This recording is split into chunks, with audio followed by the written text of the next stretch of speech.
Hello, hello, folks. Good morning, good afternoon, good evening, good night, wherever you are. RMC here, and we're back with week 5, day 1. And that is actually round 10 because we did have a super week back in week 3, I believe it was, where we had 3 days in order to sort of accommodate the 12 team schedule that we have here in CB Law Academy. So it's our second at the standings a little bit of where we are. We are open today. Oog. There we go. Sorry. Because I use Epic Pen, so the shortcuts, unfortunately, kind of tie up with stuff. But today we are starting with...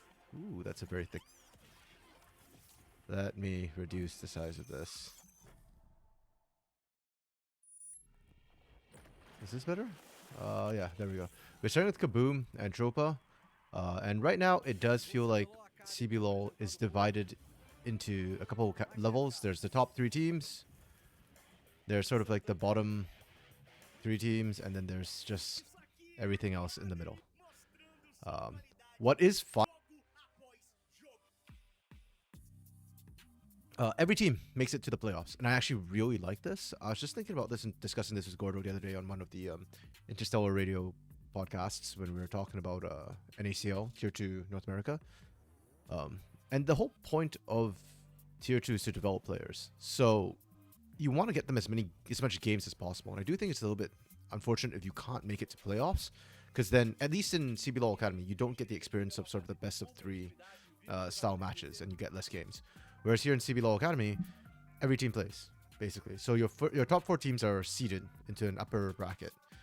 And the other 8 teams, play through sort of a play-in stage, the GSL stage. So kind of similar to the NACL qualifiers right now, where you've got the GSL play-ins into double elimination playoffs. So I really like that format. I actually don't know when it starts and whether it just rolls right into it next week. Yeah.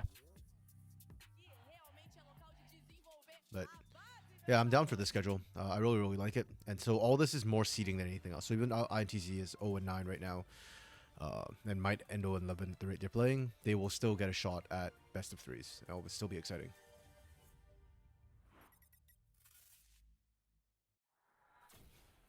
Okay.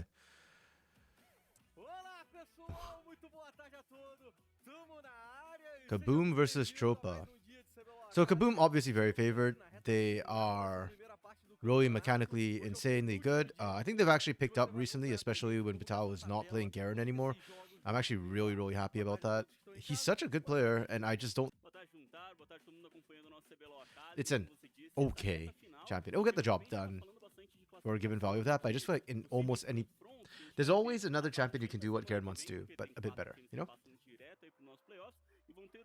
So they have been playing a little bit sloppy, and hey, you're in Academy. If you're that strong, you can kind of limit test and try things out. But as we're going towards playoffs, I would like them to clean their act up a bit. They are currently tied second with Pain Gaming. They lost a head-to-head, so that's probably why they're third instead of second right now, or instead of tied second.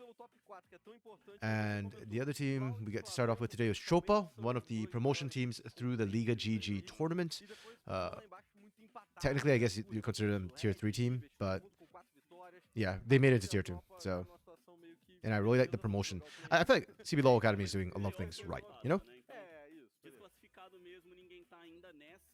Like the fact that we get promotions, we get all the teams playing in playoffs, all of that sort of stuff.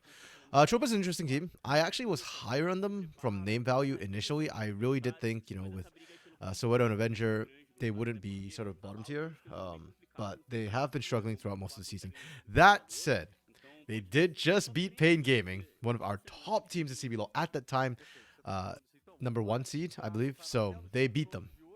So that's incredible. That's really, really good. And I think it just shows how skilled they can be. They're not trolling when they pop off. Other interesting games today. Let's see here. I think Red, Cannons, and Furia is probably my other game to kind of watch going into today. I think Kate Stars versus Loud will be interesting, but I think Loud should win this quite handily. Likewise, I think Pain should win quite handily. the ITC has problems, and I don't know what it is. Both their rosters in CB Law and in Academy are struggling, and I don't understand why. Like, the name value on these rosters are good, the individual mechanics are there, they just can't seem to put. In a way,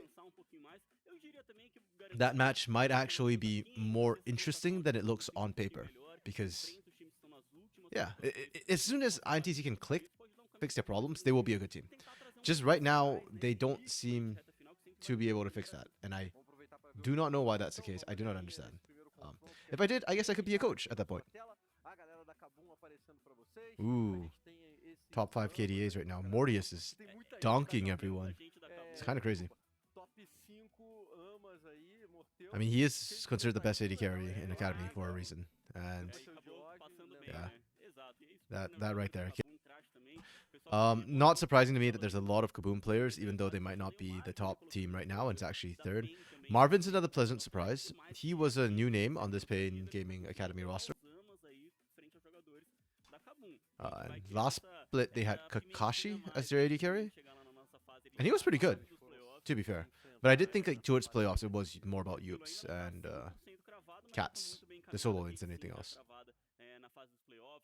I guess this is damage share that we're looking at. Avenger on this Tropa squad. He's pumping out damage. Yeah, the Tropa squad has good names on paper. They just don't seem to understand the assignment a lot of times. Like, I don't know if it's a coach diff or something, but like sometimes they draft things which just don't work, and I don't understand why they're drafting what they're drafting. Yeah. But it is what it is. Yeah, they did just make a change up though in the bot side of the map. Their bot lane just got swapped out for Bibenji and Vavel. I quite like it. I think improvement Tomirias was not bad by any means. But they also weren't the carries, especially improved, that they needed to be, because Avenger was already doing his work. Oro Boy was decent. Some games were good, some games weren't so good, but it's an average performance, right? So they need a bit more carry potential, and Improve just wasn't there. So I think Bibenje and Vavel have been able to do more. So I quite like this change out that came through, and I think it's been effective so far. One thing to remember, we are only in week 5, guys. Like, this is a shortened season. It's single round robin because there are 12 teams. So there are 11 games per team, and that breaks down to 5 weeks. So even oh, they made a change in week 4. It's like, okay, that's they've got. This is literally like just over halfway mark of the split. Actually, no, closer to 2/3 because Super Week happened before. Okay, we get the draft. Let's take a look. Okay, really strong individual champions for Kaboom. The standard meta bans, I don't think anything's too crazy. Nautilus ban to me feels super. We go Varus first. So Varus Talia bot lane? Varus Rumble? Where's the support in this comp? Okay, very, very interesting. Talia's mid. Jace. Talia's either mid or support. If it's support, if this is the support, my mind is this way. That's kind of crazy, actually. Because normally you pick both of these and you're just like, oh, they tip. Like, that's Talia mid. We got Lucian Milio here to punish. Okay, I actually like that. Yeah, I think Talia would actually be the support you want to put in the bot lane. I know I've seen Rumble support in the past. I don't like it. And I don't know if this would be the lane you want to play it in. Very standard comp from Tropa. I like the Tropa comp. It's super standard, super solid. The scaling is not great though, so Tropa needs to kind of run with it from the get-go. But when you're playing into a team like Kaboom, who's mechanically very strong, I understand this concept. I think Kaboom tends to throw a little bit in mid to late. So if you want to just go for scaling and try and survive the early game, that's a viable strategy against Kaboom specifically. Okay, not a lot of setup for this Rumble. Your only AoE is really just the Varus, right? You got pretty good poke though with these 3, so you can kind of go for poke. You don't have a tank, so I think a lot of just trying not to get caught and not to be engaged on. Talia is great at disengaging, and you can kind of use Rumble out as well as a reset. It's just it feels like a bit of a waste. I like Tropa's draft. I think it's super solid, super standard. They got everything they wanted. They just have to play the early game. I'll give it a 4. I don't know. So it is Rumble support. I hate this, man. I mean, I'm glad it's Costream playing it. If there's anybody who I would kind of trust to do that, I'd trust Costream. Costream is a mid lane player. I can't remember if he's played Rumble mid before, but I wouldn't be surprised if he's very comfortable with the mechanics there. Yeah, so the reason why I kind of don't like the Rumble into the Milio especially is because you can range with the Lucian and get the poke down. You have Scrap Shield, but it's just really difficult.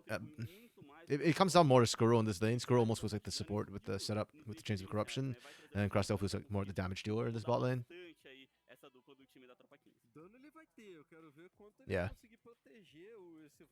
But like, I'm not a huge fan of the comp. Like, it's really strong individual components, but you're playing some weird stuff. I don't necessarily see the best synergy with this comp, so I'll give it a 3. And I give it a 3 more because I believe Kaboom dropped it to their strengths, which is their mechanical prowess. Oh, Vavo didn't see them! Vavo has to flash. Oh? I was wrong. Oh, he used heal instead. Okay. Yeah. You have to burn summon in that situation as Vavo.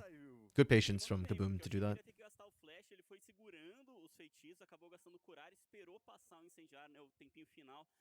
Oh, the Benjay is just playing with fire here. You know you just got zoned out. You know you just lost your support. Like, you're not going to win that trade. Yeah, Kaboom just hand-checking right from the get-go. I like it. If you're the better team and you know it, like, just pressure up like that. Okay. Heal instead of Flash is an interesting choice because Heal has a much shorter cooldown than Flash. I appreciate that, but I also think that Heal is actually more useful in the 2v2 situation. Without Flash, if you position safely, you actually should be fine against Skuro and Crosstail. You have much more vulnerable ganks, though. So it's kind of like, in my mind at least, it's a trade-off between surviving ganks versus surviving lane. It's not the worst because you are Lucian Milio, you are a very oppressive lane. But losing push control early is not great. Okay, Crosstail missed both the harpoons, you're fine then. Yeah, because trying to step up is the problem right there. But they managed to do that, so it's okay. And then now they can just get poked down. Yeah, and I don't know if I trust the Rumble Varus to be able to handle the poke. Scary spotted, but I like the aggression again. I actually personally think this is a bit risky in a way, but I guess you can afford to do that because they had vision on Soweto starting Raptors. We could just see a vertical split right now. Ooh, Avenger's getting beaten.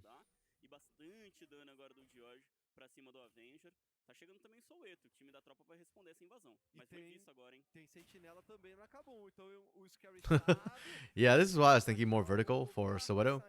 Rel doesn't necessarily have the fastest clear. By the time you actually get down there, it's already gone. And now Soweto's pathing is really messed up, right? You went... Oh, hold up. Avenger barely got tagged. Avenger should die here. Oh. Okay.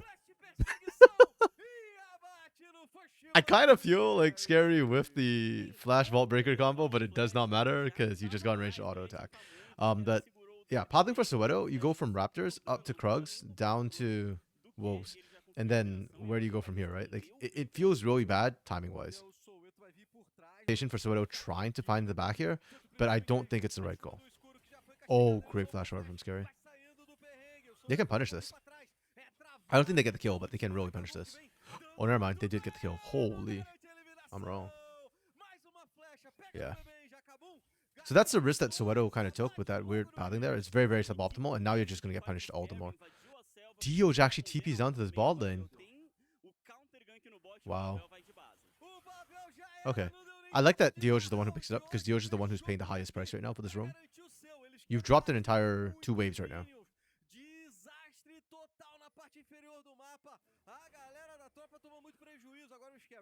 It's also one of the reasons why you don't see mid laners roam down that early a lot of times.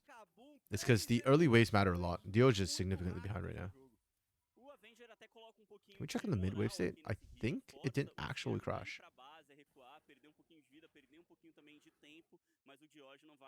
Ooh. Yeah, it didn't actually crash in the mid lane. Okay. So Dioj loses about a wave and a half. Not the full 2 waves. Not too bad for him.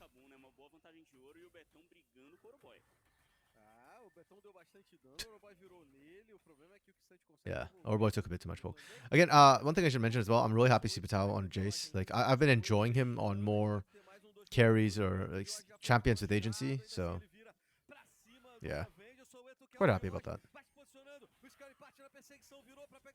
Dioj might have waited too long for that. Oh, this no. Oh man, if Soweto dies here, it's so painful. Oh, this is so bad for Soweto. Yeah. Damn.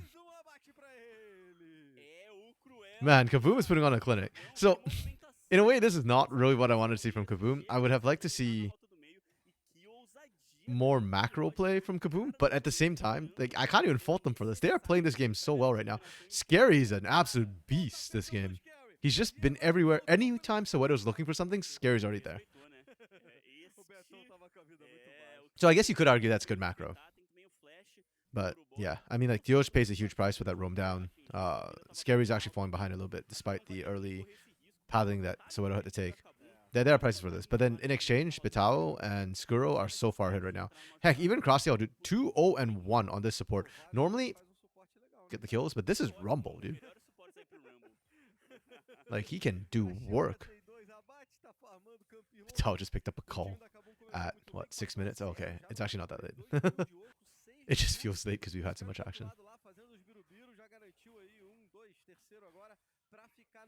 Yeah. Technically, Tropa's comp can still play this game. It's just really, really hard to lane. So, a lot of it's going to be about rotations. Like, Benji and Vavo, this lane might be nigh unplayable for them at this point. Yeah, you can see Crossdale's just willing to step up. And Benji is in a bit of a power trough right now. Or not trough, but yeah, he's a bit behind right now. It's Jover Wilkes. Hello, Wilkes. Yeah, it feels like it. I mean, 4-0 at 6 minutes to a team like Kaboom, that's really, really rough. I just hope Kaboom still play clean macro, even though they're so far ahead. I don't want to see them, like, get sloppy and just be trying to outhand opponents like they did before. That's how they lose games.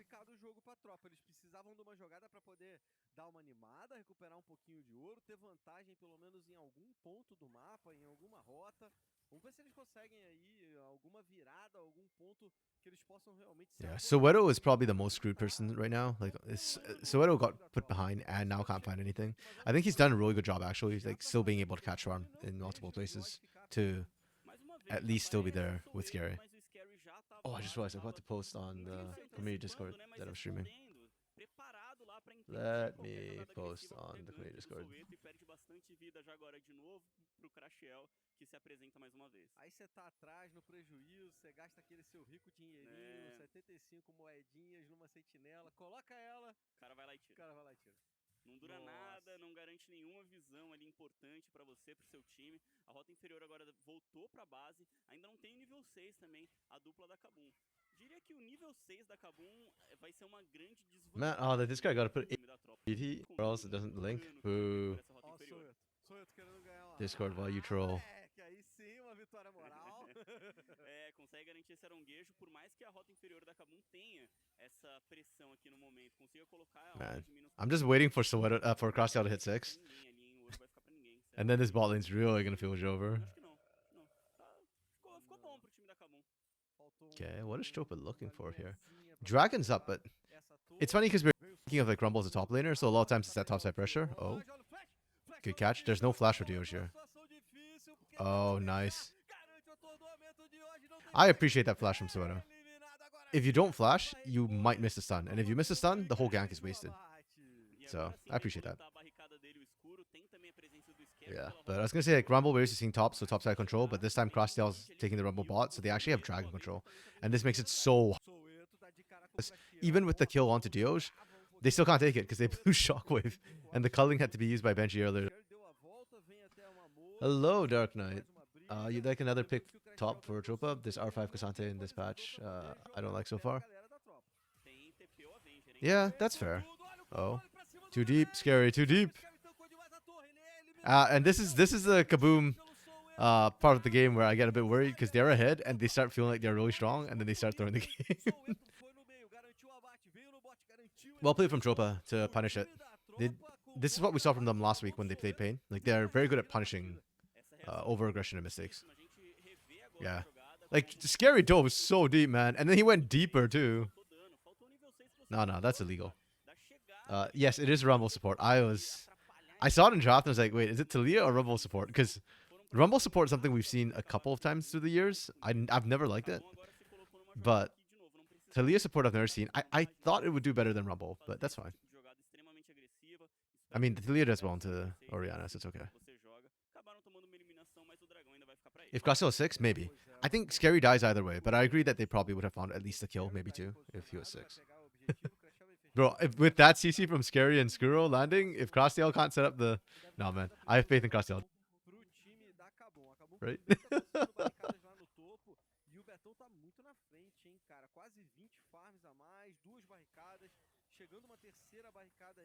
Yeah, it's fine though. Even they dropped that, Kaboom is still up gold significantly. I'm trying to remember if Oro Boy actually R5 Cassante. I think he did. Yeah. I'm not a huge fan of R5 Cassante. I still think Cassante is fine, but it's the same problem I have with R5ing Oriana. It's not inherently a bad pick. Like, they're good picks, but I just feel like they're not, like, counters. There's no lane where I go like, oh, we have to slam a Cassante here, and we will 100% crush this lane, you know? Ooh, Babel lives. That's really close. They blew the flash off Babel, though. Worth. Yeah. 2 plays for Batal. I'm so happy Batal is off his stupid gear, man. Look what he can do when you give him a real champion. Like, Batal is a good player. Just give him a champion that can actually do something besides split push.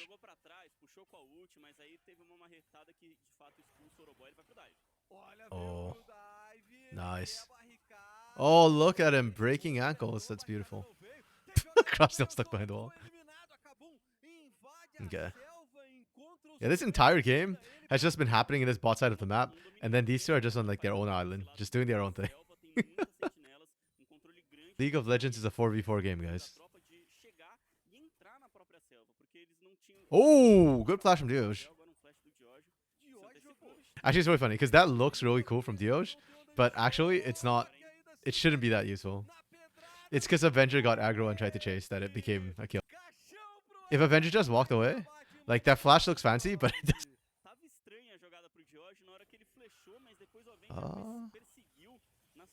Okay, yeah, they just catch. They catch. Dark Knight Ori probably seems really weird right now, especially in CBLOL and the teams were either picking or banning it. Yeah, well, I'm okay with Ori Prio. Like, I think she's a good blind. That's why, like, whenever I see Ori into Azir, or Azir being picked as a counter to Ori, I never say, like, the Ori is a bad pick. I just hate it when you pick Ori into the Azir. Then to me, like, that's a painful, a bit of a masochist. Because that 1v1 matchup is a bit hard. Ori's good because she's got really good pairings, basically. And she doesn't have any bad lanes. Like, there's no champion you pick and it just makes Ori, like, unplayable. Azir outscales you and beats you in the 1v1 later, but in the laning phase, Ori wins that. So she gets early prio, she gets early poke, and you can pair with any sort of AoE, and you already have an AoE teamfight composition the moment you get that. So, yeah, I'm okay with it. I think Ori will always be like that. If she's strong enough to play, she will always be pretty meta. If she's not meta, it's because she's not strong enough. Like, her stats, her numbers are too low. Then your chances to get that CBL are dropping. Yeah. It's kind of sad too because Avenger wasn't bad. I think he just didn't grow as fast as the rest of the league, and that's why he ended up dropping out. To a certain extent, I feel like the same about Crossdale as a mid laner. I think as a mid laner, he was okay, but he was starting to get overshadowed by the talent. As a support, though, I think Crossdale was really good. I think it's the mechanics for Crossdale specifically, and for Avenger, it's partially mechanics, but also he just didn't feel as like impactful as other mid laners. Yeah. Even in CBLOL Academy, I feel like there's quite a few people above Avenger in terms of mid laners. Like Dioj, for one. Dioj, number 1. Okay. Kaboom's been playing this, like, it feels a little bit slow, because we're 14 minutes in, and now the turrets have dropped. But I think Kaboom's been playing this really well. They're just picking up all the dragons, picking up all the grubs. They can go for Herald. They're just sitting, like, they're isolating the top side because they know Batal is winning that anyways. So it feels quiet, but once the first turret drops, the game should speed up a lot. Because now we're going to see Skuro and Crossdale actually rotate out of lane. And they are really strong. They're actually the core part of this team's team fight in the mid game. He was a good hands guy when the hands did show up. He didn't have anything else to back him up. Yeah, actually, that's a good way to put what Avenger was. Yeah. And now the hands are not enough. There are better hands. I will say though, I thought Avenger's mental was really good. Even though he's not like the most macro player, strategically, tactically, he's not the best. But man, think about it. The Avenger didn't play the entire playoffs in 2021 Split 2 when Rid went to Worlds. And then when Grevdar struggled at Worlds, Avenger stepped up and actually won a game. Like this guy's mental is rock solid, to be fair. And here too, like in Academy, when Tropa is struggling like crazy, Avenger was probably the best performer. Like, not enough to carry them, but you know, like his mental never shook. He was always still like really solid. Dark Knight, you think they lack someone to work on them like Zero did with Nintendo and Tinones? Yeah, potentially. Oh, I was watching the oh, I wasn't watching because I can't understand Portuguese, but I was reading Mice Esports as they were doing like little snippets from the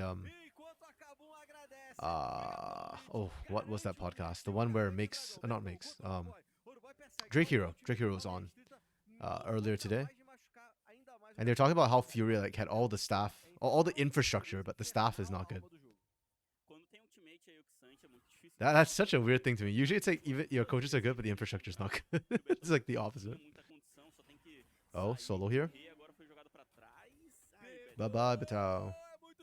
What? He gets away? No shot. Yes, Deploy the crime. Yes, that's the one. Dark Knight.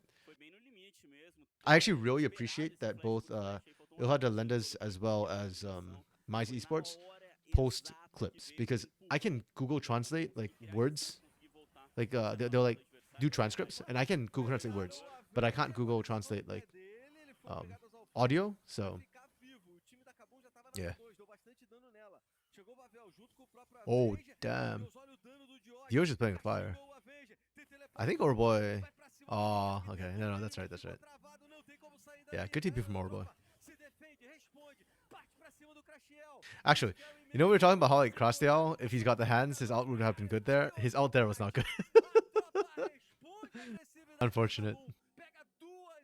Yeah, Tropa's really good at punishing these mistakes, so they find this. The problem with Tropa for me is that even when they find these mistakes and they're punishing, like it doesn't get anything. Like for me, kills in League are secondary. The number one thing in League is watch the Costream ult here actually. Yeah, this stretch there, Avenger just literally walked out of. Unfortunate. I think you need to like put it diagonally. Diagonal is a better angle. It stretches more fire, so it's harder. Yeah, Tropa collapsed really well. But to me, the first thing in League of Legends is structures. Like that's the most important thing. Like I would trade almost anything for this, and then okay, Vital, no way he gets out here, right? No way. Okay. I got scared out the last one got out. The second thing is objectives, right? Like, and then third is kills. So kills are like, kills just helps you get these other two things, you know? But Tropa usually just gets kills and then they don't get anything else after it, which is my problem with them. Hands are not bad. So when a mistake like that happens, they know how to punish, but like they don't seem to know how to set up for the objective after that. See that even here, right? They go top side, they get the kill, they should rotate straight to Herald. But that means that Oroboy shouldn't be allowed to push out. But Oroboy pushes out. If you know that the rest of your team wants to go top side, as long as you live, that's fine. Liberty is the first team that's a really stacked coaching staff. Most teams had one big name and that was it. Kind of. Yeah. Actually, that's kind of true. I think Dion Ray and Zero being on the Pain roster was a good start as well. Like that was a good coaching staff I kind of liked, which I think they did different roles. Oh, that's a good ultimate. Yeah, you see what I mean about Diagonal? That's good. Love it. That's really good from Kaboom. And see what I mean? So Kaboom, they get this pick, and the pick is to facilitate this push. So get this start off of. Like every time good teams get a kill that isn't just like a lane 1v1 kill or like random 2v2 kill, they almost always set up for some sort of objective after that. Yeah. I said it on cast as well. Like Liberty to me is an incredible team. For the entire first round robin, even when they won games, I was like, oh no, Liberty, they just keep fighting and teams just keep playing to their level, and that's why Liberty keeps finding wins. But they have improved so much now. Like their drops last week were actually really good drops and fit the Liberty style. Like when Makes blinds that Darius, it's because the entire team is built around allowing his Darius to actually get into the fight and actually kill people. And they also like play to it, right? So they always try to make sure Makes gets ahead early. Whereas when like Gigo played the Darius, VKS didn't actually play to the Darius, and he actually got shut down in lane and then couldn't be as strong in the late game or mid game. Whereas now Liberty have a good draft, and on top of the good draft, like this week they had really good macro as well. Like they were always at objectives first. They were setting up really, really well. Yeah, I'm so impressed by Liberty and Kate Stars with their macro. Oh, so I missed. This is questionable.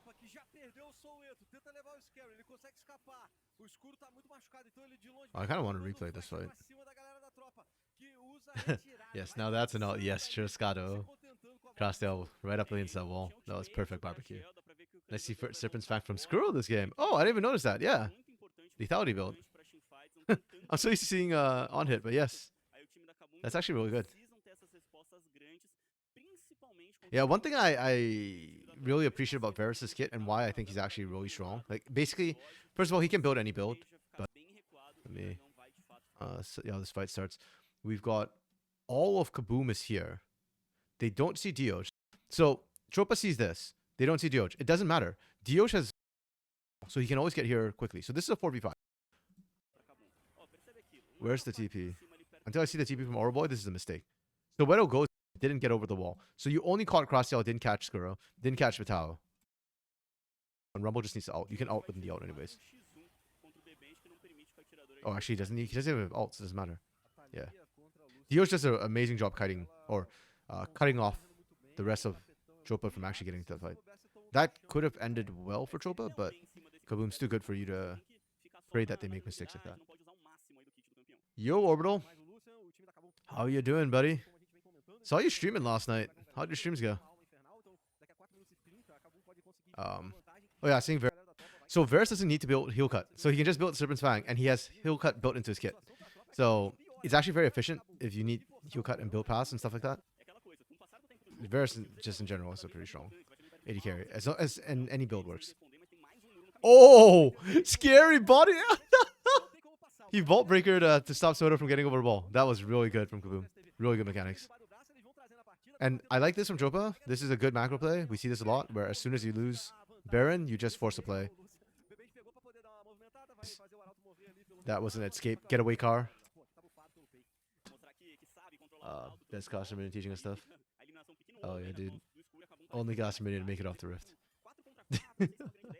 When good JRPG or Jam, yeah. This is our first game. It's going well. It's going interesting, I should say. They went with a freaking Rumble support. I don't like Rumble support, but I will say Kaboom has used it very, very well. And also, this is one of the more mechanical supports. He used to be a mid laner too. So. Was actually playing mid lane just last split in CB LoL tier 1. So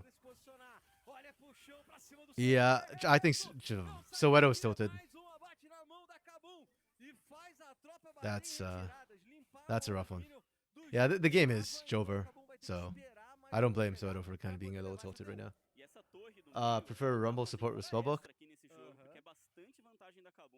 Yeah, I think that's okay. I think you go Spellbook for more utility, but if you know you're gonna win, then you just straight up go Sorcery. It gives you more damage. I think either's fine. Into Lucian Milio, into Lucian Milio, I personally would run Sorcery because into this lane you either kill them or you die. So I feel like the additional damage is a little bit more helpful. But yeah, I agree. I think Spellbook is the better keystone. Until Spellbook. The problem is just the rest of Inspiration just doesn't feel as good as Sorcery. But the keystone's definitely better. Yeah, Soweto's just running this again.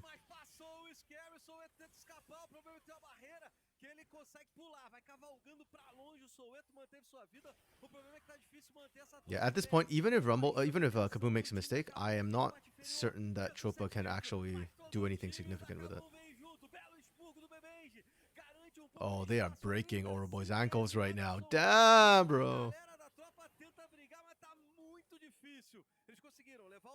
pelo Oh, menos the isso. scary no. Esse Scary cara nose tá fazendo now. detonada, tem um Kissante brabo ali perto dele, ele tem que tomar cuidado. Kissante garante a eliminação. Okay, E Kaboom vai trolling. dando boy, hein? Vai caçando o Crashel e o escuro. Vê um bom momento o time da tropa pra tentar se vingar, pra tentar... See, this is what I mean, right? Tropa win the fight. They get, what, 3 kills? 2 kills? 2 kills off of that. And it still doesn't mean anything. They'll get this turret too, but it just doesn't mean anything for them. Like, it's just a bit more gold. Their comp is still going to struggle. They're not going to hit the important breakpoints. They still can't contest for soul. There's nothing on the map left for them to take but this one turret. This is all they can take for Tropa. And a lot of this to me comes from, like, at this point in the game, there's nothing they can do, right? Because they're shoved into base. It's just too far. That just feels really bad. I think League has... They've actually reduced snowball in League with like bounties and ways to come back in. But at the professional level, it just feels like the snowball has gone worse because teams are much better at closing out and making sure that losing teams don't have as many ways back into the game. Gonna be either Benji or Valvo carrying them harder? Yeah. But the problem is that I don't, like, Benji and Valvo can't do anything. Like, if you watch all these team fights right now, because Benji is so short ranged, he's having problems actually getting into the fight. That top side is the best you can get when you can break up Kaboom and then try and isolate it into small skirmishes. But in team fights, Lucian just is struggling. You feel it's a good thing, Orbital? Yeah. I mean, it's good in that teams have improved a lot. So that's always good, because higher level of play. But also it means like less like comeback and upsets. And that's one of the reasons why I love CBLOL, because we get a lot of comeback upsets for absolutely no good reason. Like freaking INTC versus INTC versus Furia was, oh jeez, that game this weekend. If y'all haven't watched it, man, go watch it. That one broke me. I was joking for that. It's lucky that was my last game for the day for casting, or last CBLOL game for that day, because I was broken after that. I don't know how he kept casting after it. Okay, see, you see what I mean? Like, Benji's all the way back here. Benji can't do anything. And this is actually a good fight from Tropa. They played the fight well. They're just so far behind. And it's just so easy to... Oh. Okay. Having teams actually going closing out, then they can make a non-snowball aspect seem almost invisible. Yeah. Yeah. Agreed. And to me, like, that's one of the standards I use to like judge a region as well. The more like random comebacks you get in the region, the more worrying it is for me in that region. Now, that's obviously not always true. Sometimes the team that makes the comeback is just that amazing, and there are comps involved. Like, Smolder is a huge comeback mechanic. You go down like 5k gold at 40 minutes, and you just come back because you've got a Smolder, right? Like, there are some champions like that, but it's rare, which is good. Yeah. And Orbital, that's why I scream about Collegiate sometimes, because we get some truly ridiculous comebacks in Collegiate, where I'm just like, this should not happen, and I lose my mind. I cannot understand how it happens. Yeah, ITC Furious is best game. It's depressing in the best game you see. They are not mutually exclusive. Like I said, the color caster and analyst in me is dying watching that game. The CBLOL fan is losing. It's just laughing nonstop. Like, I just lose my mind. It's my Joker moment watching that game. I still don't know what happened with Ninja Kiwi. Like, I actually looked for interviews to see like if INTC had anything to say about like how they suddenly lost the game, and I found nothing. It was super weird. You should cast me then, because it was so bad. I missed Friday. This Friday together, so that'll be nice. Fun a bit of time. Okay, Kaboom's laning was cracked. Their map movements were clean. The team fights were clean. X Factor. Okay, they had a couple of X Factors, but not insane. Who's MVP for me on this team? Oh yeah, it wasn't R5 Kazante. Okay, yeah. Man, how do I even decide who's the MVP in this game? Like, everybody just did so well. I don't know, whatever. I'm biased. I'm gonna give the Crosshair for piloting a Rumble.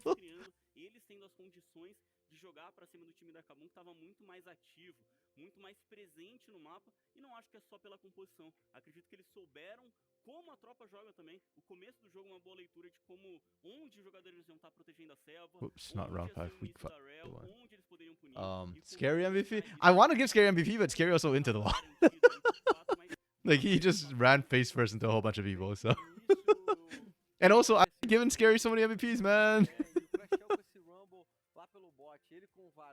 But I actually really don't like the Rumble pick, but Crustel makes it work. So I'm biased. I like Crustel a lot. I'll give Crosstail this one. I think it's a pretty even thing. Bro, when I was she caught up and just left the room, yeah, that was so funny too. They were winning that fight until they lost it. It was the weirdest thing ever. Man, that was just. How much weight do I give to strength of the opponent when factoring in end game analysis? A little bit. So, for example,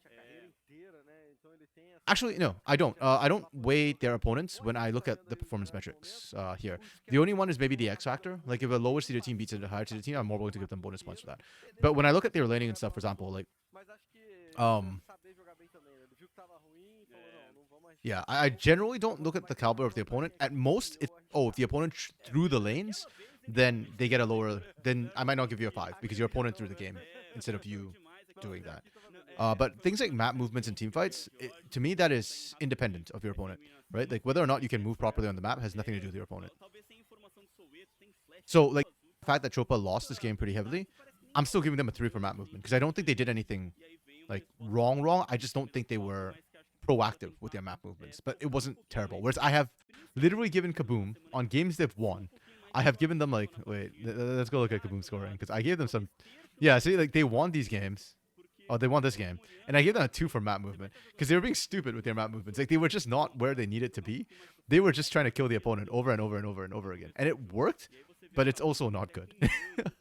The laning though from Tropa was like it looked really bad, but it's a 2 because they were up against Kaboom, and Kaboom is one of the better teams. So it's not like so much that they were making mistakes, and so while it's below average, it's not like they threw lanes. I don't feel like. Especially Oroboy. I think Oroboy is my MVP for Tropa this game. I think he played well, and he was the biggest threat. When he was around, there was actually a chance they can win. The team fighting from the comp was bad, but fundamentally, the draft was... Actually, no. The team fighting was bad. They had a team fight comp, and they couldn't execute it.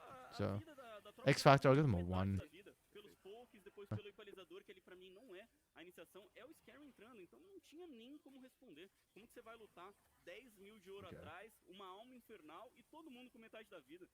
Yeah.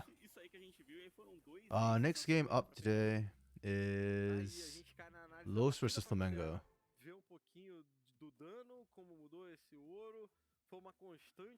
Oh, damn. Yo, come on, man. When your support puts out this much damage. The nod, right?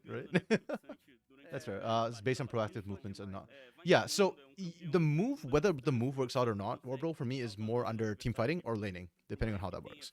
But the map movement itself is what I'm looking at. It doesn't have to be proactive. Like that game, I think Scary did a really good job matching Soweto and everything. Soweto was moving first, but Scary was always there to counter. And to me, that's good map movement, right? Like you didn't have to be the more proactive one if that's not the game plan. Okay, actually, I need to make a quick call before the next game starts. So, be right back.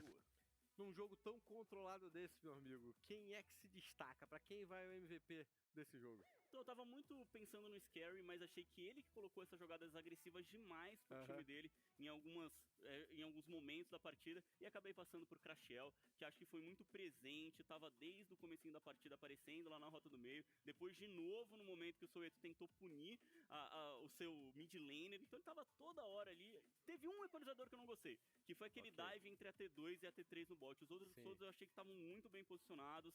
Aquele que prendeu junto do muro da Taguia foi linda aquela jogada. Quem diria que jogando de suporte o Crashel seria novamente o Cruel? Tá aí, Crashel. Não perde o seu mel, né? O Crash, que é isso. Tá aí com esse seu Rumble, suporte, leva o destaque da partida. Grande Crashel, lendário aí no nosso cenário. Boa partida do time da Kabum, um controle impressionante. Agora vamos pro segundo jogo, já tá aqui embaixo, ó, Lois contra Fla. Tem Iver, tem Zeri. Caramba. Já a produção me contando aqui. Ione. Segura aí, meus amigos, que o intervalo é muito rapidinho e a gente já volta com o Pickban para você acompanhar esses campeões e esse confronto entre Lois e o time do Flamengo.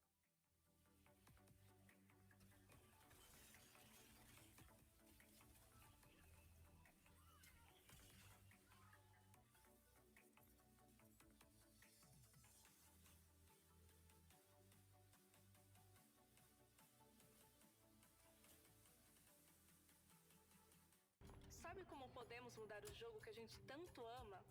Incluindo todos que também amam jogar. Fazer a diferença nesse game passa pelas nossas mãos. E pelas mãos de todos que querem o melhor para essa comunidade. Porque quando a gente abraça outros players, transformamos a nossa rede de apoio em uma comunidade que se apoia como um todo. E damos voz a quem tem o poder de transformar nosso jogo. É por isso que um campeão de verdade escolhe abraçar a diversidade. E isso não tem preço. Do zero ao pro. Toda lenda precisou começar. É que pra entrar nessa rota tem que bancar a paixão. Se é pra jogar, trampar ou curtir, o Santa vai junto com você nessa. Pra você bancar o seu game até quando não estiver jogando. Mas a primeira jogada é sua. Banque seu game com o Santa.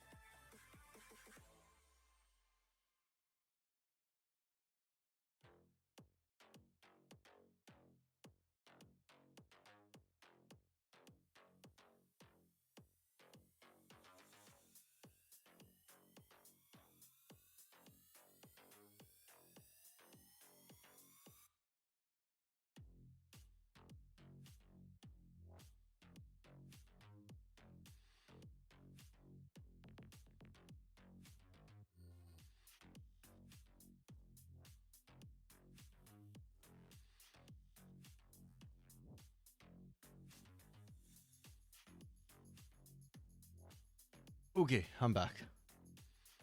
Perfect timing. I did not miss. It's break, so it's perfect. Okay. Good news. CBLOL gave Cross the MVP as well. Yeah, let's go. Cross the L, Rumble, OP. I still don't want to ever see that Rumble support again, though. Please. I don't know. I just don't think Rumble's a good support. Same as like with Camille, I'm kind of ambivalent. Like I think Camille's a better support than Rumble. Let's put it that way.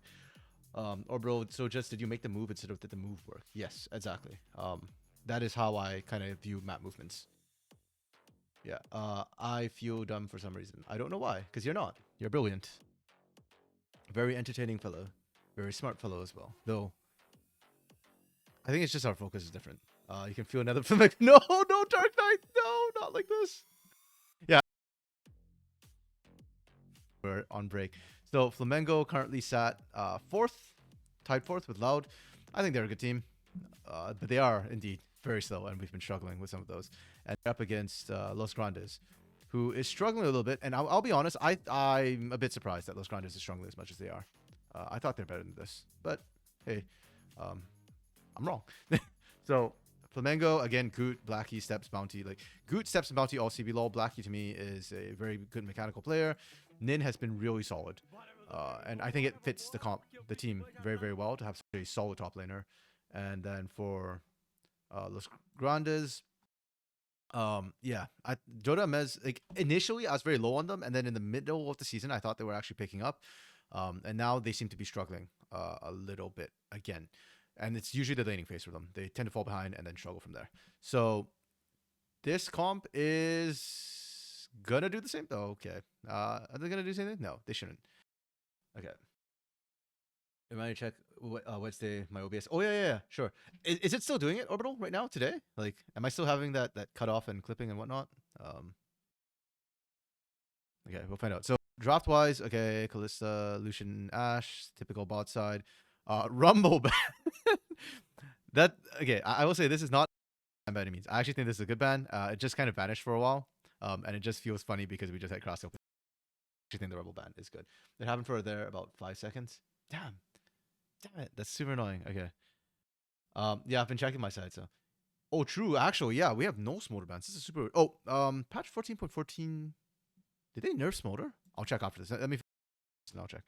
Okay, Nautilus first pick. It's CB-LOL. Whatever. We do this apparently. I like this. That's much better to me. Zeri's an interesting choice for Empty because when a team picks Zeri, your ADC, to me, I'm going to be a hero moment for your ADC. So now Empty has to step up because you picked Zeri. And then we picked Orianna, which is fine. And then we picked the Azir as an answer. That's fine. Second phase, we banned these two. That's really good. That's good recognition from Flamengo. I like it. And then we ban Renata because we want to engage. That's fine. We banned Xinjiao. I guess we're banning Xinjiao because of Zeri. Crescent Guard can mess up Zeri, so I guess that we banned this for that reason. That's fine. Ivern's a spicy pick. I find this actually really, really interesting. I don't see a lot of Ivern. I feel like he's decent, but he's very supportive. And I'm a bit surprised they're picking this here. Yeah, I will withhold judgment on this because I don't know how I feel about it. I think it's okay. I think it will work in this composition. I just don't see the strength that it necessarily brings to this composition versus like a Sejuani or like a Maokai, which is also open. I'm not sure this tree is a superior tree. We go Sedge Aatrox. It's a good duo. It's a good team fight. I actually really like Los Grandes' drop. A very solid drop coming through from Los Grandes. I do think Flamengo have answered well, though, with the specific counter picks into this team. And then there's a question mark. So I will give this a 4. A 3.5 pending how this Ivern works. If the Ivern works, then I will raise it to the 4. If the Ivern doesn't do anything, then yeah, Ivern sucks. Let me catch up to this.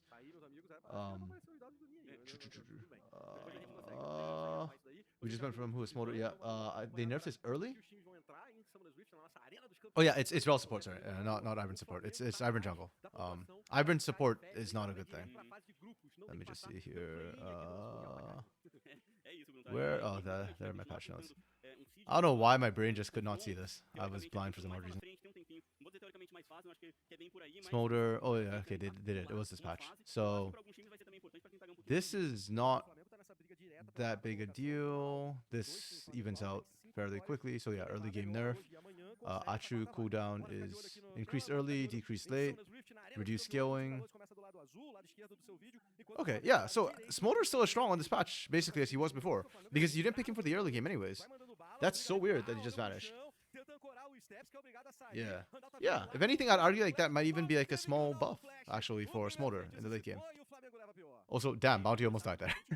Had to flash away to survive. Damn.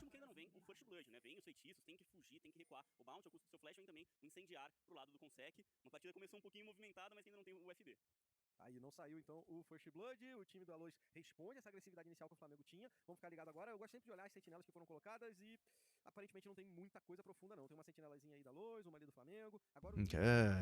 Não, deve só olhar. Let's think about the early game for a second, because Ivern actually has pretty interesting ganks. He doesn't bring a lot of damage, but he nullifies ganks really well. And if your lanes are strong, you can definitely win out. He's more like a CC bot. Whereas Sejuani actually brings her own damage as well, especially early on. Her base damage is pretty decently high. I feel like Los Grandes should win out top and mid early game. And bot lane should be actually okay, because Steps opted for lethal tempo instead of Hill of Blades. We're not seeing any lethality this game. So I think the Rel does counter Nautilus to a certain degree, so bot side should be fairly stable. I think Los Grandes have to run with the map early. And it's up to Goot to kind of answer that. Maybe it doesn't feel like you can pick it safely, as safely. Pick it as safely. Yes. Sure, maybe. I don't know. I feel like Academy has done a really good job being able to cover their Smolders, and we never really saw Smolder. Or it's very rare that we saw the Smolder punished hard enough that it didn't get a chance in Academy. All the perfect comp, Smolder can get bullied. Yeah. Well, it's a 1 second cooldown increase, right, at level 1, and it basically equalized at, I think, level 3, if I recall correctly. So, maybe. I don't know. I mean, Academy's a good testing ground as well, so maybe they're just trying stuff out. Or something happened in scrims, perhaps. No, man, I believe in Randall Sedge. Look at that. Look at that. The man has no fear. Maybe he should have had some fear. That was 2 turret shots. A bit too deep.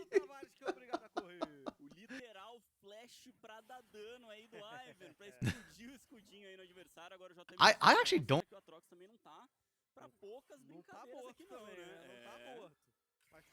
Kind of busted and kind of disgusting, actually. Sorry, I just realized I forgot to put this in. Lowest I give a 4.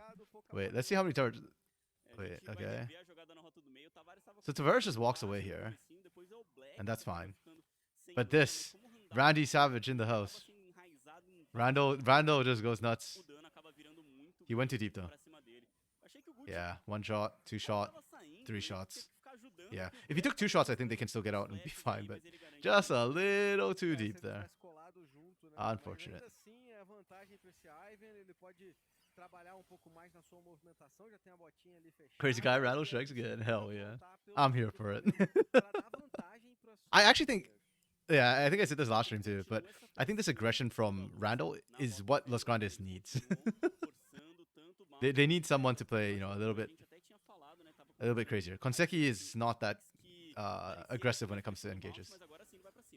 Vem o Gucci fechando por aqui, o Consegue Good usando disengage. pra poder se afastar. Olha esse dano entrando Oh. pra cima do Consegue, mas o Randall chegou. So that's an interesting cleanse from MT. I actually Randall se aproximar needed it. da sua backline, do seu carregador, e o Consegue, meu amigo. Inimigo do medo, o Consegue vai ficando por ali. Agora tá de volta também o flash do Mount, ele que gastou no comecinho, mas tendo o flash X-Stack ainda é uma arma que tem de iniciação a Rel nesse jogo. A gente vê que volta pra base com o Sec, mas o Empty não quer saber de voltar pra base não. Ele Okay. aqui, mas... Sorry, my OBS just randomly tried to update something in the middle of the stream, and that might have broken the stream. Let me check if. Okay, did my screen black out for a second? Okay. Yeah, I don't know what the hell happened. Okay, Nin dies here. Oh, Jotames! Good play from Jotames there. Punished Nin. Acabou uma boa jogada. Okay, stream stayed up, but it just blacked out. Okay, okay. Conseguiram responder essa Perfect, jogada perfect. agressiva que fez o Nin. Sorry, I don't think we missed anything important. I think we switched on the like right after that replay, and we caught Nin dying, so we got the important parts.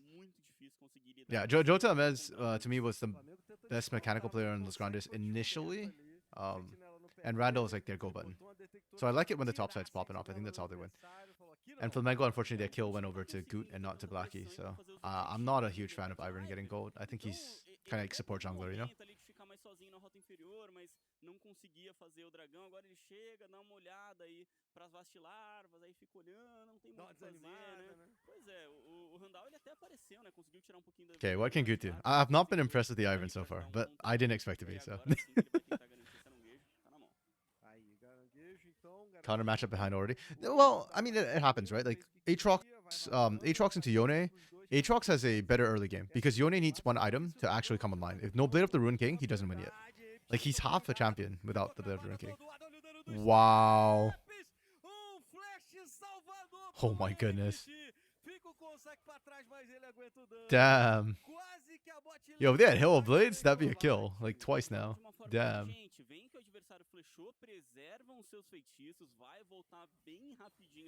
We saw a hands diff top, we're seeing a hands diff bot. Yeah, Bounty and Steps are... I used to really like Bounty when he was in CB LoL. Steps I was kind of meh about, but in Academy, I think Steps has improved a lot, actually.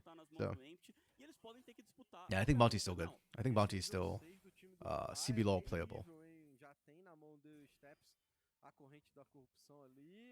But yeah, the Yone counter matchups later on. Until I see Blade of the Ruin King, I kind of don't really expect too much in the top side from Flamengo just yet. In fact, even if Goot's there, I don't know if Goot can actually save them in those situations. Zeri's dead level 6, just know yet. I think Empty knows it. Empty already got his face smashed in once. Yeah, it's a little bit rough though. We'll see how it goes later on, because I think that's like, you don't pick Zeri for the early game anyways, but you do pick Zeri to be the carry. So yeah, I'm trying to remember who played it on Saturday where the Zeri just did nothing, like no damage. It was super weird on CB LoL. I can't remember.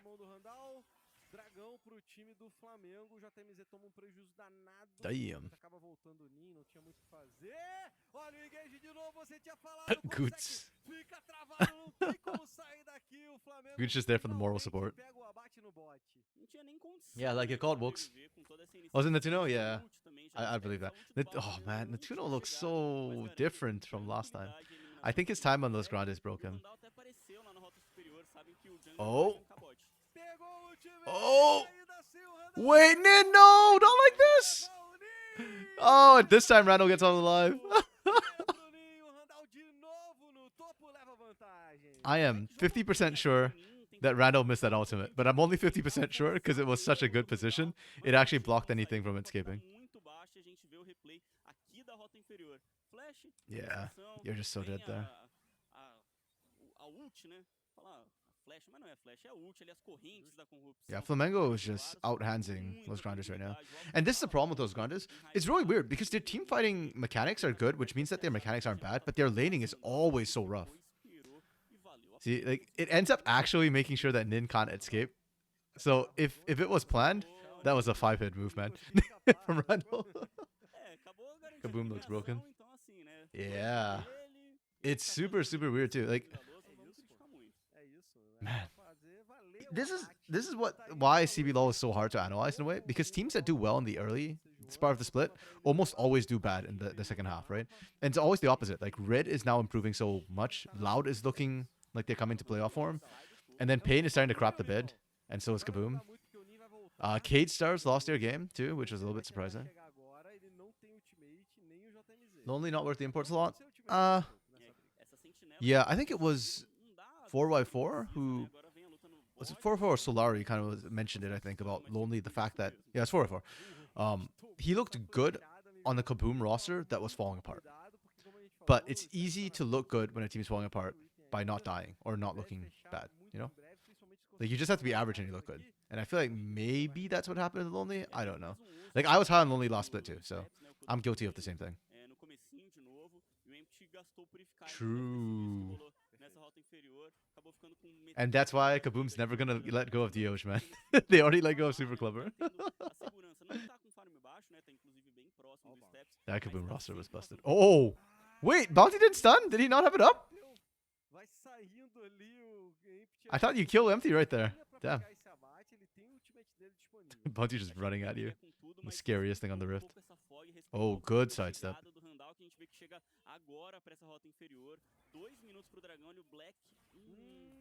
It's worth noting that as much as I'm praising Flamengo for their laning, Los Grandes is actually dead even in gold. So their laning, they're actually doing well in laning too. It just feels like Flamengo have more pressure, and so they're getting the intangibles, like the objectives, which don't show as much, because we can't see freaking Void Grubs.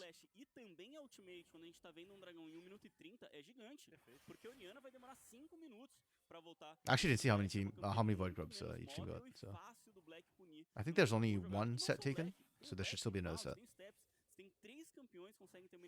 Could be wrong.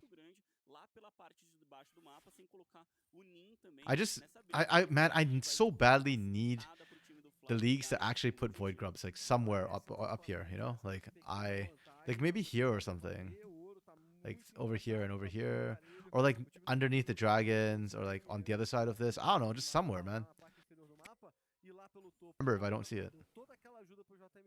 3 for Flamengo so far, or no? See, that's my problem, right? Wilkes, I thought Flamengo had 3, but I'm not 100% sure. Okay, yeah. So there can only be 3 right now, because this is the second set of Void Grubs.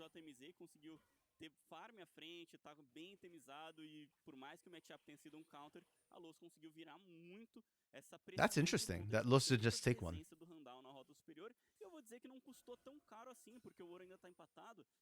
Yeah, Los's map movements right now have not particularly impressed me thus far.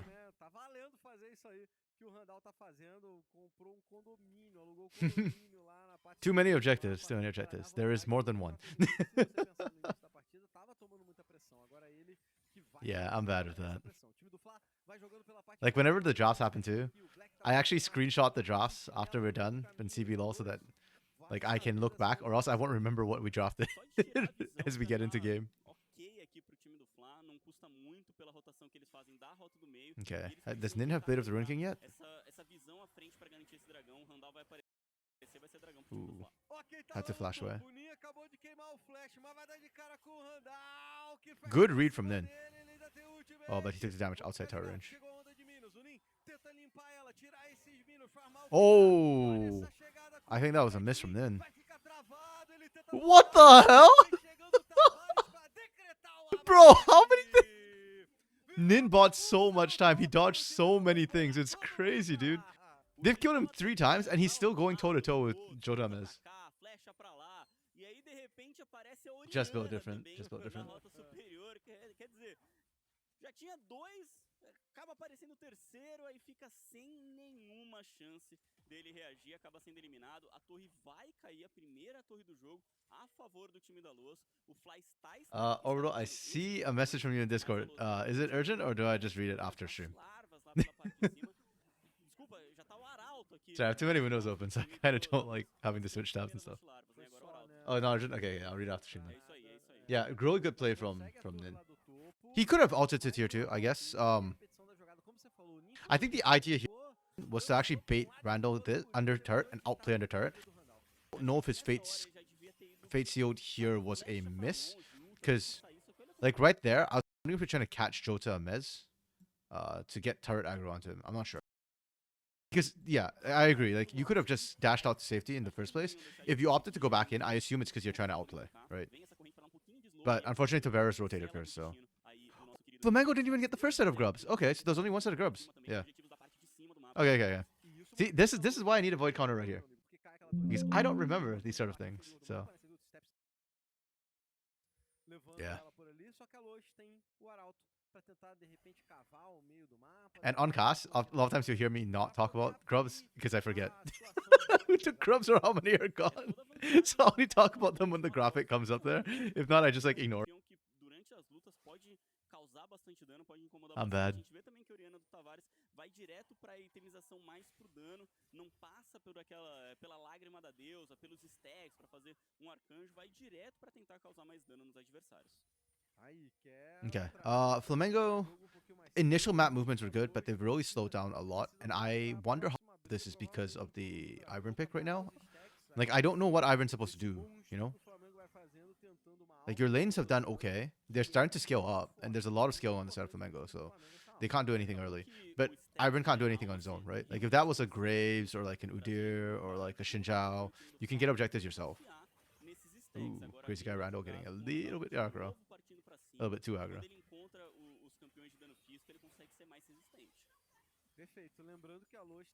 Like, I won't dock points from Flamengo for their map movements for not doing too much because they are a scaling comp, but I'm also... They're a 3 right now. And if they make a single screw up, they're at a 2. Los Grandes... Randall's been trying to make things happen, but it's not the cleanest map movements. It's kind of sloppy, actually, but... It's weird that on CBLOL you actually have one, and on Academy they still keep the same weird one they started seasons with. Actually have one, what? Like Void Grub counter? Because they don't have it on CBLOL, do they? Do they? Am I blind? Have I just not seen it all split long? Because that is a possibility. They do? I'm blind! What? Okay, wait. I need to take a look after this game. Am I stupid? Don't answer that. Oh! That's such a busted interaction. It's right beside...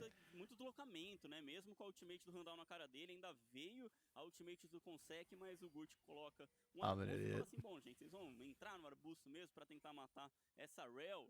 E a resposta foi não. Eles recuaram, deixaram aí quieto, só que I'm actually an idiot. minutinho pra ter esse dragão. Pelo menos pra disputa de visão, o time da Luz não vai ter seus ultimates. Hold on, I need to get like an idiot hat for my stupidity. Eles precisam primeiro pegar esse terceiro dragão. Coloca eles nesse ponto bastante favorável para forçar uma luta, forçar combate que a Luz... No, I want to download an idiot hat and I can't find... I can't get one with a transparent background. Damn it. I will keep searching. Nothing's gonna happen anyways because it's a Flamengo game. Dark Knight already called it. It's a weird triangle thing. Sometimes RMC goes from the costume into a costume. Yeah. Checks out. Agora aos 18h40 não tem objetivo. No lado do topo do mapa não tem mais T1 e eles têm que contestar esse dragão do oceano que pode colocar o time do Fly em ponto de alma. Só que como que eles vão ganhar essa visão aqui na parte de baixo? Acabaram de gastar ult do Randall. Are we gonna see action? I saw channeling. No. Ganhar essa visão para conseguir contestar o dragão. Essa é a pergunta, mas vem o Arauto na rota do meio, vai com tudo Randall. Bem na torre, só que cai no colo do time. Oh, good engagement bounty. Really good engagement bounty. Why did Los Grandes just stand there like that? Sorry. I just need to... Okay, so they TP in with the Herald. You go charging in. Okay, that's fine. To catch bounty. Oh, that's just beautiful from bounty. Okay. Yeah, Los Grandes didn't stand a chance. They didn't see it coming. They just didn't respect the range of the flash raw engage. And I don't blame them. That was beautiful from Bounty. Yeah, Flamengo are just looking for fights right now, and you just gave them the fight they wanted. That's so huge. And they're going to be able to get everything from that. Good can't take the dragon solo. Takes forever.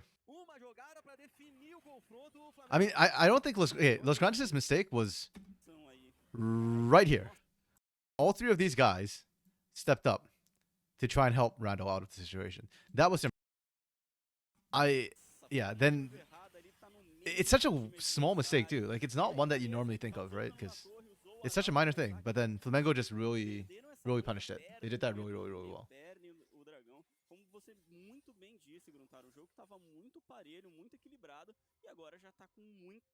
You don't have to jump on Herald, just let it go with the wave.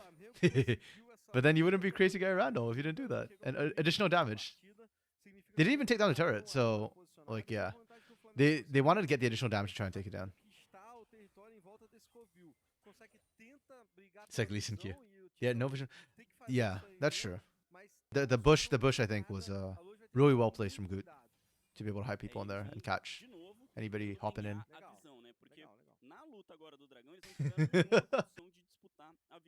Man's telling me no, but my body's saying yes.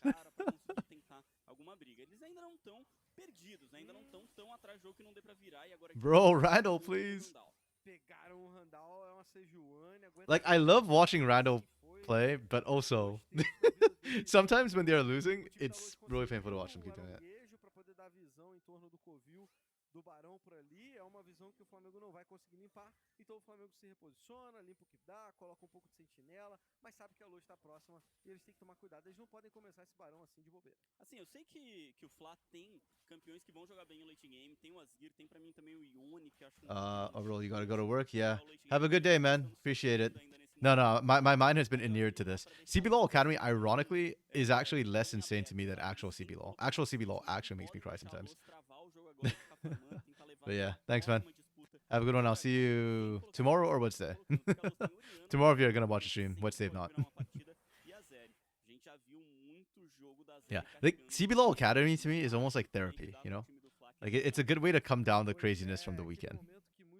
Because Academy doesn't... Sometimes the macro isn't as clean most of the time, but also the players don't go as crazy in good or bad ways. Like, you know, it's more understandable, ironically. Okay, this is a very slow game though. 22.5 minutes almost, and we have only 5 kills. And most of them are like just from that last big team fight that came through from Flamengo. What should the teams be doing right now? If you're Los Grandes, you're down. Actually, not too far, but it feels really bad. Oh, man. Okay. Is it enough? Oh, that pullback from Dodamez was sexy. Yeah, this is the point where Nick is winning. You've got the Blade of the Rune King, you're online, but you... The bad news for Los Grandes is that was not the right call. You sent your jungler down to the bot lane when Baron's up. Against a lethal Tempo Varus who has Blade of the Rune King, and I think Ginsu's is completed? I can't remember if it's finished. Yeah, that's just not a legal move. Time in right now. Yeah, Jodamez does have a really good Aatrox. Mechanically, like I said, I think he's the best player on this team. Also, 0-0 and 0 on the Zeri. I understand that you need time to scale, but you're in 2 items. Empty needs to step up right now. If Empty doesn't step up, I don't think Los Grandes can win a fight. Even 0-4 and 0, I think Nin is just too scary. Like, yeah, we'll see how it goes. But I think Flamengo's team fight right now is just stronger. Oh, not Rage Blade. It was Terminus he completed. Okay, steps. Yeah. So they shred Baron pretty fast for 24 at 23 minutes. Oh, Seki flashed over the wall.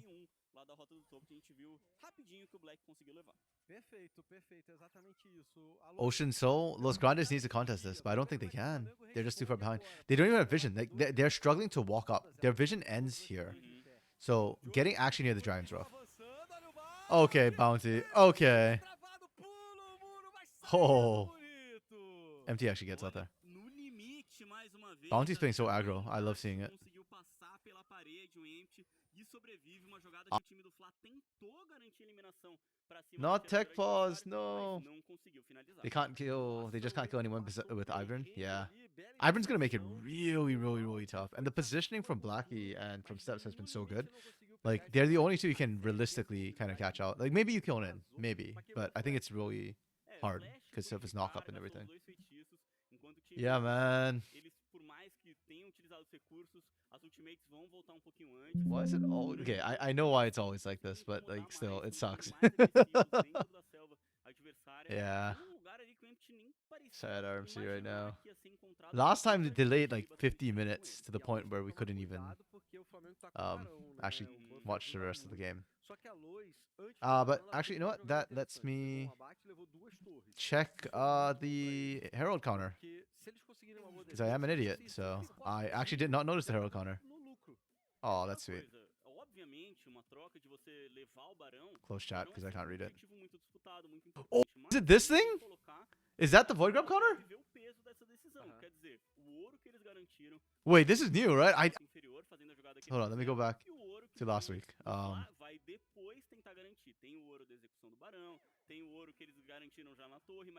On 12, was it there? How dumb am I? How long has this been in the game? No, it was there last week too! No, I am just blind and stupid! Oh, and we're back in game. I'll take a look at you later. I'm an idiot, guys! In week 2 or week 3? How did I never notice? Oh my goodness. I'm so bad. But yes, that is good. I wish that they did the same overlay for CBLOL Academy. Oh, they actually caught Bounty. Damn. Wait, I missed that because I was too busy losing my mind. Oh, but Blackie just... Okay. Doesn't even matter.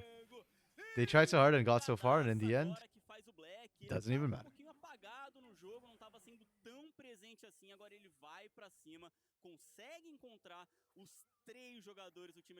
The weird animated ones. Yeah, I've just been waiting for the animation at the bottom, like at 14 minutes every game before I talk. If I can't remember. Okay, is Blackie in trouble here? Oh, oh, and Jotem has splashed in. The balls on this man. Jotem is built different, man.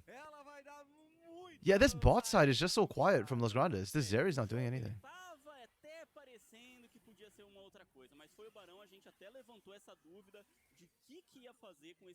Like, Empty has damage. You saw it right there when they killed Bounty. But Empty's struggling to get into teamfights properly. It's kind of rough.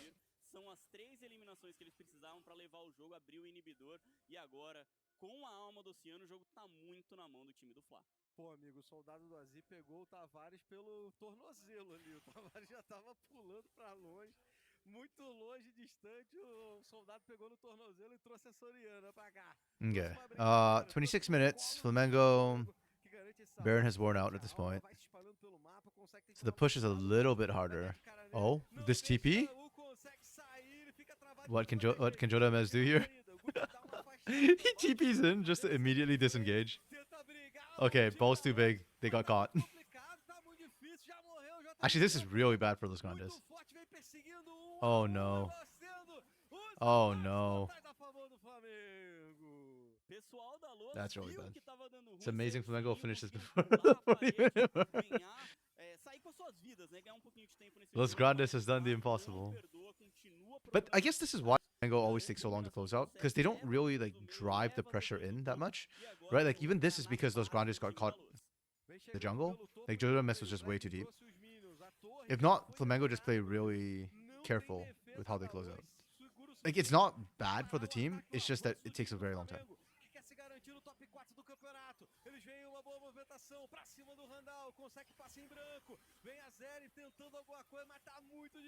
Oh my goodness, guys, there's still a turret.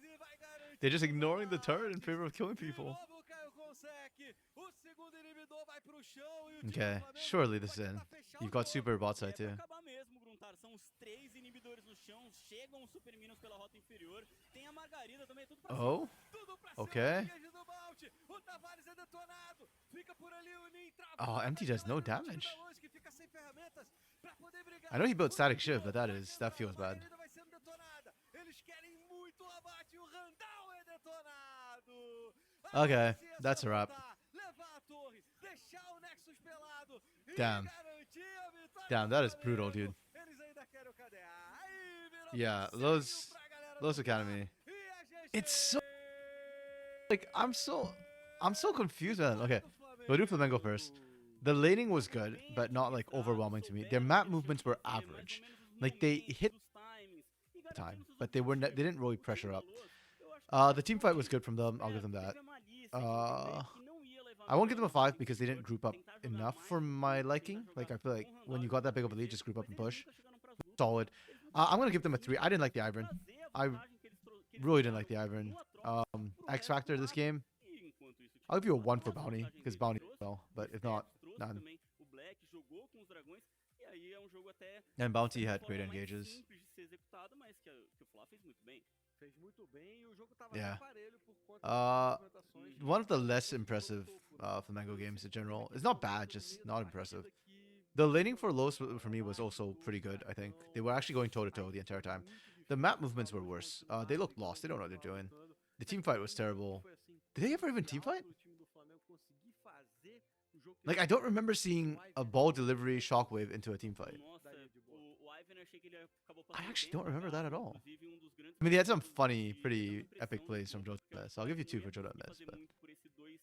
2v2 do top, se ele chegasse não ia adiantar tanta coisa, mas que, lógico, pra teamfights ele tinha o seu uso, a sua eficiência, né, exato, seu valor. Yeah, I don't know, I'm trying to think back if there was a single one, and I don't remember seeing, yeah, any outs from the Ori, so. Responderam bem também essa série, e acho que a Oriana é uma campeã que tem que ser... Okay, yeah, I don't know what's going on with this team. A velocidade que ela coloca no jogo não é o que o resto do time, do adversário, da competição tá propondo, né? Exige que os jogadores joguem na rota do meio. Pois é, a Oriana acaba demorando muito, né, GSTV, e aí essa demora prejudica o time, não deixa ele correr atrás daqueles dragões. Yeah, last week as well, it was kind of like, eh. There were only 1 or 2 fights because those kept getting caught. Yeah. Yeah, it was just really... E a gente vai revendo agora os nossos melhores momentos, né? Inclusive, a vantagem inicial do bot era da dupla da Los, do Empty e do Consec, por conta do... Like, Empty's okay, but he's just not doing enough. Same with Tavares. Like, you know what? Tavares earns a mid counter. Quando a Rel começa a poder jogar mais agressiva, aí sim... Because that's not good. Essa luta aí. Acho que essa luta é muito decisiva mesmo. Porque são as eliminações, né? Um jogo que tava sem acontecer tanta coisa... Tem counter engage do Bounty, acertando 4 jogadores, 3 eliminações. Yeah, Nin had a really rough game this game. Like, I don't think he did anything bad, but he also didn't play the Yone optimally. So he got caught by a couple of ganks, which he should have known better. Like the one, I think, was it Wokes or you, Dark Knight, said that he could have like dashed to tier 2. Yeah, that one to me was not a good idea for him to stay. Like, he wanted to try and be like super impressive, but yeah. Garante muita vantagem, praticamente final da partida. A gente vai para análise. Olha okay. Descambou o Oro. Aqueles I mean, Empty still did more damage than Tavares, and I was very unimpressed with Empty's zero. Undoubtedly, for me, the winner, the best player on Los Grandes this game was hands down JMZ. Randall got kind of hypey. Steps did a disgusting amount of damage. He was never under threat at any time, so I think it's easier to put out high damage numbers when nobody's threatening you. Kind of just straight chilling.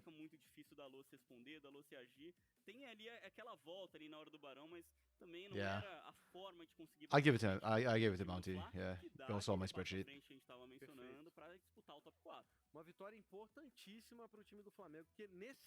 I wonder if we're going to see a lot of changes actually between... Like, in Academy, do they change their rosters between regular season and playoffs? I'm actually kind of curious. Like, sometimes in NACL Tier 2, like, they'll change rosters, like, right before playoffs or right before relegations. Because we do relegations there, so... I don't know if, like, CBLOL does the same. essa vaga. Tá, mas antes da gente ir pra esse jogo, vamos pagar o nosso destaque da partida, porque aí já é o jogo da sequência. E o cara, pra mim, assim, gostei muito do jogo do Steps. O destaque tinha que ficar pra rota inferior, mas foi... Okay, they get body. I heard Steps for a second, and I was like doing a double take. I was like, did they just get to Steps? Because I swear if they did, Mandou bem demais o I'ma not Mount. be a happy minion. Inovando aí na sua foto, né? Eu não sei que... Because don't get me wrong, Steps did well, but yeah. É pra gente ver os bíceps do Mount. Deve Tá ser, parrudinho, né? tá parrudinho. Show de bola. Mas aquele engage ali naquela Foi. luta decisiva segurou todo mundo da luz. Valeu o destaque, tá aí. Garantido pra essa Hell braba do Bounty. E ó, se esse jogo foi maneiro, se colocou o Flamengo naquele passa-frente que a gente vinha comentando, o próximo tá aqui embaixo, ó. Vamos acompanhar Loud contra Cade, um jogo difícil. Okay, the specific data where changes can't be made to the roster anymore on the academy.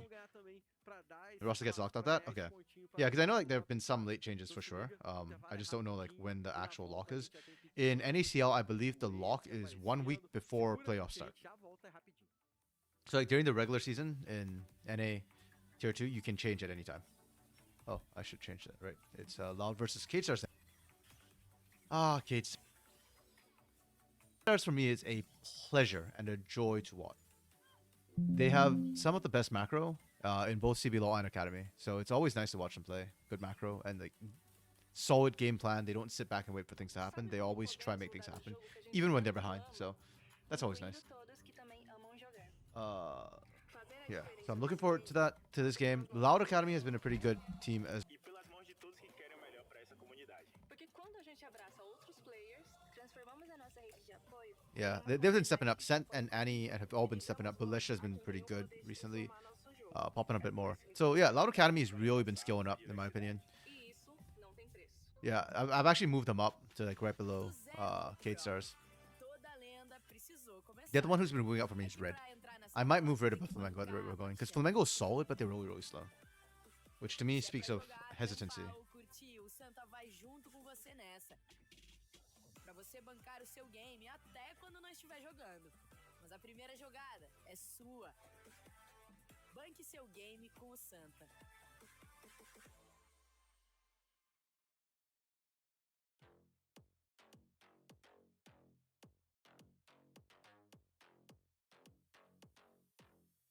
Yeah, and then we have INTT versus Liberty after that, which is Loud need to win if they want to keep the dispute for top 4. Wait, how?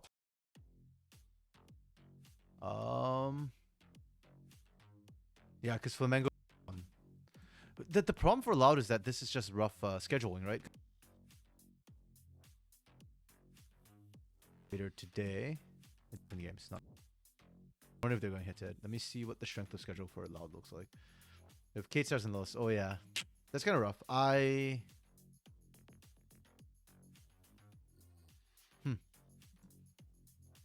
Yeah, I don't know.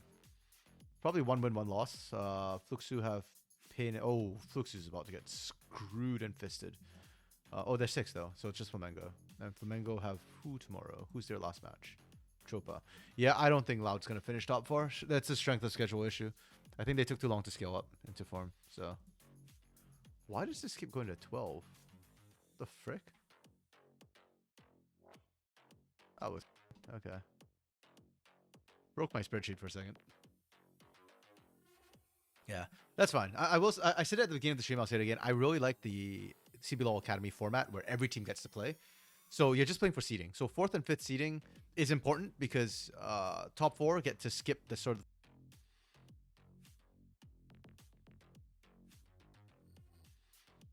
playoffs. So, but I think Loud will qualify anyway. So I'm not worried about them playing through the lower bracket or the GSL side. I think they'll make it.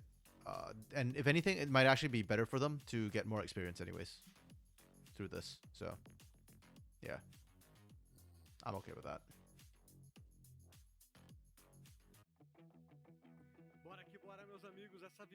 Oh, and we are right into draft. I actually love it when they do this. It's... No, why is my mic cutting out?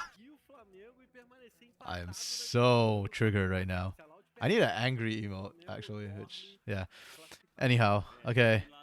Let's got, oh, our first Smolder ban of the day. Let's go Loud. Oh, of course, it's against Cade Stars, right? That's dangerous. We banned this, we banned this. Okay, everything's pretty meta bans. Talia's an interesting one against Annie. I like the Sejuani ban against Sugado. I think it's dangerous to give him, like, these are utility champions. We first pick Varus. Nocturne's ban, we still go Ori anyways with Maokai. Okay, because Ori is the... This is just VKS. If it's open, they'll pick it. Rel Hui. Okay, we go Hui to outrange. Rough laning phase.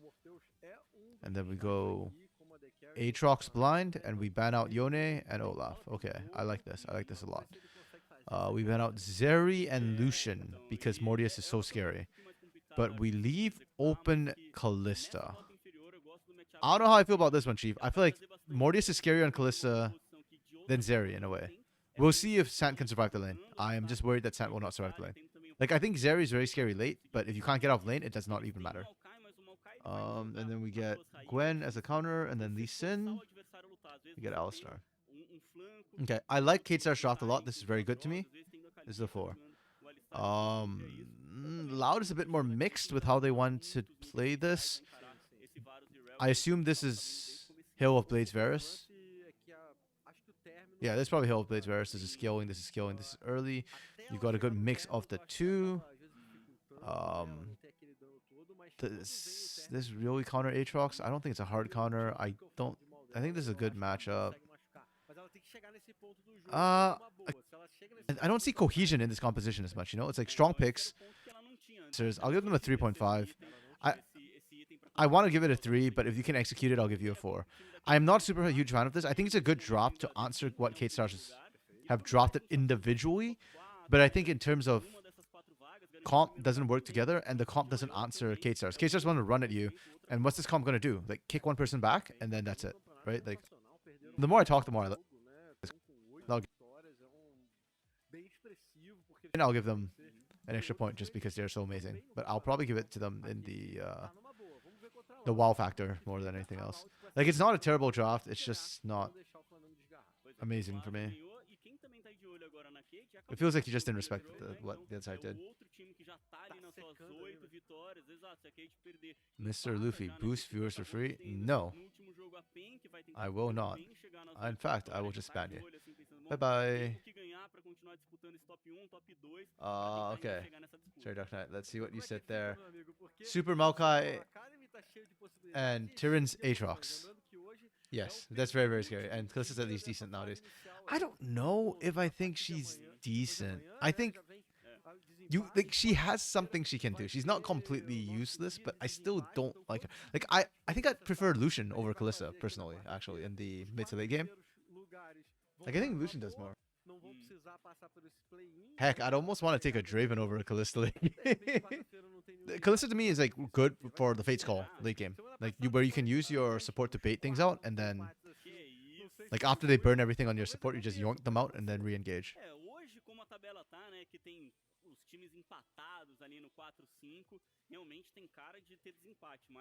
Okay, I'm not gonna have proper lunch. I'm just gonna snack through this game. I have some chestnuts, which I'm just eating right now.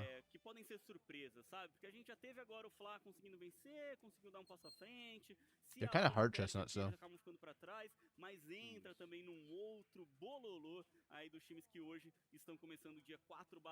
I still feel like she falls so hard behind, though.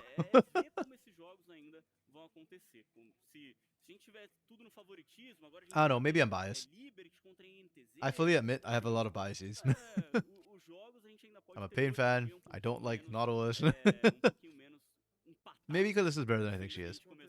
The thing, though, this game, is I literally don't think it matters. I think Mortius will walk out of lane with, at 14 minutes, a plus 20 CS advantage, I think.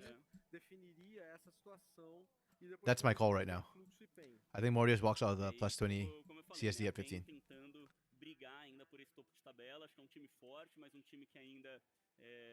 Happen even with Hugado ganking bot lane.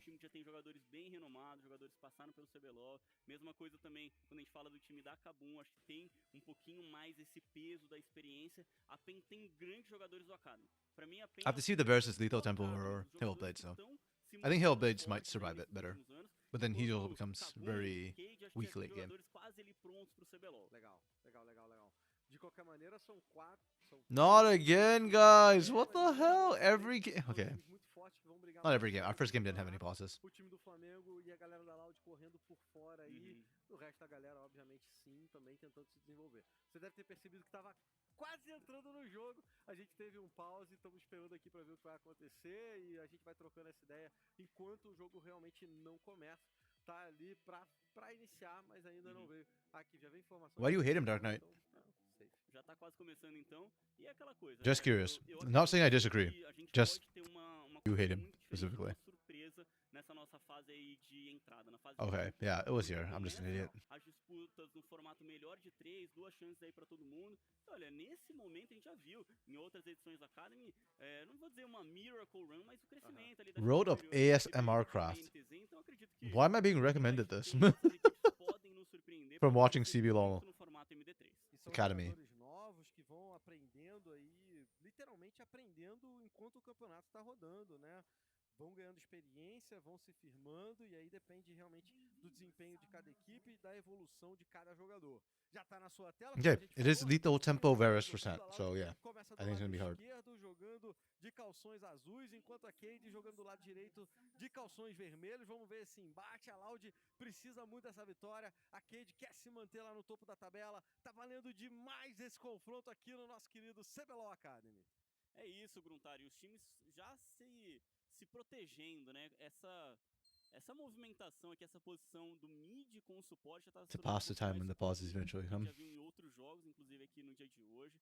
O Lynx esperto, Wait, joga a sua esfera, sorry, não to vai, pass what time when the tem pauses eventually sentido come? os adversários I think I missed causando something. com seu suporte, mas Like, cenário you'll tell us why you hate Varus when the pauses come? A Cade com aquela Oriana que você tava comentando. Vamos ver como é que funciona, se o Link Can write the vai essay fazer then. essa Oriana funcionar um pouco mais cedo no jogo, ou se vai ter essa dificuldade. Okay, a little bit of trading up top already. Talvez a Cade tenha um time bom pra fazer a ponte pra essa Oriana, né? Você tem Kalista, você tem a Trox, o próprio Maokai consegue participar muito do jogo e de repente dá o tempo que a Oriana precisa pra poder crescer. e como que vão ser as movimentações iniciais, porque realmente... Oh, the YouTube recommendations? Yeah, I don't know, man. It's just kind of weird. I'm actually curious. Do people like ASMR? Like, I'm okay with it, but like I don't really seek it out, and I cannot stand the eating ones. Aí, ó, você tá vendo a briga na parte inferior do mapa. That's why I kind of don't really like eating on stream, but I can't help it. The timing is bad. It's lunchtime here. Muito bem a onda de minions também, né? Não sei se a Kalista vai ter essa pressão toda contra vários e real não. Acho que tá mais equilibrada essa parte inferior do mapa. Tem que esperar os níveis do Alistar. Enquanto ele não tem suas habilidades, nível 2, nível Okay. 3, o Alistar é muito... Quite early game. Jungler started Não faz on nada, opposite sabe? sides of the Faz map. uma coisa só, ou ele vai empurrar alguém, ele vai jogar I'm actually com surprised outra, the AT started sem bot side, completo, unless you're gonna o cheese gank the Alistar bot lane. consegue incomodar muito, e isso I vai really do feel dar like vários that's the lane you need to focus on. entre os suportes da rota And inferior, como yeah, if you've got like o Kalista, Alistar, Lucian, these sort of early game champions, you need to play to them. parece não The consegue only reason why I could see that you might not is if you think your bot lane's so good it doesn't need any jungle ganks. Alcance para prejudicar a movimentação do Lynx, o farm, e aí é o crescimento dele em experiência. Por enquanto, a disputa não é tão desequilibrada assim, tá numa boa. Tite dá uma passada aqui na Yeah, parte some people inferior, find it tá relaxing, sozinha, but e I know a lot of tá people also like conseguindo aqui get conseguir creeped out by it or feel very uncomfortable with it. um pouquinho mais pra perto da So I'm just torre. curious. Não é nada, muito prejuízo não, ele tá atrás sim. Like I don't feel strongly either way. Relaxing for me is watching CB LOL Academy or you know league games, which aren't too crazy. I am not a good standard for normal people. Pro gato gankar tanto pela torre como também pela trimoita, então ia ter muito mais espaço, coisa que não está coberto pela sentinela, pela visão que o Tite colocou na rota inferior. Like watching LCK, that's relaxing. Can put people to sleep with that stuff sometimes. Tá, então ele um pouquinho na frente, vai botando. Yeah, okay. Hugato's gonna be the first one to gank bot. This is why I kind of don't like the AT starting bot side. I do not understand the purpose of this clear from Maokai. And I'm sure there's a purpose, because Kate Stars does not usually dick around for no reason. So do you gank top for this? Like, I don't know. Essa sentinela é um pouquinho mais imprevisível, porque eles sabem que no nível inicial, né, no primeiro minuto, teve uma sentinela vindo do jogador da rota inferior, nesse caso do Morteus. Só que essa Oh, sentinela wow. veio Curdy's beating out Turn uma, early. movimentação que eles não tiveram a total Not how I expected this to go. noção que ele estaria pela rota inferior, sim, mas não que ele teria. Is there a kill threat here? Oh my goodness! Damn! De olho no Minion, tinham dois Minions ali. O There cara was falou, definitely "Vou kill farmar threat there. Minion, What the Vou hell? farmar o timing. Vou farmar Minion nada. Ele foi pra cima, tesourada. Loud is scaling. Even Loud Academy is scaling. Que isso? Eu tava aqui explicando a jogada da rota inferior e tesourado. A gente foi pra rota do topo, simplesmente o Tiny morto, First Blood, aí pra Loud. Protesto do Tyrant que ele queria sentinela pra And Theiti cleared top as well. So Theiti could have been there to actually stop that. I don't know. No, not a fan of this. Like, Theiti's at Krugs. You could have just popped here. Se liga nos minions que ficam ali. Eu tô de olho pro Kurt pegar o minion, ele ignora o minion. Oh man, right Manda o here. Tyrant. Muito melhor. Tyrion just not expecting. He has flash. He just didn't expect it. And the, Morreu. Só morreu. Tá aí. Não respeitou a tesourada do Cut, que garante mais uma eliminação aqui a favor dele, a favor do time da Loud, sai na frente em relação ao time da Cade. Ó, o gato. oh, 100%. Tem o bolecha, tem o Tyrion had gato, flash too, é so he could have disengaged at any time. bom levar essas vaciladas. He just didn't expect the damage. And now it's going to get worse because Haunting Guys is already picked up for Curdy. You're looking at components for Tyrion. This is not the same. Caçador aí do time da Cade, o Tight, também não vai aparecer, não vai botar cara, vão deixar esse primeiro objetivo pro time da Loud. I think Curdy baited very well though. Dá aquela recuada, o Tight quer uma sentinela. And that's why one of the reasons why Tyrion didn't realize he was going to die there. Tem mais um presentinho Curdy's aí 6 pra too. mas vai If sair they want to boa, fight vai this, sair tranquilo. they can win this trade super hard. Que tá acompanhando o Tight, mas é numa movimentação. I don't think you get the kill though because Tyrion probably learned his lesson from the last time. Deus contra o Sente. Ah, É isso, turn ele 6 now. aparece já agora, né, o Telas pela rota inferior, olha como o Kurt continua abusando. E esse matchup não era pra ser assim, melhor, né, pra Gwen, como a gente viu.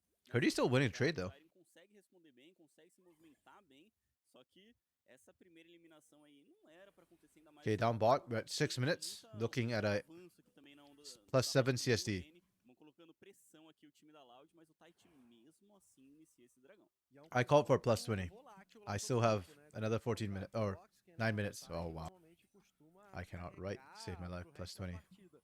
We'll Tem see if we essa can get that. visão do We still time da have Loud another dentro do covil 8 and a half do minutes. cara. Então o Tight não tem essa facilidade toda pra poder fazer o objetivo não. Olha a visão ali, a sentinelinha. É completamente esperado, né, que ele não ia conseguir fazer esse dragão. Por mais que, lógico, a visão ajuda muito. Just walking here. O gato pelo bot. Okay, Tyrion dodges one. Ultimate do Cuts, o Cuts saiu da cambalhotada, veio o Cuts. Já tinha mandado o ultimate, né? É. Achei que aquele era o primeiro, mas já era o terceiro. Já era o último. This top lane is spicier than I thought. Morresse de novo aqui nesse 1v1. Yo, where's the Theiti gank, man? The Maokai hasn't done anything yet. Pode não ter morrido, mas ele tá com a vida mais baixa. Actually, Hugado hasn't done anything either. Não é uma situação confortável aí pro topo da Cage. Muita pressão do This is not my Cuts, Cage tá Stars. no Tyrion, que não tá I thought we conseguindo finished the acertar, Flamengo game already. Tá num prejuízo danado. Minions, ele tá ali mais ou menos parelho, mas é o que você falou. Se ele tomar esse prejuízo agora, vai ficar atrás e vai ficar atrás de uma maneira muito perigosa. More seriously though, I'm a bit worried for Theiti trying to gank top lane. Like, Tyrion needs some help. But if Theiti goes up, I don't think they have enough damage to do anything. I think Curdy might actually find a kill. Like, in trade 1-for-1, even in the gank. Você acaba perdendo menos outras tropas, né? Você vai perder um canhão que vale mais do que as outras, mas você acaba perdendo menos. Só que nessa situação, cara, vai ser essa onda inteira que a gente já viu cair na torre. Vai chegar mais uma aí, os minions melee aí chegando nessa torre. Yep. Mais ouro que vai. I think top lane was over the moment Curdy got First Blood and actually picked up the Haunting Guys. It's just unplayable for Tyrion. And unfortunately for the Aatrox, there is no good trade pattern. Não foi só o ouro dos minions, a experiência também que o Tyrion acabou perdendo, né? Ele já Like, tá your trade com pattern is out damaging, but if they're up a hit in an item, then they just sit there and trade with you. And Gwen does more damage in the extended fight, so Vamos ver o que o Tight tá fazendo, se é que ele pode fazer alguma coisa pra ajudar. É aquilo, né? it's just really rough. Like, I didn't think the Gwen was a big counter pick. Like, I think it's a soft counter. Sozinha, veio só por But, conta dele, não foi porque o yeah. Tight destinou tempo pra rota superior. E pro Tight, destinar esse tempo também pra rota superior não é fácil, não é moleza.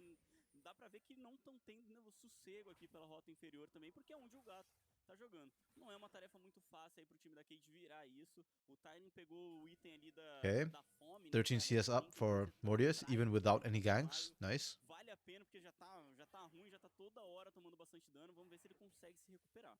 Você é daqueles que você se afundou, amigão, agora vai pro fundo sozinho. Não, assim, não que eu seja desses, né? Mas a Cade, ainda nesse momento, eles têm que continuar tomando decisões. O que é melhor? O que é mais importante? Ajudar o Tyrion ou fazer o dragão? E muitas vezes ajudar o Tyrion não vai ser a resposta certa, né?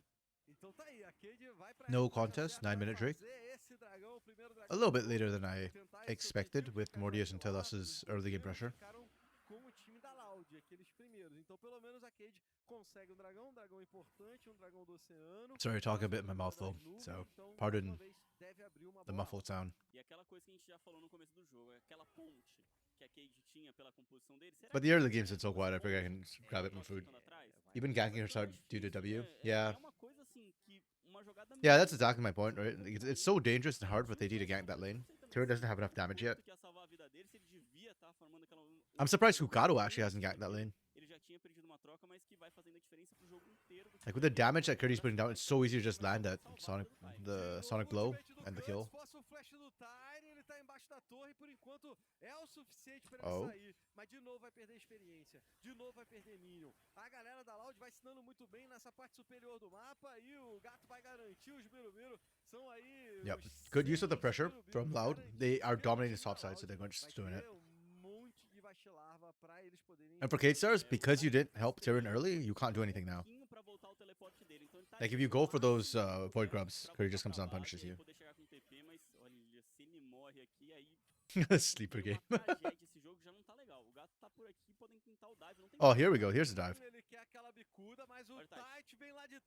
Oh, I actually don't think you should run away. I think you actually run into that. Yeah. Yo, the damage spikes coming out these guys are insane. That's a Hex Trigger. That's not even a lethality item. They just hit the sweet spots. Damn. Okay. Hey, we are not even at 15 minutes yet, and we already have a plus 26 CSD, or 24 CSD, as that picks them up.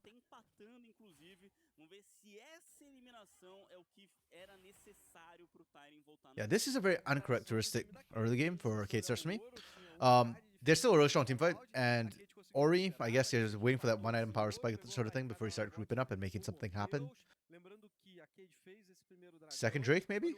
I don't know if Loud will contest you at it, but... Curtis also at low HP, yeah. Yeah, because they kind of messed up the dive a little bit. That's why I said, like, if I were them, I'd have just kept pushing forward rather than backing out of that dive. Because if you push in, like, you're outside turret range, but then they ended up fighting inside turret range, which is why they couldn't really fight.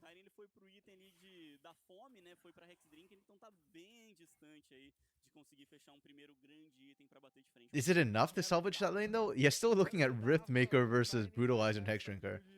Because Tyrion had to go buy some magic resist first, right? It's such an awkward spot for him. So this top lane is still really super rough for Tyrion. Like, you don't win this 1v1. Do you? He's winning a trade now. He shouldn't be. I'm confused why he's winning. Am I just cursing this as I go along? Importante porque na parte de baixo, olha a cobertura de sentinelas que tem o time da Cade. A gente não tá tendo tanto destaque aqui, tanta luta pela parte inferior, tá tendo muita coisa acontecendo mais pela rota do topo, mas tem o primeiro dragão a Cade, tem mais visão e 1 minuto e 40. But that's what they did, Dark Knight. They actually gave up the dive, and they were disengaging, and because of that, they lost Gertie. They just ran away when they saw the Nature's Grasp advancing towards them. Oh, that's fine. Curdy's still ahead, so it doesn't change too much.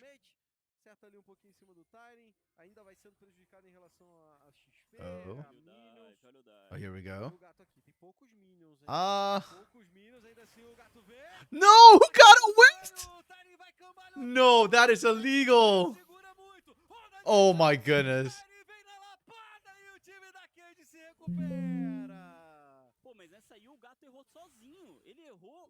I can't believe that just happened. That's crazy. That's so crazy that happened. Holy crap. And then now this gives, like, K-Stars free bot side. Yo, how many shots is Telus tanking? 4 or 5? Okay, Telus overzealous there. We didn't need to tank that much. So 1 for 1, that's good for Loud considering the setup was coming through from K-Stars. But the way the top went was not good for them.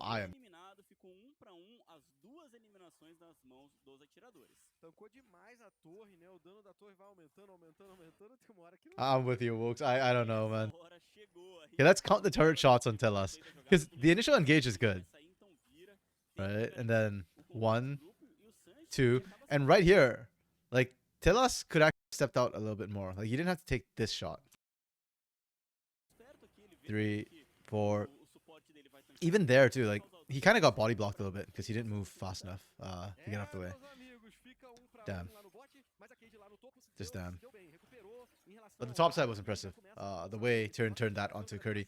Like, when you do Dragon's Rage into Sonic Blow, theoretically, you can't miss. Because Sonic, the Dragon's Rage has a knock-up component where you can't move. So whichever direction you kick, you guarantee that they can't change direction. It's just queued the same way you are. Literally, that's it. Like, it's undodgeable. So that top side was on Hugado for that screw up. Does it matter? No, because Gwen is ahead. And Gwen is immune. And Tyrion's got a garage sale build right now. Like, you don't have enough of the Profane Hydra and you have to stop for the Hex Shrinker. It's just 3 components. You can't fight this. Props to Tyrion, though. Tyrion did really well. He's actually equalized the CS in a very, very tough matchup.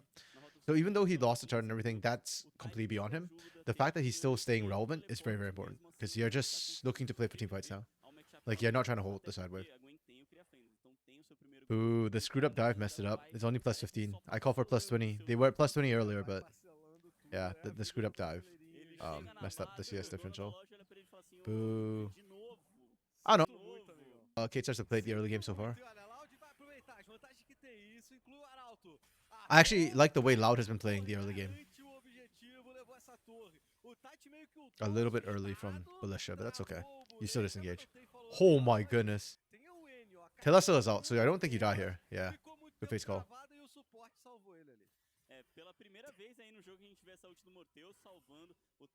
Yeah, I actually like how Loud has been playing their early game. Curdy got a lead, and they've just been pressing that lead the entire time. Santa and Militia are behind, but we didn't see Hugado kind of camp the bot side too much. So the only problem is that, to me, is that Hugado was not as active early as I'd have liked to see. Other than that, I think the lanes played really well for Loud so far.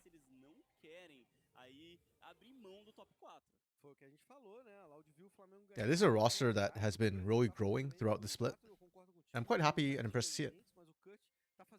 They and Red have probably been my most improved rosters so far.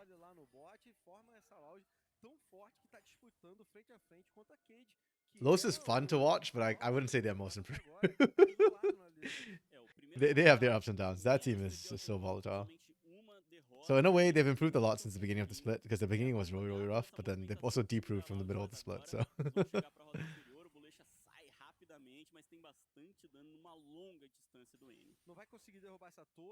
Where is my clean macro from K-Stars? What do they... Yeah, so right now, K-Stars should be looking to team fight. But they burnt Fate's Call, bailing Tellus out, so now they've got to sit back a little bit. They still have Shockwave, but you want to chain both, ideally. Loud, on the other hand, are just looking to scale. Like, they just win by existing. Wen outscales, Hui outscales, Varus outscales. So for Loud to not do anything right now is actually kind of the right call. They just want to stop the objectives from being going K-Stars' way. So we wait for like 2 minutes before Loud do anything.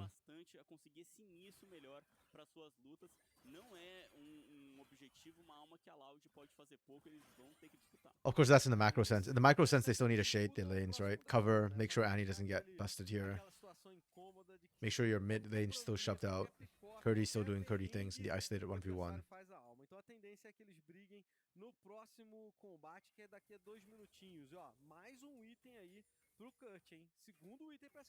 Vision has lapsed a little bit for Loud. I think they've got only a couple of wards down bot and around the mid lane.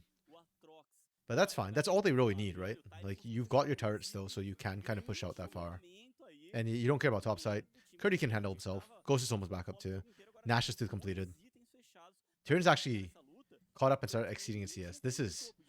Tyrion is amazing this split. He's been so much better than I recall. Okay. This is the fight they need. It is not. Yeah, Morris just got dumpstered. Holy.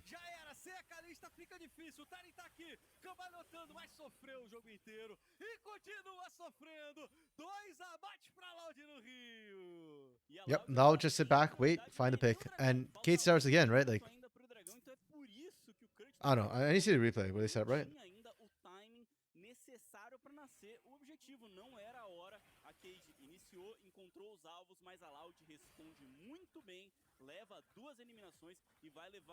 Do you get the replay, or do I have to manually replay this? There we go. So it was Kate Stars trying to make something happen. Sorry, I want to see like what the map state is when they do this. And pause. Okay. So we have Kate Stars collapsing. So to me, the Kate Stars comp needs Mortius. Whoop, that was bad. They need Mortius and they need Linkas, both here at the same time.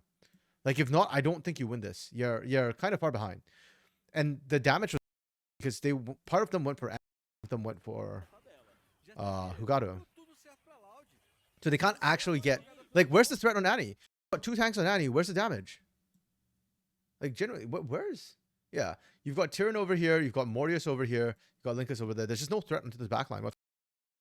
Very uncharacteristic from Kate Stars. A very odd fight, one that I feel like they don't have advantages. I'm not sure why they're picking it.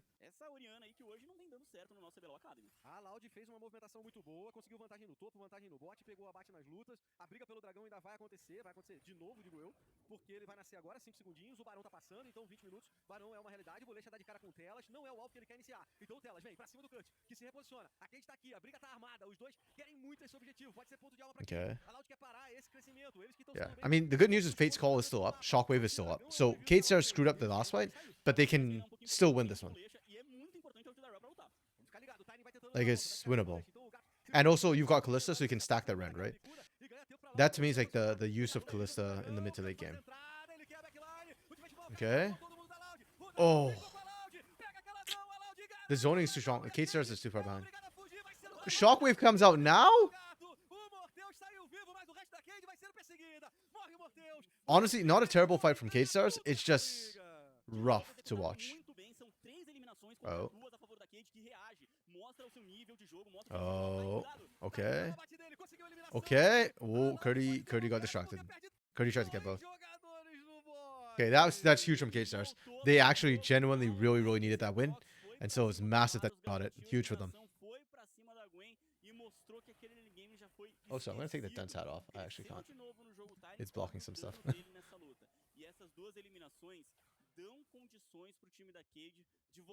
Yeah. Really. I'm going to be honest, that's not how I thought the comp would want to play that out whatsoever. That feels like them just out-handsing.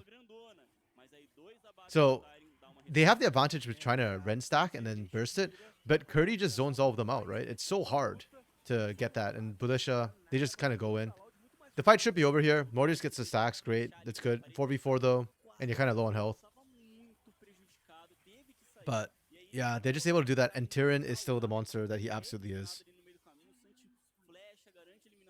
Loud get a little bit unsafe here. They feel like they can push out. They feel like they can win. They cannot. Tyrion outplays. A lot of that's on Tyrion. And just getting the shields as well from Linkas onto Tyrion just keeps Tyrion alive. Tyrion has probably been the best performer right now for Kate Stars, the split. Actually, no. Mortius and Tyrion have both been really good. But this game is about Tyrion. Mortius has been struggling, unfortunately. Yeah, and to me, this is why I hate Callista. Because if you're going to pick Callista, you got to gank it. And we got 0 ganks this game into the bot lane.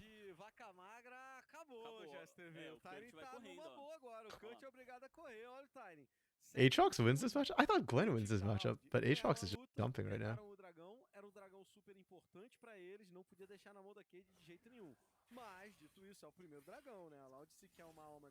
Yeah. Sorry, gotta take a quick call. Be right back.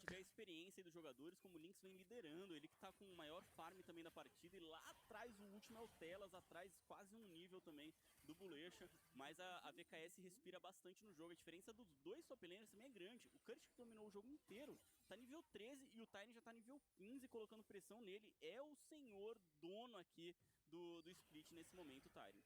É o senhor da guerra, meu amigo. Impressionante o sufoco que ele passou no início do jogo e como ele tá agora. Tá muito forte já esse Aatrox. Foi o fator decisivo para que ele não sair tão no prejuízo depois daquela luta no dragão. E agora ganhou torre lá no bot, recupera no ouro, o ouro volta a empatar. O time da Loud, que vinha numa partida mais controlada, vinha vencendo os confrontos, já se vê numa situação defensiva. Deixou a Cade voltar pro jogo. E digo mais, eu tô sentindo a Cade mais mais tranquila no mapa, se espalhando pelo mapa. Concordo, até mais do que no começo da partida, que pra mim a Cade tava conseguindo dominar o jogo. Tava pior no topo, mas tava melhor na rota inferior, colocando as visões, fazendo os objetivos. E isso é muito por conta das duas eliminações que acabaram acontecendo depois da luta ali na frente do dragão. E a Loud também parece que sente esse golpe. Sente, não tá mais agressiva, não tá mais buscando, não tá mais querendo controlar muito a frente. O Kurt já não tem mais muito o que fazer contra o Tyrion. Quem manda no jogo agora se inverteu, mudou. E é a Cade que não só manda, mas que também tem uma composição que quer o tempo. Que quer que a Orianna chegue bem na partida. Ela que não estava muito bem até agora, mas fecha o Rabadon e já é muito incômoda nas lutas. Fecha o Rabadon, tem sapato feiticeiro, vai dando tempo pra Kalista. O Morteus acabou de fechar ali um espadão. Então ele já tinha os 2 itens, né? A espada do rei e a guinso. E vai partir para aquele Terminus que a gente vinha falando, que muda o jogo da Kalista. Aí ela passa a machucar, ela passa a ser relevante demais na hora das lutas.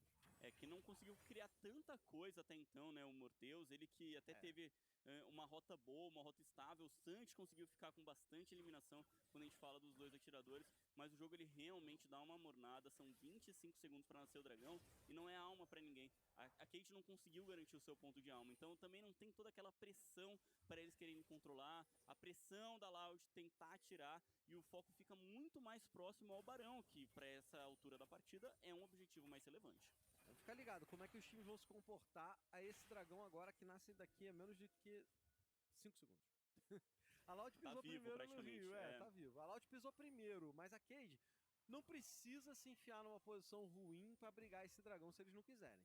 Tem que jogar muito pelo flanco também, né? Percebe que o Tyrion já joga pelo lado de baixo ali da luta, vão fechar o Kurt, mas que ele vai só pular por essa parede aqui do dragão e tá tranquilo. Mas tem que usar o flanco pra permitir que a ult do Maokai seja grande. Poke da Loud pra cima do Tite, machucou muito. Ele foi obrigado a usar o ultimate dele, meio perdido. Olha o engage, pra pegar o cut, pula pra longe, vai saindo do covil.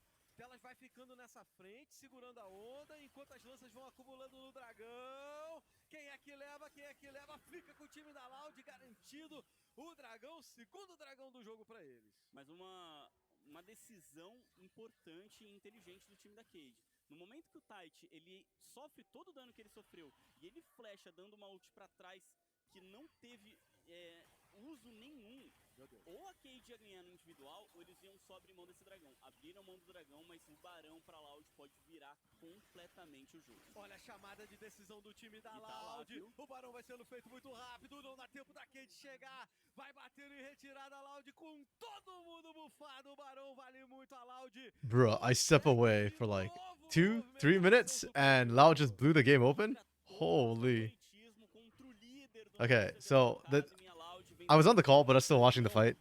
Loud is being very, very respectfully, and I kind of agree with it. I think Tyrion is still really, really scary. If they can set up for Tyrion, I think K-Stars can still win a fight. It's no longer about the shockwave, or it's not about the damage from the shockwave, or Mortius's damage. To me, like, these guys are set up for Tyrion right now, because Tyrion's help. I mean, they'll do a lot of damage still, but yeah. Loud able to get Dragon and Baron though, that's huge. They're gonna keep on pushing. And I think Loud have kind of stalled out a little bit as this game has gone on because they're so respectful. So I think Baron's what they need to speed things up. Ameaçou perseguição ali o gato, mas vai saindo. Sem esse ultimate, o Alistar é macio. E agora quem sentiu o golpe foi a Cade. Sentiu a rotação melhor que fez o time da Loud. Inclusive a Loud nem tá agora tão ansiosa, tão afobada pra ir pra cima, porque sabe let me que get rid tem of uma the grande vantagem de be right back sign. Sorry. De I am posição, already back. de campeão, de time, de spike, quanto eles gostariam de ter agora. Mas o Barão dá uma segurada no jogo. Okay. Garante um pouquinho mais de ouro, e eles vão respirando. This top side is completely flipped too. Like Curdy's actually struggling to push out, which is not great. Agora o Morteus acabou de fechar o Terminus, então não posso falar mais mal dela. E o Morteus agora é o top farm da partida, né? O jogador que mais eliminou tropas aí, minions e campos também. Tá aí sort of a 300 2-2 split push. Curdy's finally rejoining the team. I don't know how I feel about this 3-2 sort of style right now. I mean, to be fair, K-Stars does need certain very specific members to be together, so the push should be effective from Loud. né, batendo na torre. Sim, olha só, olha como Ooh, vai and he rápido actually essa torre. flashed. Ultimate do Tite pra travar a galera da Loud. O cara Okay. consegue muita mobilidade, consegue sair. As catapas Okay, I vão like the call from destruir Loud. essa torre. Even if you have the Tá blow pra flash, eles. just stay safe. Mas play de 1800 agora, o time da Loud vai tentar avançar e continuar nessa pegada, destruir mais torres. O Tyrion vai lidar com a onda de Minos pelo meio e por enquanto tá tranquilo, enquanto o Bolesh tem que tomar cuidado, ganha aquela visão, cavalga pra longe e vai saindo junto com o time da Loud. Olha como mudou, né, Interesting. They're actually struggling a lot to push in. I understand. Agora o Tyrion, So part of the reason is because these turrets get desynced, right? You took this one out, and so you have to wait for the minions to pressure that one before you can pressure mid. They still got 13 seconds, 10 seconds on this. This is a little bit risky, I think. Okay. They can actually get it out. I saw it up on the side. And if you... Ideally, as a defensive team, what you want to do is re-engage the fight right as Baron expires. And the reason why you want to do that is pushing, and 2, because your Baron buff gives additional AD and AP, right? So if they teamfight under that, it's an extra bonus as well. It's not a ton, but it is still statistically significant. So yeah, they just want to kind of wait for that timing to play around it. K-Stars are defending admirably though. Only losing the 2 is not bad. Not bad.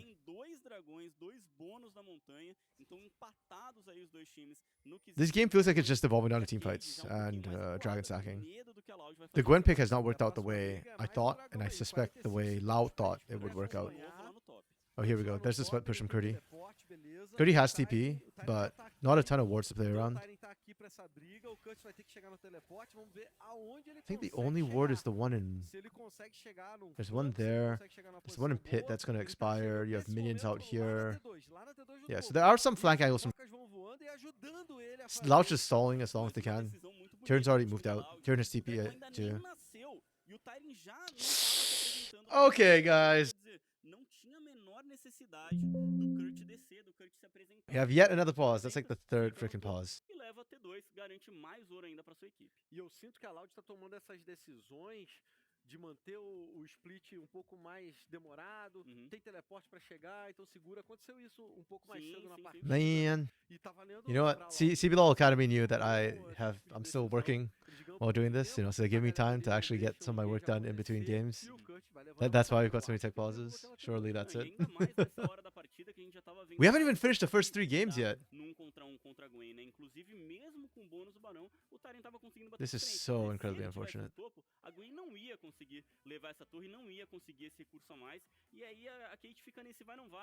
That's okay. It is what it is. No biggie, no biggie. Yeah, the game state right now still favors Loud, and with the scaling, it should continue to favor them. But it is concerning that it hasn't. Pode pintar uma luta ali pra colocar rumo na partida, mas que pra essa última decisão acho que é mais uma vitória da Loud, mostra que a Cade pode estar se afobando. Pelo tempo da partida. Yeah, they and part of the problem is also I feel like K-Stars is just hands checking Loud, and they are kind of coming out ahead in the hands check. So that all adds into the problem as well. Ainda mais pelo posicionamento que a gente já tava vendo dos dois. A Cade, por mais que fez a decisão de que eu falei, tava não vai não. But hey, if you're a Loud Academy, it is Academy. Teams are learning, and there's going to be some disparity sometimes in hands. So better you play it safe and you don't throw the game. Ali pelo muro e não tá necessariamente confrontando a Cade nessa jogada. Inclusive, eu acho que como The game is still going, Dark Knight. Yeah. If we just didn't tech pause. We're at the 5th dragon of the game. There's 2 apiece right now, so we're like what, almost 30 minutes, I think. I actually don't remember the time in game, but they did take a Baron. It was a pretty effective Baron for Loud. K-Stars lost 2 inners for it. It's not the end of the world for them, but yeah. Hey, there we go.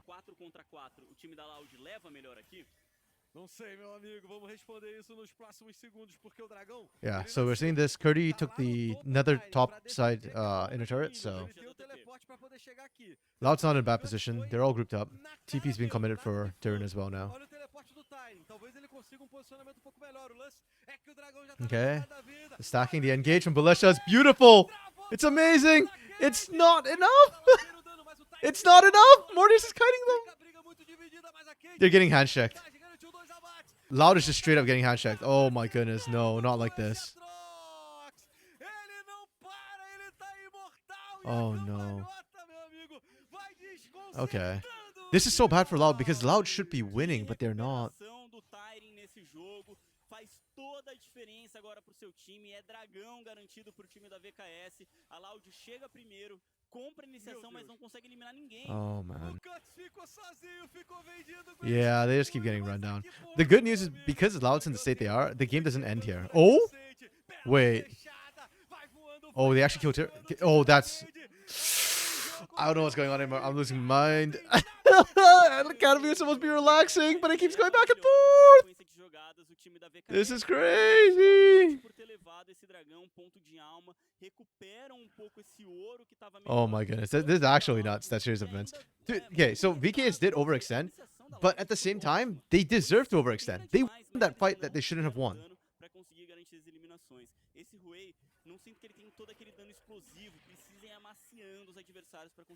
Okay, yeah, they should be able to take this. I don't think Mortius and Deity can actually check this. They need Tyrion. Kate Stars is Tyrion right now. That is the team.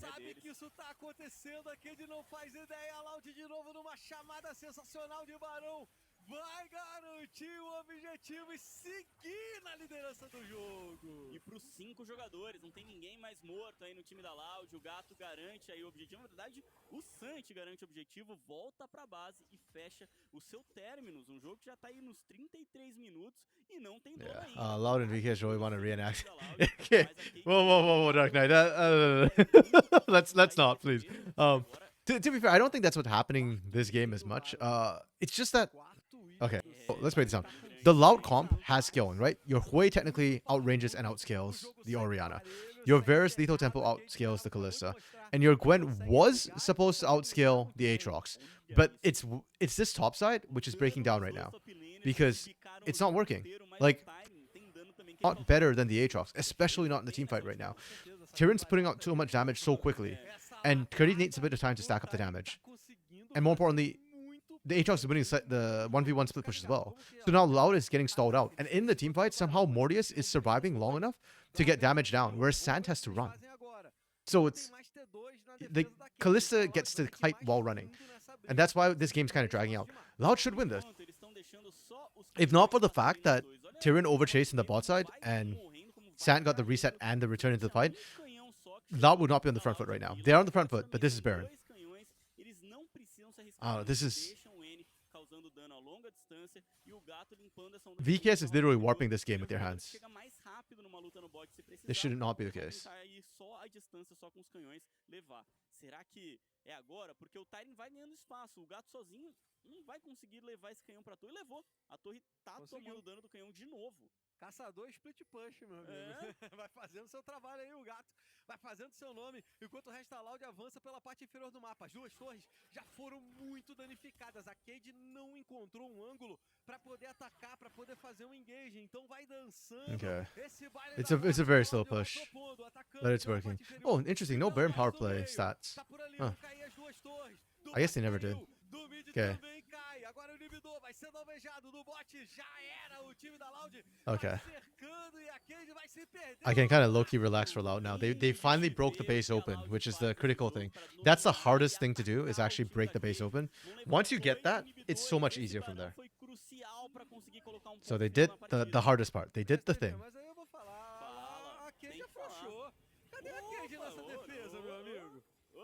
Cadê a Cade na defesa? Assistiu a Loud entrar e derrubar dois inibidores? É, a Cade tinha que ter comprado um dos lados e iniciado, engajado. Acabaram abrindo mão de 2 inibidores. E assim, eu entendo quando você não se coloca numa jogada agressiva, porque você pode perder o jogo nela. Mas você perder 2 inibidores, será que também não é perder o jogo? É lógico, a Cade ainda tá só viva. adia a derrota. Exatamente, mas a sensação que a gente tem agora é que a Cade só adiou a derrota, porque perdeu 2 inibes. A Loud tem a condição sim de fazer esse dragão, mas eles podem só levar a rota superior. Yeah, so for now, Loud have a much easier time, because now with Supers pushing up here, we've mentioned before, this comp for Kate Stars needs them to group up.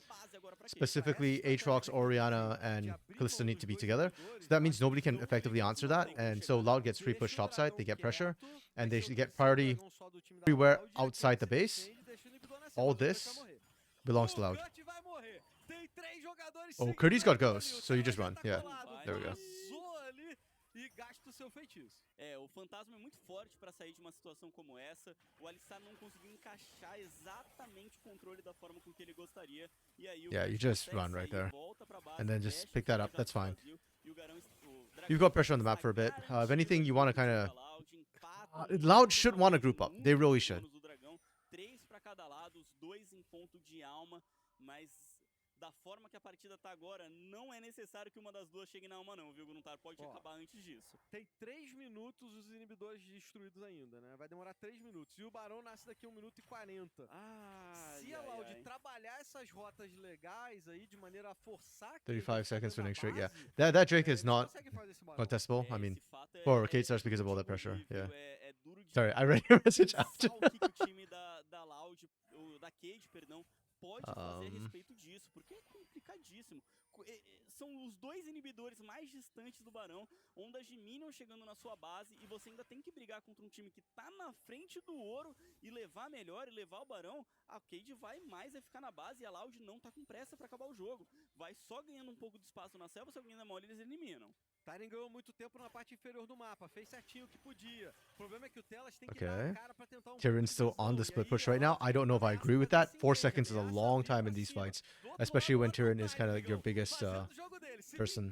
Tudo que ele sofreu no início da partida. Mas será que é o suficiente? Tem que ser pro time da Cade, tá segurando o que pode. Leva a torre, garante um pouquinho mais de ouro, e o mais importante de tudo, deixa a onda de Minions lá na base da Loud. Então vai demorar muito tempo, por mais que tenha esses super Minions aí saindo da base da Loud, vai demorar muito tempo pra onda chegar na base do time da Cade, que é o mais prejudicial nesse momento, né? Onda de Him slowing down so much, guys. Uma ajudada aqui, uma It's just gonna come down to one big team fight. Whether it's Burn or Elder is the question for me. Would make up for not. Yeah, I did not. This game from Hate Stars is so uncharacteristic of them. Like usually, I think. Let me double check this.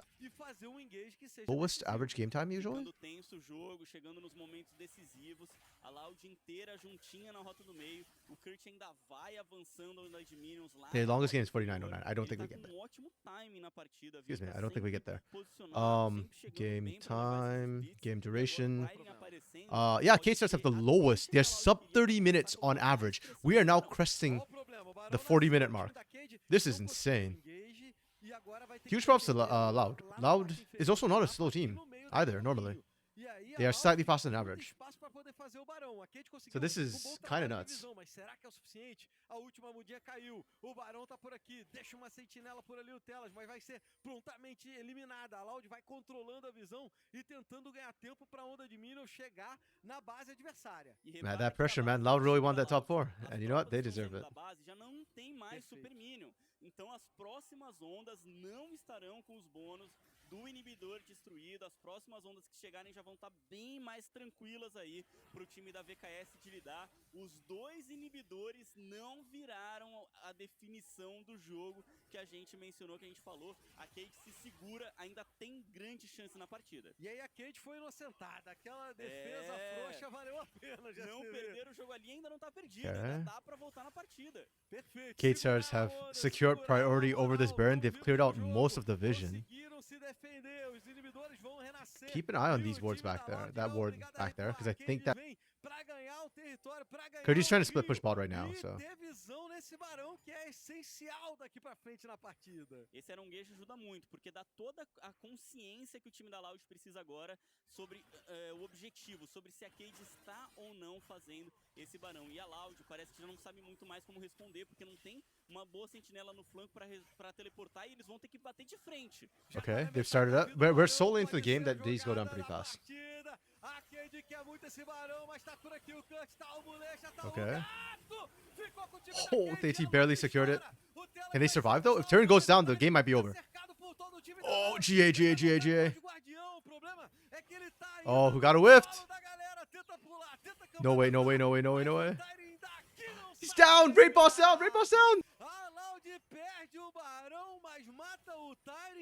Okay, now the bigger question is what can they do with this? Can they actually push? É correr pra base e tentar chegar ainda nessa disputa do dragão antes do Tyrion nascer. Como você falou, 25 segundos para nascer a alma da montanha, tem 43 segundos para nascer o Tyrion. A Cade, que já na outra defesa da base, não colocou tudo a perder numa chance, numa Baron, situação yeah. que era um pouco adversa. Well, yeah. I was thinking like the Baron secures some push, but the other thing too is like, do they? Não faz sentido vendo as últimas Is it segundos enough? que Because tiveram freaking com Tyrion ainda is a beast, tentar right? And they killed maciar o Tyrion, time so da that's the Loud, key. mas But no, they're fighting over o Dragon. tá This mal. isn't even Elder, by the way. Like, if this is Elder, I understand it, but this is not even Elder. 17 segundos o Tyrion. De fazer esse ataque. 15 segundos pro Tyrion, ele tem teleporte, o Bolecha tá praticamente morto. Okay. Oh, the Publisher. Dominado. Wait, O Tyrion Curdy's going nuts. There's no turn here. é o grande No turn, no momento win pra for cair K no Stars. meio. I've said it before. Zônia. O time da Loud vem pra tentar fazer esse dragão, mas ele resetou. O Tyrion chegou por aqui. Like, Tyrion has been the O big Tyrion carry tem for a lot of teleporte. these K Star Vai fights. chegar na backline. Okay, they secure that. They can kill Telos. Loud consegue Even a even Loud with e the o Unbreakable. Tyrion Oh, Turn's here não now. engage, ele acaba He's too late. sendo He's too late. He's too late. batido. Tyrion ficou vendido na jogada, ele veio no teleporte, mas não conseguiu Oh. engage. E a Loud agora, com alma, vem cercando o Tyrion, que tenta escapar, tenta sair, cambalhota pra longe por enquanto tá vivo. O tempo que faltava para essa ultimate do Lynx não conseguiu garantir mais uma, tão grandes ainda os jogadores da Cade, e tudo isso aos 42,50 foi uma alma. Se Oh, fosse uma missão, man. acabava o jogo, mas ainda era Okay. a alma da montanha pro time da Loud. Consegue I had the same reaction at first. I was like, no, Militia, not like this. But actually, it ends up working out somehow. Pra eles, até They actually- agora, é tudo que They eles survive it. It's precisaram, okay. É tudo que eles precisam pra tentar uma grande virada no final. Meu amigo, que jogo This is cheio kinda de crazy. emoções e And the game possibilidades. continues because that wasn't Elder. If it was Elder, that's game over. Loud can't even push with Baron right now. So you got Baron, but this is strictly a gold Baron. You actually lost gold during this Baron. Yeah. Well, 49 minutes. 5 minutes. Yeah, because after you get Elder, you have 30 seconds approximately to actually end the game. If not, it becomes the longest game because it's 49:09 is the longest right now. A Loud parece que nem sabe mais agora pra onde vai. Porque eles conseguiram garantir a alma, que foi o objetivo que foi disputado basicamente o jogo inteiro, né? Desde o começo, os dragões estavam sendo o foco das lutas das equipes. Aí a Loud volta pro mapa e vem pro lado de cima. Não tem Barão. O Barão ainda tá na mão da Cade, ainda é power play da Cade. Ai, Bullish não pode ser fechado. não. BKS got Baron. Oh yeah, BKS got Baron. Sorry, my bad. I'm an idiot. I forgot. Yeah, TT got it. I kept thinking it was Loud who got it. So okay, yeah. Right, that makes more sense then. Loud won the fight, but they did lose the Baron. Okay. My bad. Yeah, it kind of doesn't matter. Look at these gold numbers right now, man. Like, this is insane. A Cade continua fazendo um bom trabalho de avançar aquela onda de Minos à rota inferior. Tira muita pressão que poderia estar chegando na base deles por estar sempre avançando aquela onda. Percebe que tá lá embaixo. O Kurt às vezes faz um trabalho de tentar subir, de tentar ajudar, mas vai alguém da Cade e devolve a onda de Minos lá pra frente. Só tem que se preocupar com o meio e o topo nesse momento, o time da VKS. Cut de novo no split. A Loud ameaça ir pra cima, mas eles sabem que não podem comprar essa briga. É um 4 contra 5 a favor do time da Cade. O Cut tá lá do outro lado fazendo split push. Lembrando que ele tem ainda os buffs ali do Okay. Vampiro, né? Então tem as vacilavas. Yeah, I literally think the only thing that matters right now is Elder. Baron does not matter for these teams right now. Da Loud e esse trabalho que eles vêm fazendo nas rotas laterais. E é isso, a Loud vem chegando aqui junto pela rota do meio. Não tem ainda uma grande chance de conseguir finalizar essa partida, mas eles têm que tentar fazer valer essa alma, né? Que é tão importante, são 4 bônus da montanha. Vê como não toma dano o gato nessas primeiras trocas. Yeah, because so a lot of times right now what happens is while it's on cooldown, you just sell it first because you can't. It's not bringing you anything, so you just pick up a different item which actually gives you better stats for the fight. Só se defenderam muito bem até agora no jogo. Estão segurando a onda e procurando aquela luta que pode fazer valer o jogo pra eles. E segurar o Yeah, jogo it's a pretty até common então thing. What did you foi pick up instead? sucesso, né, pro Was time it da the Spirit Cade. Visage you Ainda went for instead? Não perderam um jogo que tava numa situação bem complicada e eles podem ainda tentar mais uma grande luta pelo objetivo que deve ser esse Barão. Well, because it won't be up right for the next fight, and then if you've got enough gold, you just sell it and pick up the GA again, and hopefully the cooldown's off by then. So that's just how you kind of roll with it. E eles vão conseguir pelo menos colocar um pouquinho mais de visão. A Loud chega bem antes, mas a Cade tem condição de vir lutar e tentar ainda ganhar esse jogo. 45 segundos pro Barão, que vai ser It's a standard próxima practice. grande luta da Like partida. people used to do Será that with que vai ser a luta definitiva? Zhonya Será que é a sometimes as luta well que vai if you acabar needed com o it. jogo? Like Eu não sei if you had qual like a vai fight ser. coming Pode right ser up, de sometimes they tudo do nessa that. partida. But the cooldown on Pode afirmar Zhonya's is a nada, lot são shorter. lances Pode chegar no ancião ali. GA is mas like acho super que o long. ancião não passa, viu, Gruntar? Estão sendo vistos aí os jogadores da Cade. Não sei se tem consciência, se o Bolecha quer iniciar, ele já fez boas iniciações nesse jogo. É uma situação muito difícil pra Cade, porque eles têm que ganhar. Okay, Tem que let's see ganhar now visão, though. This porque senão a continues. Loud faz o Barão sem Again, all this is just filler. We're just waiting for this Elder. I swear, if the teams split at Baron and lose at Baron, I'm gonna lose my mind. Time da Cade, porque se eles ficam parados, eles tomam o Barão. Se eles vão pra cima, eles tomam uma luta que pode ser desfavorável. Então, é muito difícil pra Cade jogar nesse ponto que eles estão agora. Olha a Loud tentando cercar, achei que o Cuts ia pra cima, mas ele segura, ele vai só recuar. Não quis saber muito que chegar pela lateral ali, poderia dar de cara com o Maokai do Tite, aí já ser aprisionado, sofrer os controles de grupo e morrer muito rapidamente. Tem que ficar muito atento a Loud agora com o dano que vem do Lynx. Não pode tomar essa ultimate do Orianna, todo mundo junto. A Cade vai se movimentando com medo do Barão, mas a gente sabe que a Loud não tá lá, eles precisam colocar uma sentinela lá dentro. Eles querem muito essa sentinela, por enquanto ainda não conseguiram. A Loud tá do inverte. outro lado, a Cade vai ganhar o posicionamento do Barão aqui. We're at Baron. We're trying to make this happen. Cercou e conseguiu o posicionamento do Barão, o time da Cade. A Loud vem chegando só agora, o Cuts tá do outro lado. O Cuts não Cade starts starting up again. Curtis is going for the back door. I kind of like this. I don't think it matters the Baron as much at this point, so... Deu onda sônica, acharam o telas por aqui, forçaram o ultimate dele, ele vai segurando esse dano, enquanto isso o Cuts vai entrando na base. Olha só, o Atrox tá tentando voltar, o Bolecha não deixa, o Bolecha não deixa o Atari voltar. O Cuts tá batendo na torre do Nexus. Curtis is ending the game. Yeah, trying to stop the recalls. Yeah, Linkus got to it. Let's go. They slipped up. Why did they do this? Why did they do this? I don't understand. I'm just losing my mind. Why did we flip at Baron? Legitimately, it wasn't worth it. I don't know what is happening here. I don't know what the call is, but... Meu amigo, que decisão do time da Loud. Que decisão do Cuts de STV. Eu vi a hora que ele tava... I genuinely don't know what the hell. This is so... Oh, man. Like, it just makes no sense. Yeah. Okay, so, first of all, the Cade Stars, I don't know... Like, I don't know what they were trying to do at the end of the day. Their comp team fight, and we just never saw them really team fight till it was like way too late. Boas movimentações, a gente tá com o draft aqui na nossa tela, só pra relembrar, né, o que a gente viu da partida. A Gwen foi um counter pick do Atrox, ela veio depois do Atrox, dominou muito o início do jogo, mas sofreu... Curdy MVP? Yeah. For the backdoor? Yeah, you know what? I'll give it to Curdy as well. I think Curdy did, but to be honest, Loud played really well under pressure. Like, not perfect, but pretty well. Their laning was good, actually. The map movements were good. The team fights were good. Actually, no, I'll give them a 5 for the map movements. I think... Okay, so here's the thing. I don't think the map movements were the cleanest, especially in the early game from Loud. But what I do really respect was the end game call. That was a map move. That was like a macro play, right? Like, they sent Curdy to do that. They drew Cade Stars in. Sure, Cade Stars made mistakes, and that's what gave them that. But still, the fact that they did that was insane. Huge X factor in this team, man. Like, genuinely. One of their best performances yet. Just really solid from them. Cade Stars, on the other hand, the laning was not bad, but the map movements were terrible from them today. I don't know why.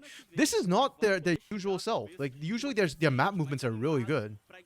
But today, it was just not good. And the X Factor from them? Okay, Tyrion had X Factor, I'll give him that.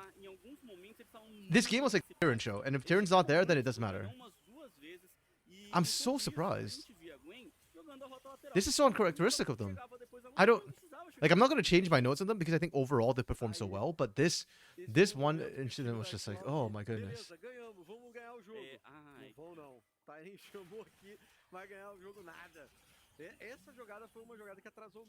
Yeah, I don't know, man. Yeah, Tukui and Leko leaving. Well, Linkus, okay, so the last game, their map movements were really good too. So, I think not having Tukui definitely changes the game. Tukui was truly built different. Leleko gave them more hands, but my issue is not with their hands right now. My issue is more like with their macro. And maybe Linkus is not as big a shot caller. Maybe, I don't know, but yeah, to me, this feels like something that the coaching staff should be able to change, you know? I don't know. It's really hard to talk about coaching staff too, because a lot of times like we don't have the information. Like unless you're on the team or know behind the scene, you kind of it's hard to say, you know. 100%. Like I don't know what's happening there. It's just weird.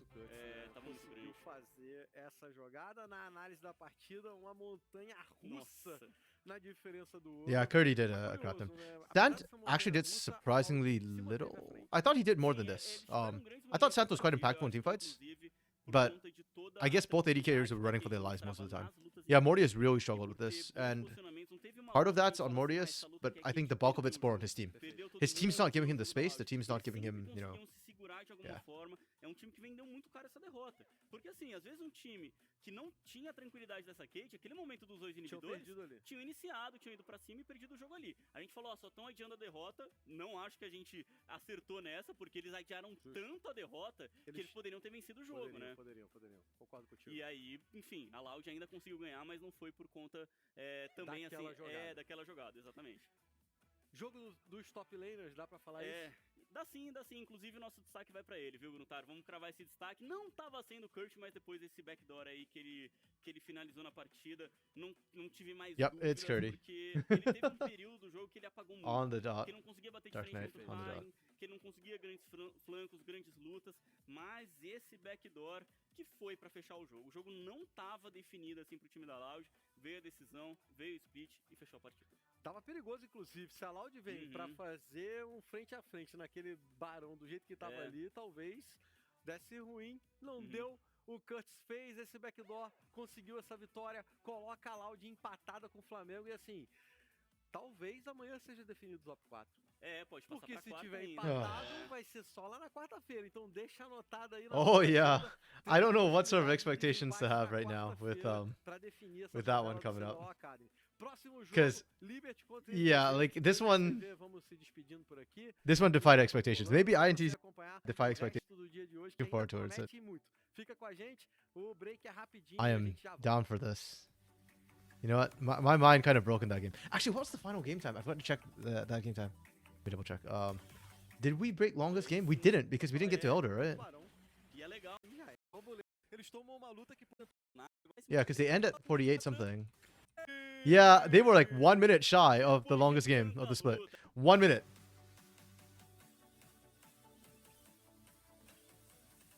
Sabe como podemos mudar o jogo que a gente tanto ama, incluindo todos que também amam jogar?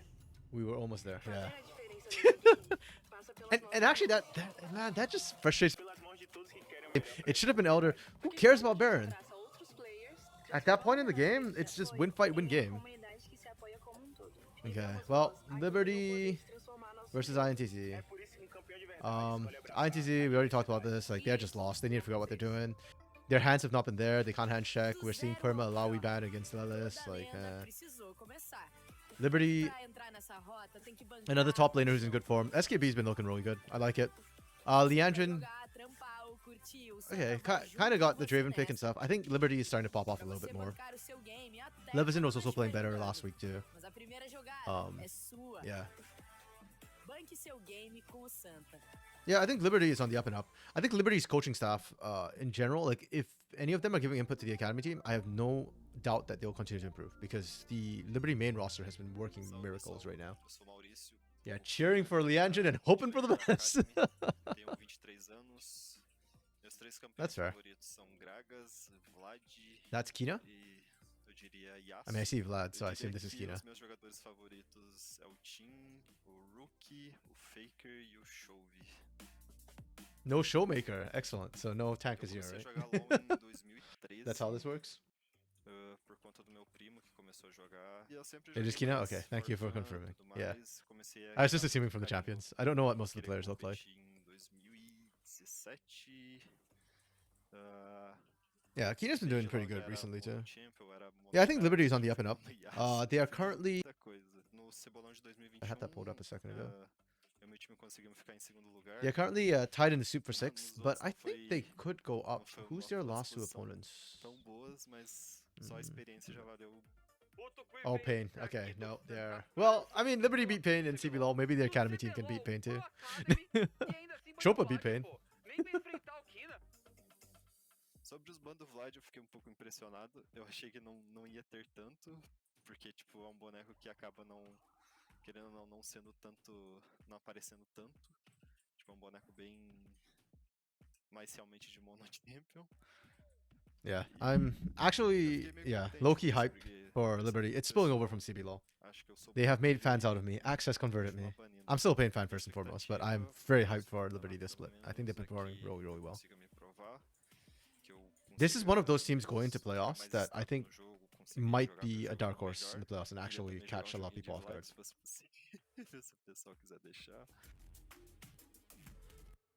And I am here for it. Boa noite, Hey, there we go. Estamos chegando aqui na Halfway mark, transmissão new pra darmos casters. continuidade aos grandes combates aqui da nossa Liga de Base. Tabinho, um prazer inenarrável estar ao seu lado em mais uma transmissão. Como é que você tá? Tá bom, um prazer inenarrável estar aqui com você e com todo esse pessoal lindo aí de casa. Boa noite pra vocês. Agora a gente tá chegando pra terminar os últimos 3 jogos do dia de hoje. A gente viu um pouquinho sobre o Kina, né? O mid laner da Liberty que joga agora. E tem que deixar os monos brincarem, né, Oni? A gente gosta realmente que os monos joguem com seus campeões favoritos, mas não é dessa vez, novamente, que o Vlad passará a NTZ. Bane o campeão, além disso, banem também Okay, we are into draft. Let's pause and take a quick look. Okay, first of all, make sure no changes. It's still Tara, not Rosa. Okay, that I kind of want to check if it was Tara or Rosa, because yeah, I know some of y'all prefer Rosa. Stop betting. They have to. Lelis is good on it, I guess. Hasn't won on it, but but okay. What else do you ban though? Is the question. I don't think any team's always too worried about individual picks for INTZ just yet, so they're just doing stuff like this instead. Okay, Kina doesn't get their hands on Vlad. Sag, at least they're not banning Draven anymore, though Leandrin isn't picking it either. Nautilus first pick. Here we go again. To the Malka, I like INTC's response. These are really good meta picks. We go Orianna, we go Smolder, we answer Jinx. Very, very standard so far. Then we ban Chase. That is not standard. But you know what? I respect it because SKB is scary. But SKB is just going to pick Aatrox, yeah. SKB and Tyrion are probably two of the scarier Aatroxes for me right now in this league. We ban Nocturne to stop Orianna. Okay, I like it. Interestingly, no Viban. That's actually very... Oh, because I guess you see... yeah, very interesting to me is that we don't see Viban. You could still flex the Maokai to support and then pick a Vi here instead. And then that way you've got a way to actually access and punish... Cassante ban, Milio bans. See? See, that's the thing about Liberty. They did think of the Maokai flexing to support. And that means Vi was on the table, but they decided, no, we take out Milio instead. Which is fine. I respect that. And we take out Cassante, which I don't think you need to do. Like, I don't think this Cassante ban is necessary here. This is almost as bad as the Alawi ban. Okay, then we pick Renata. Solid choice. Uninspired, but solid. We answer with Rel Jungle and Aatrox top makes sense. And we're running TF into Aatrox. This one's interesting. I think TF has been dominated. But I think Aatrox is a little bit more dangerous. I think Aatrox has a bit more ways to catch up to you than Cassante has. So...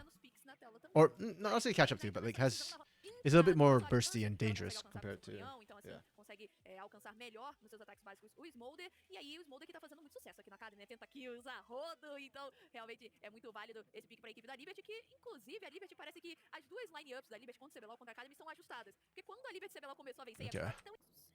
Pois é, realmente, ainda tá um pouco... Yeah, I think, okay, comp-wise... Comp-wise, I actually think INTC dropped it better with the of the Twist of Fate. This is the question mark for me. I actually don't think this is going to work, but if it works, then they're a genius. But everything else I like the Talia into Orianna, I like the Jinx to Smolder. It could have been a Vi, that's my only thing. The ban Cassante Zelvione and picture. Yeah, exactly, right? Like, the Cassante ban doesn't really make sense to me. Maybe they know that Lelis doesn't play Yone. Yeah, because Academy players can and can't. Maybe that's it. This draft is okay, but uninspired. I'll give them a 3. I actually think INTC dropped it better this game, but it's whether they can execute. They need to be proactive with this composition. Like, I need to see Dizen ganking lanes. I need to see the double globals. One of the strongest parts about running TF and Talia, especially TF into a freaking Aatrox, like, for lane, you're thinking there's scaling, and I need to see that global pressure come in for the team. garantir o tracking milionário dos You've got the caçadores. tools for É it, muito so importante can you saber execute it? quando o caçador adversário está nesse ponto. No, my mic. Até onde você pode ajudar, se você pode, I hate conseguir my life. uma Okay, I don't know what boa missed. Basically, I'm saying INTC dropped better, but don't know if they can execute it. Desenho lá na rota superior, tá na parte contrária do caçador adversário, sabe exatamente por onde essa Rel irá começar a sua limpeza na selva. E a gente acompanha aqui nessa rota inferior, tanto o Leandrinho quanto o Tara não estão com aquele farm super otimizado, mas I'm estão so sad my mic keeps conseguindo cutting out. de primeira Yeah, if you want the details, I'll break it down again. But basically, yeah, I think INTC dropped it better. They won't draft. There's a chance Querendo ou não, o Nautilus é uma if they can ameaça figure out agora que eu tô how desse to jogo, actually play essa this game. Sim, mas aí vem a questão também da vantagem da Jinx, né? A vantagem que ela tem de distância, assim, ela consegue alcançar os minions com uma facilidade maior, com uma tranquilidade maior, não precisa se expor tanto. Junglers opposite side of map. That's fine. I think Liberty has an easier gank time of things. Yeah, just run top and punish his TF. I like it. Do they see him? Do they know? They ghost. Oh, yeah. Oh, that crash down. Just the tip. And mid lane.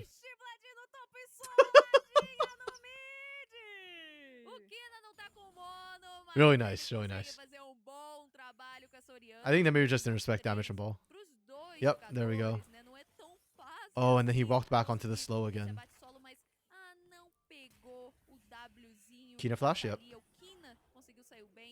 Really nice. See, this is the problem, right? Like, Liberty is getting hot right now. Like, that's not like a... Yeah, the top side was a good macro play. But the mid lane, that's just out-hansing, man. And then Namir is also like the up-and-coming new mid laner, right? So, huge props to Kina for that. You love to see it. Oh. I hate that crash down just ignores everything. Feels kind of busted. Procurando um pouco mais esse sustain da mana, né? Tem um pouco mais de mana depois, mais pra frente vai conseguir o upgrade desse item, vai ter um escudo. Então, o Namiru vai pra essa posição um pouco mais safe, né? Digamos assim, um pouco mais tranquila, principalmente.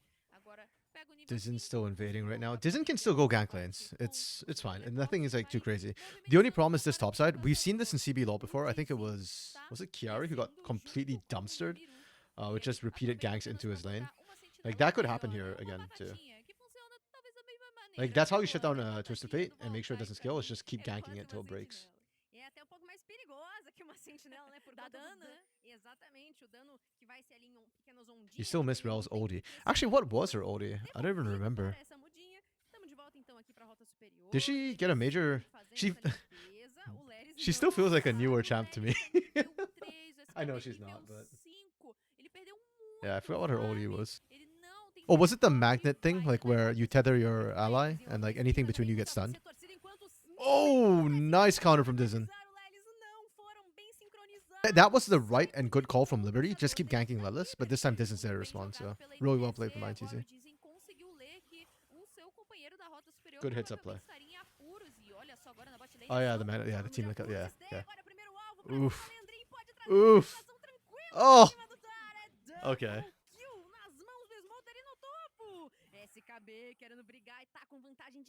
Yeah, Liberty is just beast moding this right now. SKBS, be careful. Okay, fine. Round 2, let's go! Road Ender popped.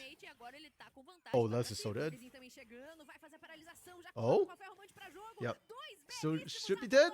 One more? Yep. Yeah. Okay. So, from Dizen, the counter gank was good. From Dizen, the staying around was no good.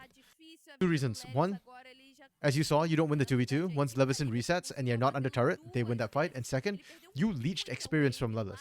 That's what allowed SKB to win this, because you hit World Ender. Okay, granted, level 6 or Twisted Fate doesn't really matter. But still, right? SKB hit 6 because you leech, and then you turn around, level advantage with Levison to just provide CC, and you win that fight. You needed to just show up, stop the gank, recall. And Lelis just does Lelis things. At worst for Dizen, you recall, run back up, cover, and then move again. As it stands, you just die and then have to reset this way instead. About the same amount of time either way. Oh, was there a kill down here? Oh yeah, the double kill. That's the replay. Good hook. Oh. Flap, flap, flap. Okay. Wow. Just straight up fight. That's the one thing about Jinx. I know that some coaches don't like the Jinx handshake into Smolder, because the problem is that you come online like 3 items, So your laning phase is just as bad as Smolder. So you get no advantage there, and then Smolder will eventually outscale you. So you get a small window, like maybe 20 to, not even 20, like kind of like 20 to 30 minutes, where like you have an advantage as the Jinx, and that's it. And then once that window passes, Smolder gets too strong. Range, but Smolder just does so much damage, he can melt your front line. Okay. Yeah, Drin's dead. Good choice. Good gang from Dizen. He's not sticking around this time. No dragon to take though. Already taken by NTT. Nice.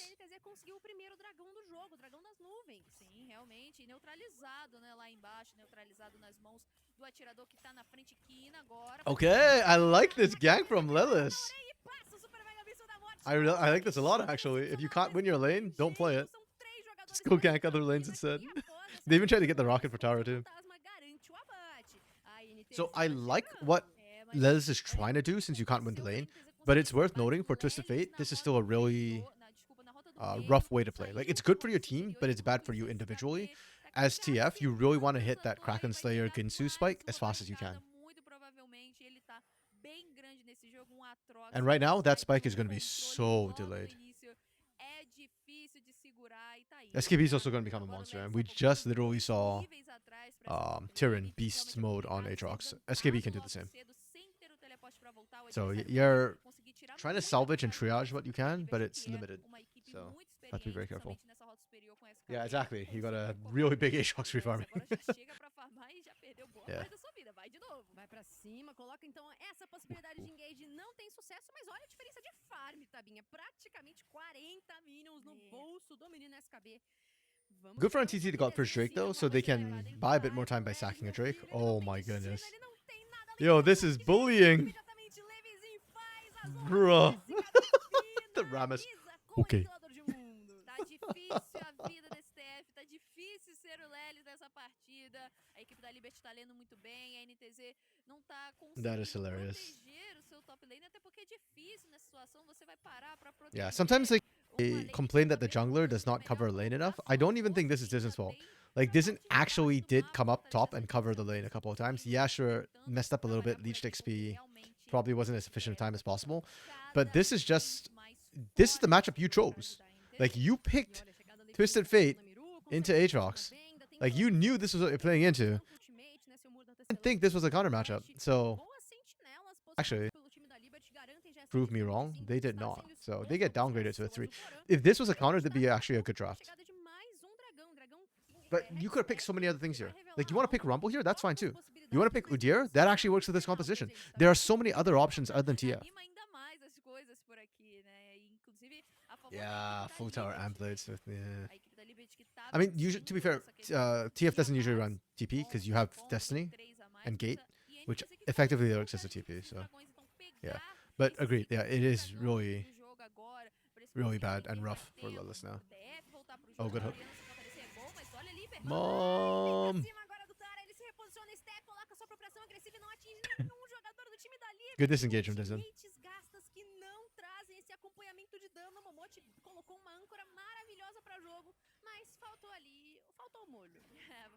And mid lane is straight chillin' farming until Dizen shows up again.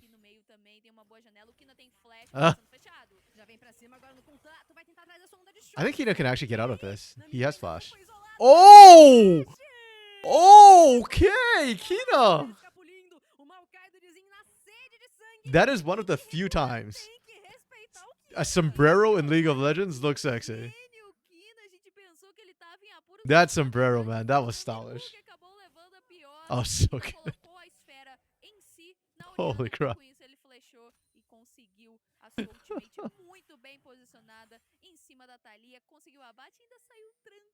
And by the way, like, that flash was also to gain distance from Dizen, right? Like, it's not just a like style points sort of move. But it, hey man, that's definitely wow factor for me. Those sort of plays right there.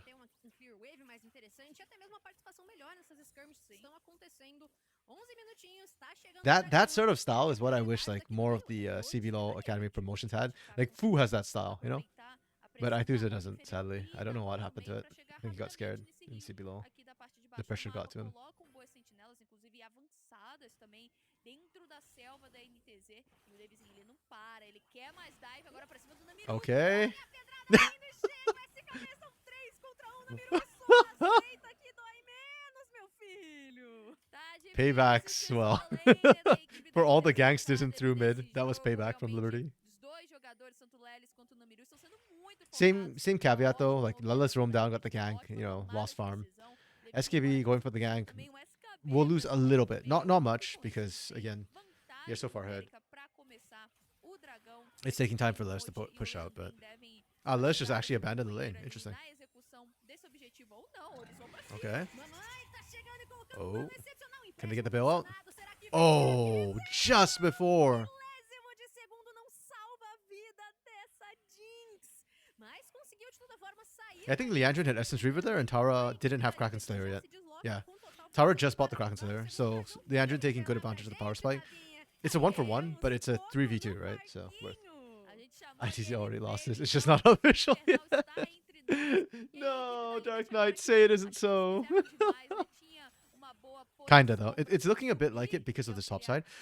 It's doing well though. I think Tara and Thea have done a pretty good job stabilizing. Yeah, there was that one death early, well, it was a double kill over to the engine early. But since then, they've actually stabilized the lane very well. But yeah, this top side is an issue right now. I'm scared. I'm scared.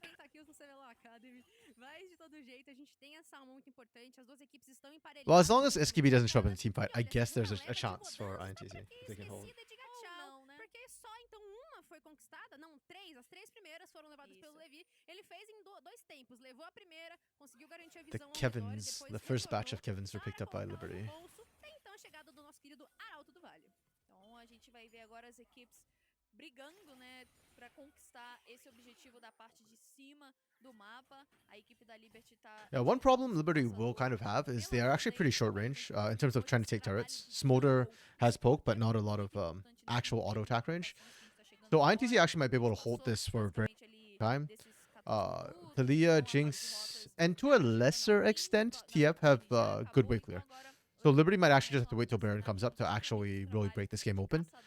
I'd love for them to take this Herald first, crack open mid, because they're already having problems taking mid and bot, right? That's what we're seeing right now from the wave clear. See, Tara can wave clear this quite quickly. So Liberty need to force lights.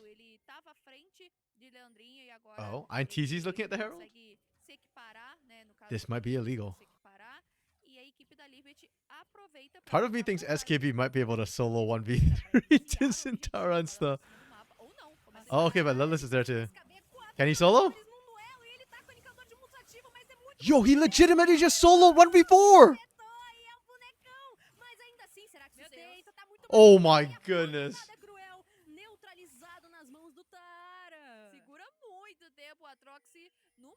Brothers and sister on INTZ Academy. We cannot be bringing the fight to the biggest monster on the rift. Like, he left you alone, and you went to go poke the bear. Rest in pieces. That is a super long lane. Leandrin's sprinting across the map too right now. Oh, there we go. Leandrin can't reach, I don't think. Yeah, but you still killed this in here. Yep. Oh, the burn still lives. Holy crap. That could have been, should have been so much worse for INTZ. But even then, again, the same problem is, like, why are you poking SKP, man? Like, he's leaving you alone. Just be thankful and make play somewhere else. They did get the shutdown goal, though, onto Tara, so kind of worth it, I guess.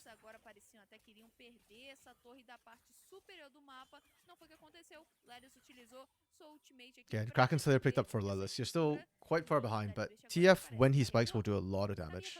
Just straight autos do disgusting amounts of damage.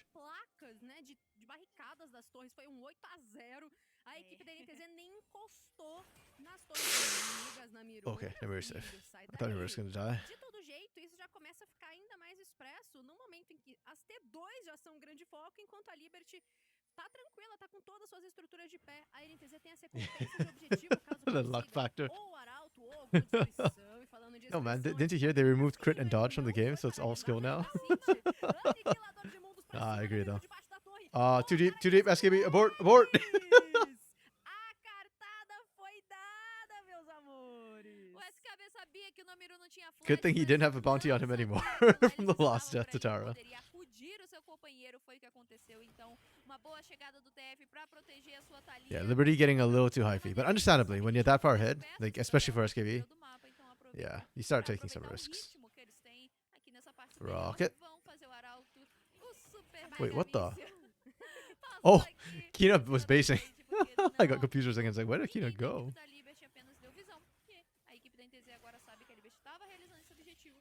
Okay. Theoretically, if Liberty is good enough, you can get the top side with the Herald, bring it mid, and then crash it bot.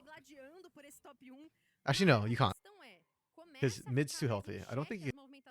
Yeah. I don't. Yeah, and you can't go from top to bottom. It's too far for Herald. So I think he just. Oh. You guys can't take SKB. Don't do it.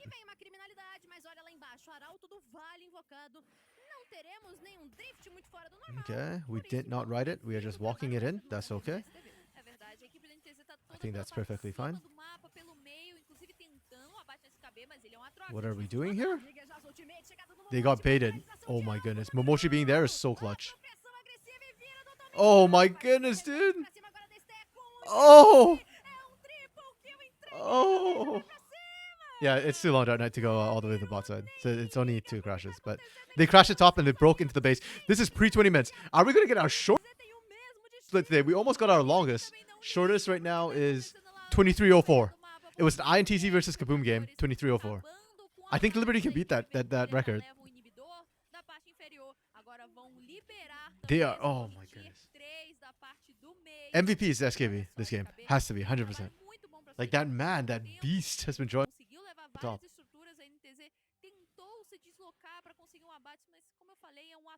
We had FN Beast this week. Now we have SK Beast in the academy as well. Momoshi being here was such a huge deal. I think he actually flashed to get there. But yeah, like SKB was already hard enough to take down. They would have succeeded, but the CC that Momoshi put down was critical. And I think there's Triumph procs on SKB there. That's insane. Oh, does the Andrew die here? Oh, he bought so much time. Yeah, this game's over. This game's completely over. Like, if I'm INTC, my mental has been completely destroyed. Oh, even the hook lands. Just the tip. Go, go, go. End. End. You've got 3 minutes to beat a record. I don't know, Dark Knight. I really don't know. Like, they've done it so many times. The first time I get it, because he has a bounty, right? If you trade 1 for 1, it's worth it.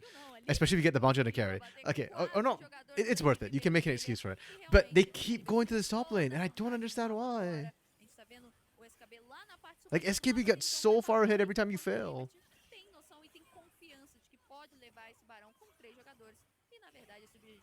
Okay, Les is going to get bounty go bot side. I don't know if it's enough to get Ginsu's.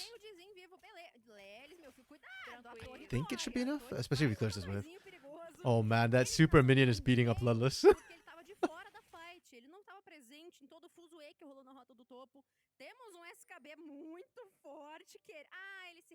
Namiru knows that SKB's in there. You literally have to know because of the super minions. There's no point hiding.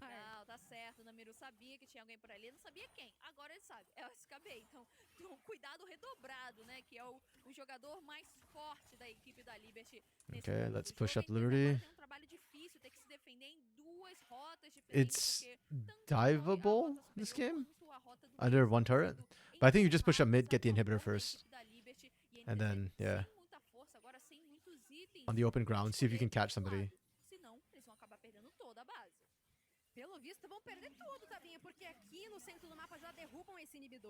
Yeah, okay.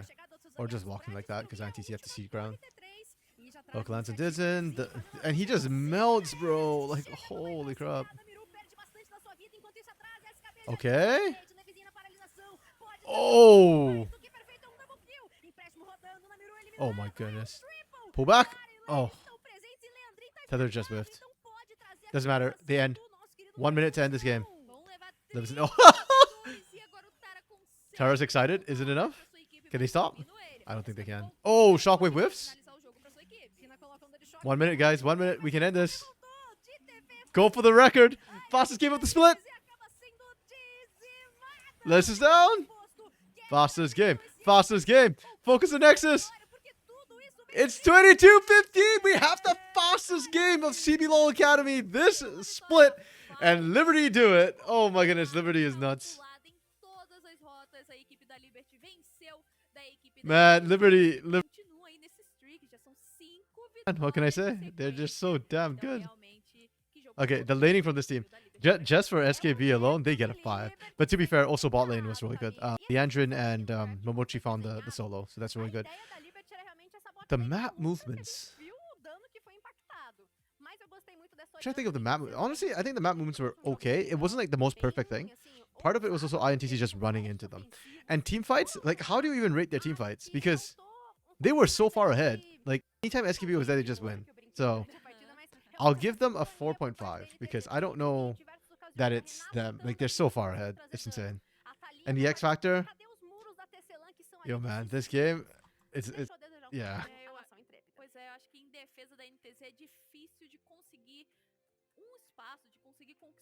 I forget which letters I capitalized in SKP's name. But yeah, but 5 for X Factor because I have not seen one player carry a game this hard in a hot minute. Like that's insane to me. And well, for INTC, the laning, I'll give them a 2 because it wasn't terrible. It was just the one lane that like really completely got destroyed. I will say though, you are 5 that. Fucking was it? I almost want to drop their draft because of that. But no, like part was also about this. The map movements were actually not terrible from them. They just had no prio. They got the early dragon on the bot side and they just couldn't do anything. The team fight was not great, but to be honest, it wasn't terrible either. They actually team fought properly for the side of INTC. They were just so far behind. Actually, no, I'll take a point off their map movement because they got so far behind because they kept trying to gank Lelis. It was so weird. Do you have X Factor this game? Did anyone really impress me? No, I don't think so. Yeah, once again, another game where they don't know what they're doing. Who do I give this to? Who's okay? We know Liberty Academy's MVP was definitely SKB, but on INTZ, maybe I get Dizen. I think Dizen did well this game. Like he covered some good ganks early. He still got some objectives. It's either him or Sta, for sure. Namiru did. Actually, should I give it to? No, Namiru did okay. But I don't think Namiru had much of an impact this game because everything got so screwy and he got some burrowed.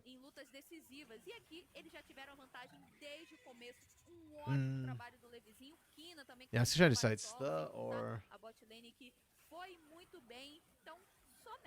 It's Dizen? Okay. Yeah. I was thinking Sta or Dizen, but yeah. Yeah, you're right. I should take my gut. My gut said Dizen. Okay. My goodness, though. This game was this was a bully game, alright. Jeez.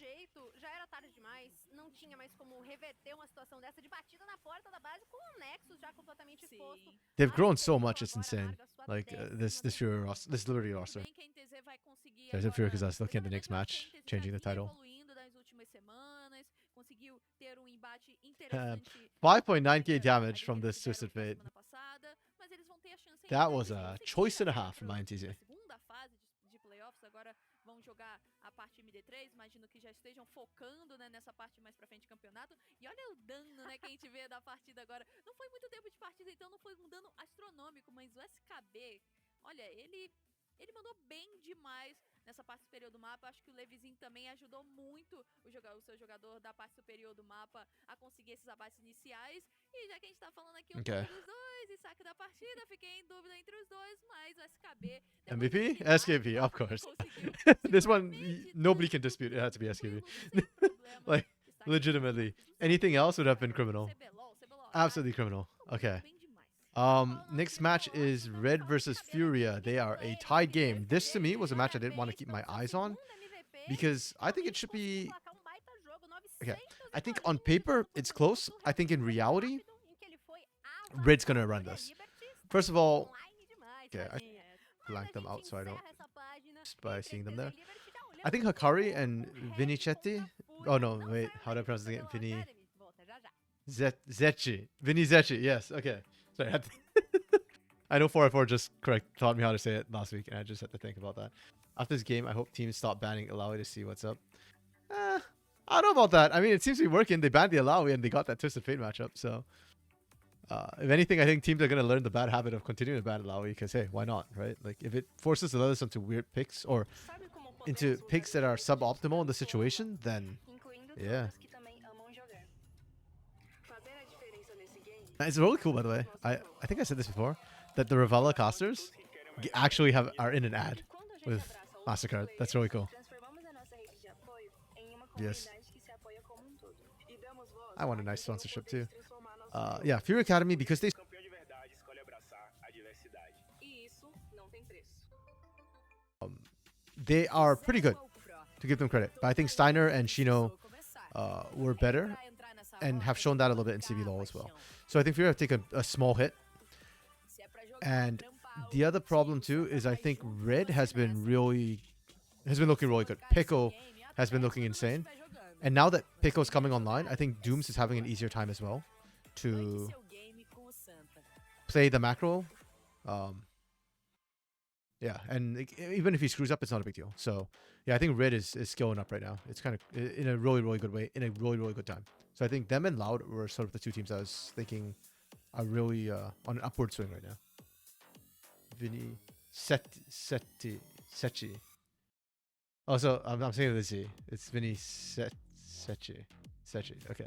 I'm so sorry. I swear I will get this right. It just takes a while sometimes for me to acclimatize the names. Vini Sechi. Yeah, I said this before, but I think like people who only speak one language, like English, it's actually a really bad thing. I very much admire people who can speak multiple languages. I think it's really smart. It makes you think differently too when you speak different languages. So yeah. Okay, actually, I'm gonna take a quick break to grab more water. So I'll be right back. Hopefully in time for the draft.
Locadores, e dessa vez pra gente falar sobre outro combate, minha querida Tabinha, teremos então um confronto diretíssimo entre Red, Kennedys e Fúria, duas equipes que estão ali 4/5. E agora a gente tem então aqui a escalação do time da Red, com Zinx, Doom, Peco, Cirilo e Stonesis. Uma Red que tá engrenadinha, tá? Eu tô gostando de ver. A Red tá conseguindo se manter bem aqui no CBLOL Academy. Na última semana que não foi muito legal, porque eles vinham de uma sequência de vitórias e aí acabaram perdendo as duas partidas. Então agora voltam pra se provar novamente aqui no campeonato. E agora liberamos de... que isso lá ela. Mas a gente tem então Hakari, Vini7, Lolo, Aikawa e o Zente.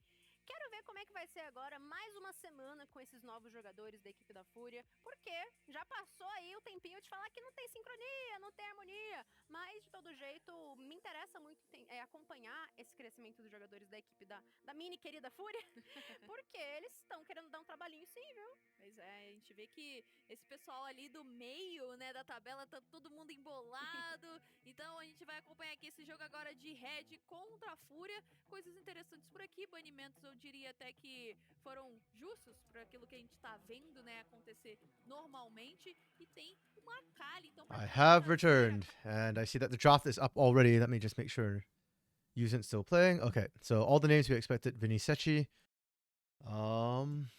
is indeed in.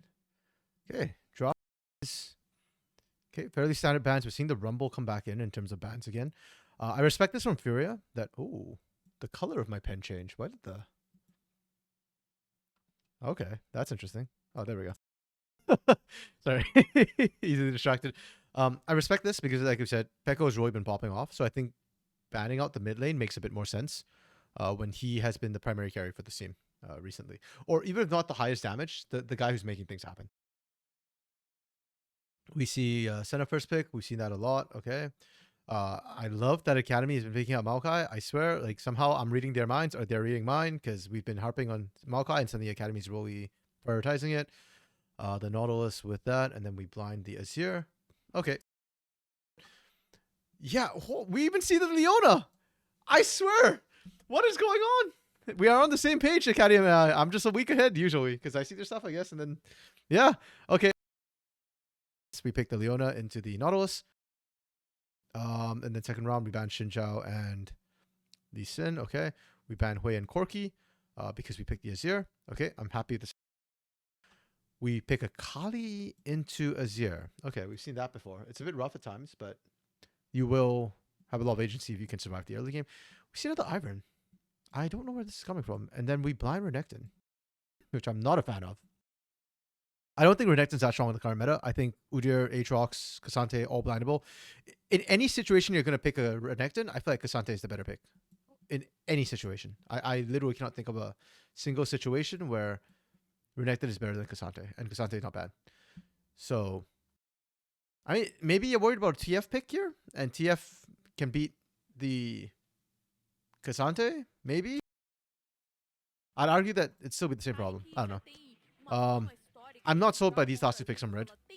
Like, I don't think they're a problem. I'm just not thinking they're great. They're okay. Potentially suboptimal. I like Furious Draft a lot more. I think this is a really solid general draft. You drafted good answers into... Oopsies. I'll try to speed this up.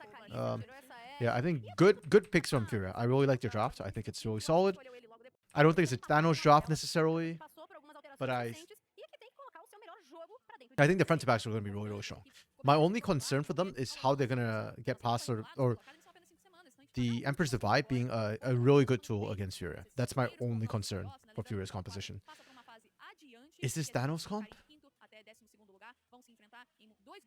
It's not Thanos comp, but to me it's pretty close. Yeah, yeah. They could. Heck, even if you don't ban the Yone, I think you can still pick the Aatrox. Like, I'm okay with blinding Aatrox into that. I just, yeah. Again, my bigger problem is that I think that anywhere you pick Renekton, Cassante better.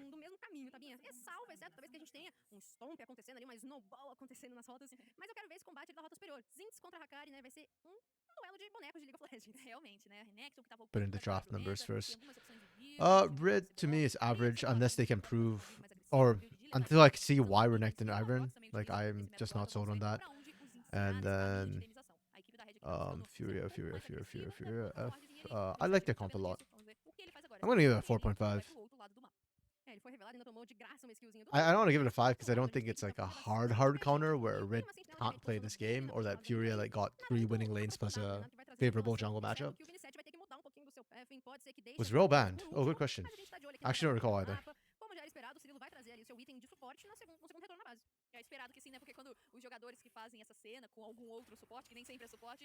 Like, where were you thinking Rel, Dark Knight? Like for Red? No, I don't believe Rel was banned. I'm trying to think. Yeah, I don't think it was banned.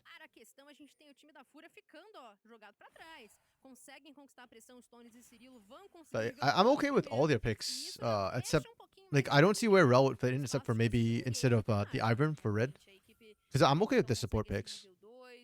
And I think Maokai was a better blind, given the situation, for Furia instead of the Leona.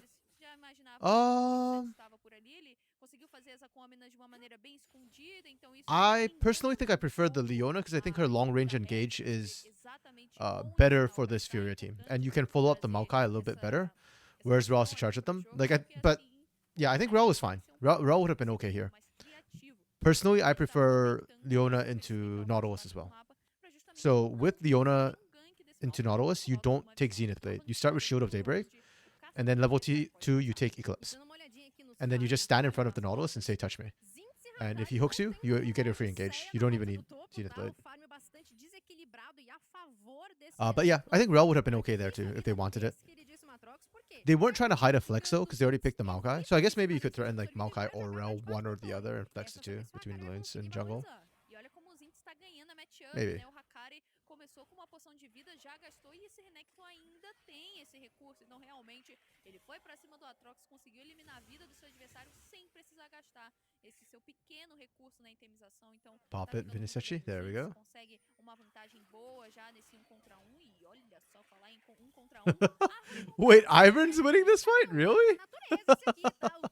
Bota o Vinicius pra correr. I'm actually surprised. I thought Maokai would win. Logo ali na esquina, vai trazer esse recuo. Yes, Ivern's good for something after all. Primeiro dragão nascendo em 1 minutinho, Peco espetando bastante o Lolo, tá? Não tá conseguindo ter entrada a essa Kali. É difícil, a Kali até o nível 6 é complicada essa matchup contra Okay, I do think the early game, Red will have an advantage in mid, in jungle, and in top lane. But I think Fury outscales in most places except for bot, and even in the bot lane, I still think Lethal Tempo Varus has a very good damage profile that can match up to Senna. Like Senna will eventually outscale, but it's fasting Senna. It's going to take a long time. So, and the tanky Nautilus doesn't mean anything to on-hit Varus. So I'm still favoring the Fury draft much more. But the execution is the big question mark, as we saw in the Loud Gate Stars game to a certain extent. Man, that's so annoying. It's so hard to stop Ivern from just stealing your camps when he has Smite up.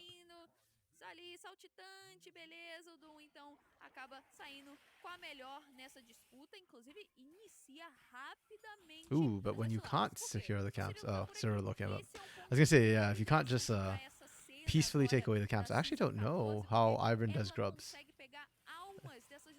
I guess he's very healthy because of the shield, maybe? I don't know. That CS advantage on top is not okay. That kill is not okay.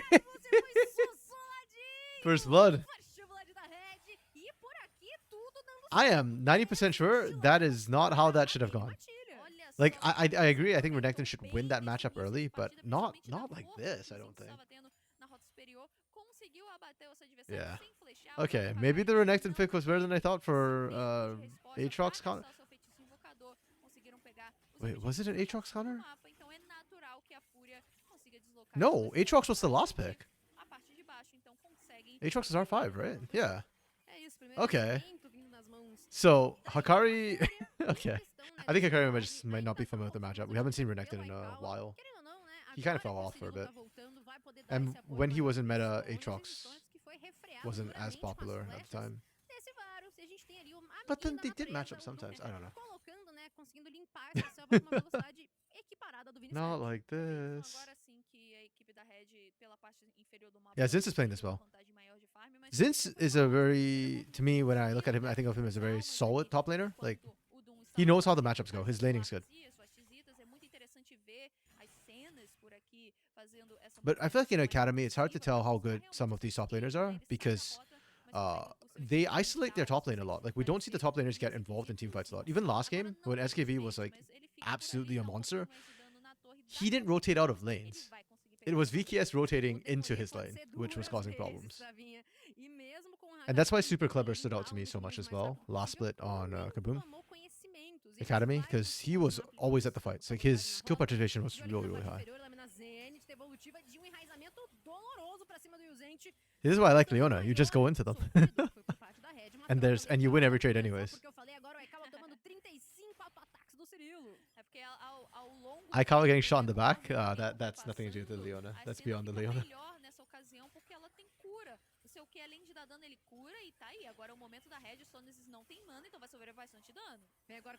Okay. Ooh. Oh, they landed the root on Yuzin. Yuzin's dead. Oh, only Leona. That's a Leona moment right there. Yuzin should have died. That's so messed up. ali da Leona, mas olha, quem não tá numa boa situação é o Hakari. Além Oh, Doom is 6 already. além do Renekton, ainda tem a Margarida pra bater no coitado. Gente do céu, eu não queria ser o Hakari agora, não. Daisy just beating him up. Da Margarida, e agora se vira pra cima do Vinicius. Quase passa a mão nos Krugs. Good patience with Vinicius. Let Daisy hit one more time to get the AoE, and then you clear out all those mini Krugs. Dois jogos já seguidos que o top laner da equipe vermelha tá sofrendo na sua própria rota. Olha a diferença de farm que a gente já vê, né? Em comparação os Ints com o Hakari. Inclusive, os Ints é o top ouro aqui da nossa partida por muito, inclusive. Tá bem à frente do segundo Okay. lugar também. 2k gold lead at 8.5 minutes is pretty significant. Zinz, of course, is where most of it's sitting on, as we expected. So that's really rough for Furious top lane. I don't think Vinicius can gank it and equalize it now, so I think now Hakari's waiting for at least one full item before you can even get to play the game. Before that, you're playing Farming Simulator and Dodgeball simultaneously. Yeah, there go Diff. But the other lane seemed okay, that I could see. So Fury can still play for bot. I think bot is your kill lane. Mid is the lane you go to try and get a hit. Like Iolo... Or, sorry, not get a hit, but that's the lane that most wants to get a hit and is most volatile. Ooh, man. That Slice and Dice is off cooldown now.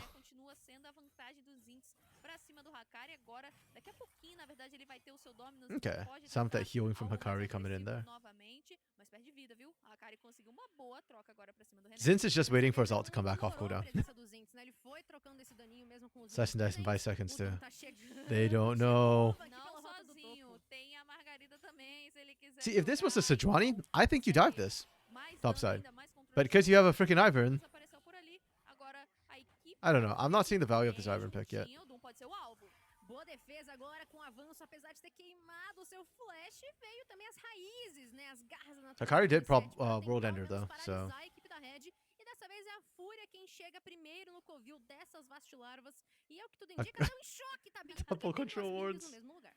E a Fúria agora que They really want to see what Red is doing. O rabinho entre as pernas, voltou pra perto mais da sua selva, porque o Maokai gastou ultimate. O Maokai é muito Yeah, Red is getting ahead. And Doom is getting a lot of objectives, but I feel like a lot of this is just strictly coming off that their solo lanes being better right now. And having the early game advantage because of the picks. Like Pico first to roam, Zinz is just crushing Hakari. So Cirillo and Doom get to just do whatever they want.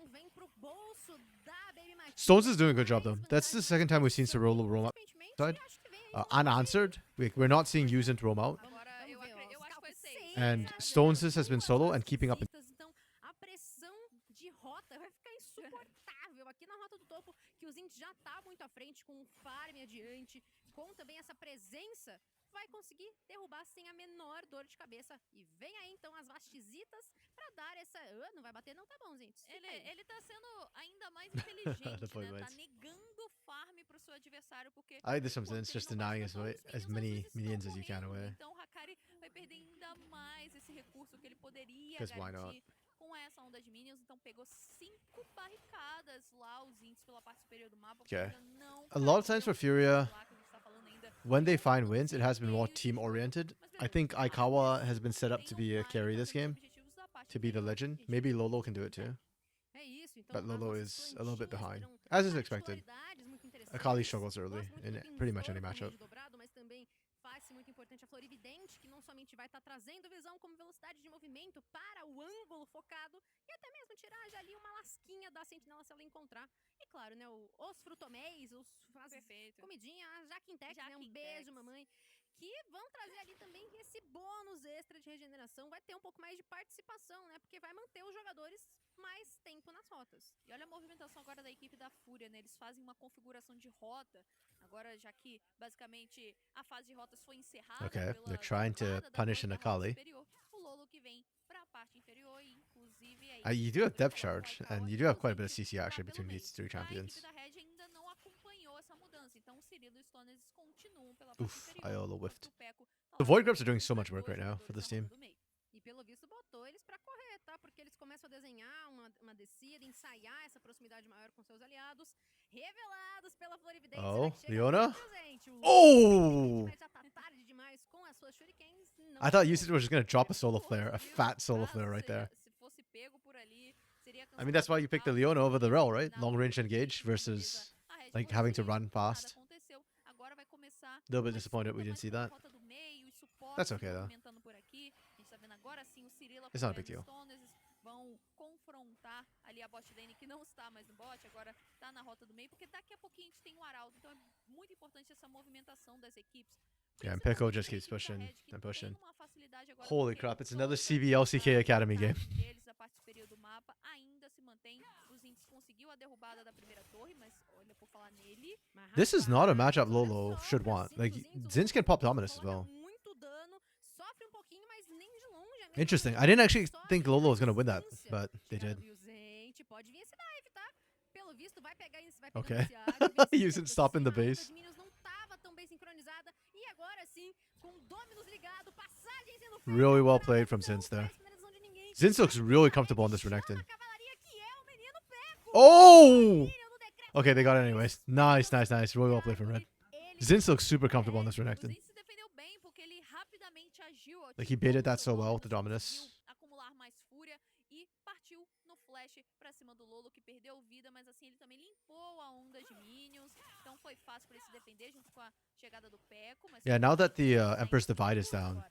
Simplesmente unfortunately, bem, Pico's a lot more joga mais pra vulnerable. cima, é neutralizado, Stones And vem Stones just pro might be bot, screwed. mas são 4 players da equipe da Fúria Hook? Does he have hook? nessa parte inferior do mapa. No Isso dredge é line? possível Then you're dead. com conquistar o Arauto do Vale aqui embaixo. Stones vai ganhando o tempo que pode. Good collapse and punish from Furia. This game has been very controlled because they got so much prio in the lanes. Red has just been constantly just winning, and they don't need to look for a fight. Furia has been avoiding the fight as well, which is the right call when you're falling behind. So it's good that Furia found that fight. They needed it, but they're still really far back. Oh, we guys re-see this. Right there, that flash forward to catch Iolo was really nice. Like, as soon as the damage came down, so you get the turret damage. I thought Vinny actually got away for a second, but then Pego was like, nope, Sand Soldiers, not run. 8 places here. Yeah, Sand Soldiers are outright. Yeah. Maybe. Is the out up? I don't know if this is accurate. Sometimes these aren't accurate. It might not be actually be up. But yeah, Lolo got really low at one point. The window was so tight though. Like, yeah. Rest in peace, Stoneses. Yeah, the early game pressure has just been Red's just outhandsing Furia in the laning phase in the 1v1s and 2v2s. Like in everything except for bot lane, and that's because you have a center lane bot, right? So Furia's draft, despite the fact that I think it's a better draft, it's just not having time to come online. Maybe we can start seeing that now. First items are starting to come through. And we saw right there in that fight, Furia does have mechanics. Or at least in the fight they have mechanics.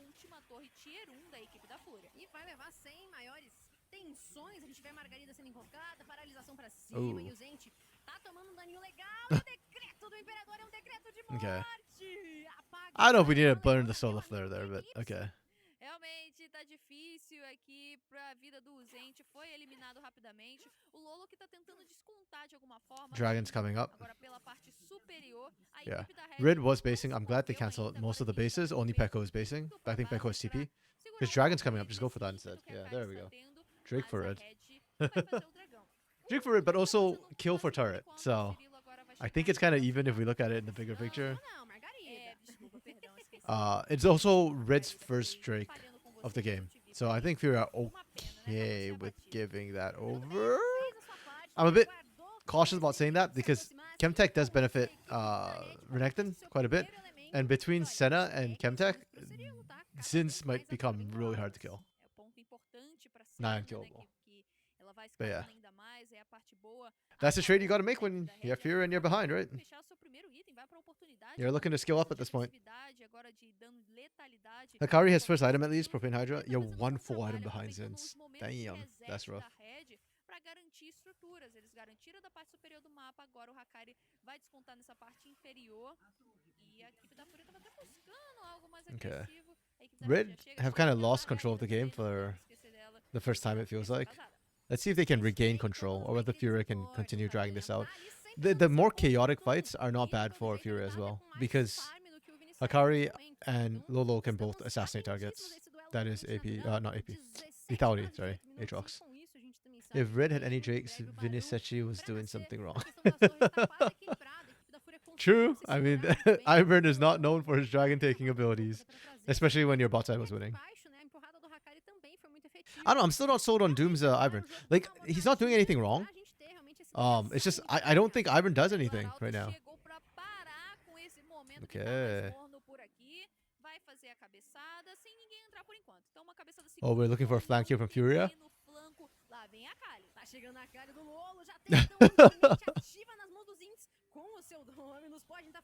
Yeah, and then Renekton just runs you down. Oh, I can't believe Stones just got out, man. There's so much CC thrown onto him. I appreciate the attempt from Furia. I don't think the setup was there. I think Red played really well to just disengage everything. Red is just playing better today. Not smarter necessarily, not faster necessarily, just better. All their plays are working and none of Furia's are.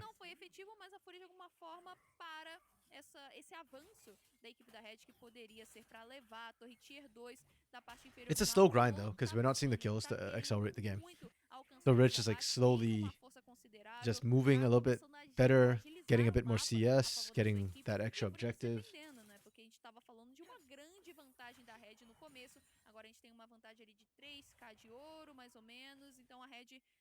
Acaba puxando pouquinho o freio, mas continuam tendo a vantagem no mapa por conta das estruturas que eles derrubaram. Exatamente, né? Conseguem empurrar mais a equipe da Fúria para dentro dos seus territórios, que já dia não são mais tão... And I was saying this on the weekend, I will say it again, I very much appreciate that Tank Azir died in CB LoL, and we don't see it anymore. Damage is good. Like, if you need to have a comp that actually brings damage, and we were seeing so many teams that first week, I remember, where you have Tank Azir, and then like a tank top, and like a tank support, and it was just like, okay, we have no damage on this team. Also, I think teams are just more used to playing with damage Azir.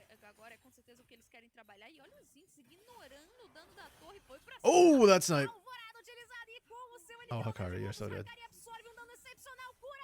You're so dead? Yes, thank you. That was closer than it should have been.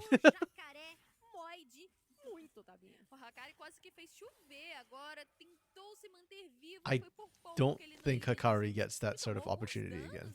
Because Zinz took like 2 turret shots and also backed off at the wrong time, thinking he had the kill.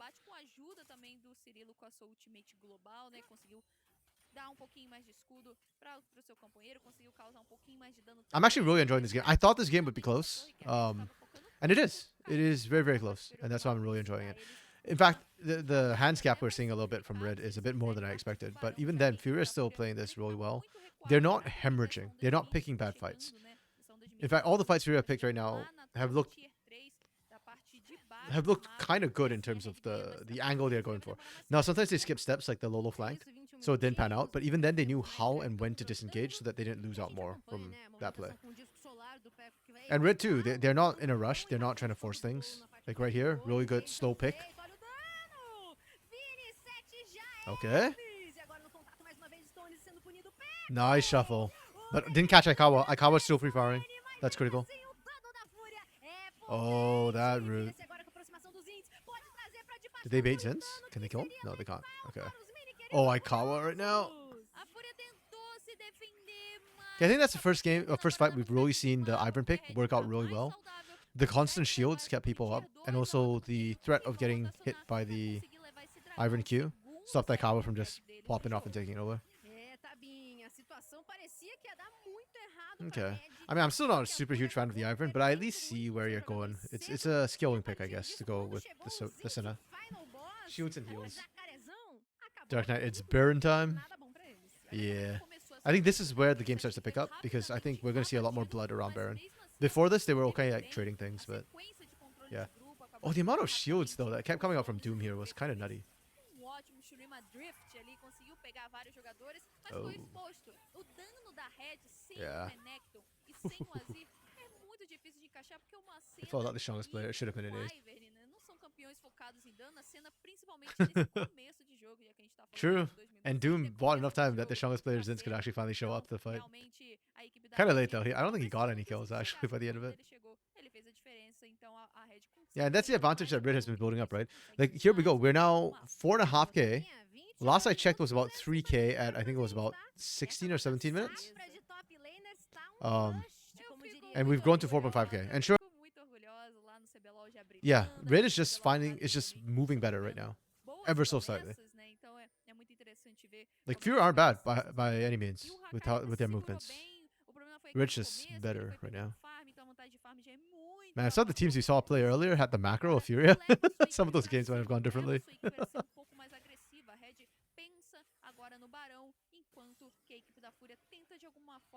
Like you said, Dark Knight, it's Baron time.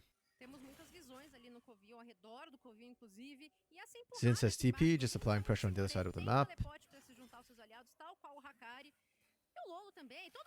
They send Lolo to answer. That's an interesting choice. To me, that's more about funneling gold to the Akali than it is about actually matching the Renekton. Though you can match Renekton, I just think that it's more important to funnel gold.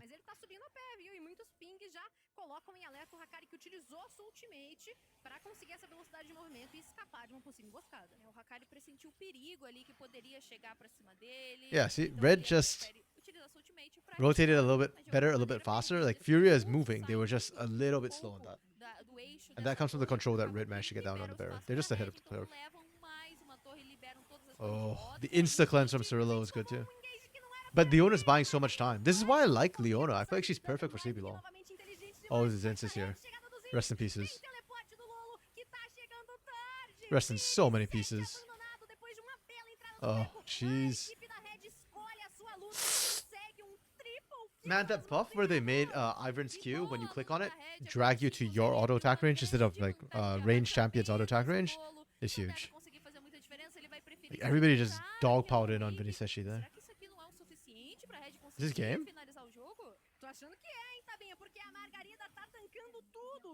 Really? Is this game?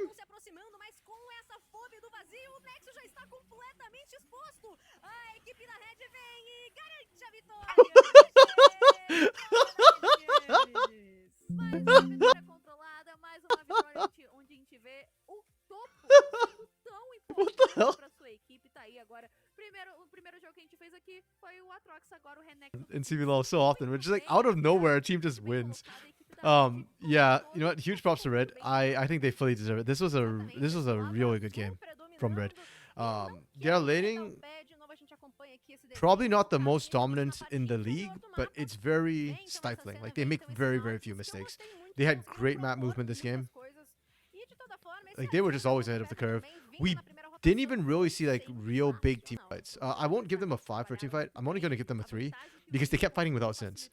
I mean, they obviously won without it, but they kept doing it anyways. I'm not a fan of that.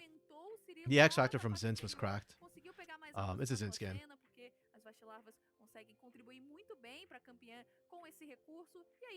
And then for Furia, I like the composition. I think we saw moments where it could have worked, but the laning was where they kind of struggled. They just weren't good enough, and it would have been average except for how Hikaru played the lane. That one was really rough. Everything else was like fine. The X factor was. I didn't see any X factor. I don't know. What a game indeed. Who on the side of Fury would I give it to? Aikawa, I guess.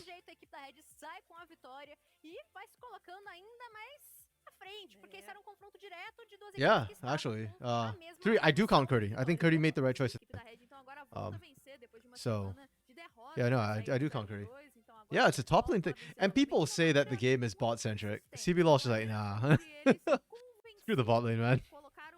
It's all about top lane for us. That's really cool. To be fair, I think part of it also does come from Academy. We have some skill discrepancies between players. And so sometimes when one side gets a lead, they just... And I think that's... They're not knowing the matchups, not feeling comfortable in the matchups. And they don't know how to lose gracefully as well yet. They'll learn. Actually, about losing gracefully, that's one thing I noticed about CBLOL. Our top laners don't lose gracefully. Like, they tend to swing one way or the other. Like, the winner wins hard. And that creates like really good top laners. Like when Gigo is on form, he looks amazing. When Weiser is playing well, he looks really good. When Robo is like the quintessential CBLOL top laner, right? Like he looks incredible when he's a hit, but when he loses, the man ints like none other. So yeah, and I actually prefer that personally. Like I like a region which is confident enough to try and make these plays, rather than a region where all the top laners are just playing to like not lose the game. You know? E nesse momento em que a gente tem ali dois Might cut debates bad again. sofridos, em outras extremidades estavam levando o Arauto. O Arauto que foi ali bastante You know what? instável I'm. pra cá. If this keeps happening, yeah, I need to talk to Oberl and see if he can fix my problem on Wednesday. If not, Em que o Renekton I chega might pouquinho like atrasado, not mostra do que o streams till I poder figure de this out briga because 5v5 da equipe da Red é yeah, muito superior. it's kind of É really bad. interessante porque talvez a Like this is Fúria not a good thing to começou do. ganhando, né, digamos assim, Basically, um pouco mais I don't know how much you caught there, Dark Knight, but I'm praising CBLOL top laners. I like. I was saying that it's very CBLOL. That oops, sorry, what did I click there? It's very CBLOL that our top laners don't know how to lose gracefully. So when they lose really badly. But when they win really well. And I think that our top laners in CBLOL, I would rather that we have really good top laners who feel very confident and look for game-winning plays than a lot of top laners where they just look to kind of not lose the game and don't have impact in the game. So I used to cover LJL, and most of their top laners don't play to win. There's like two, Ebby and Rayfarki, who play to win. The rest are just like, we exist, we're tanks, we're utility. Oh, Pekko actually did more damage. That's kind of crazy.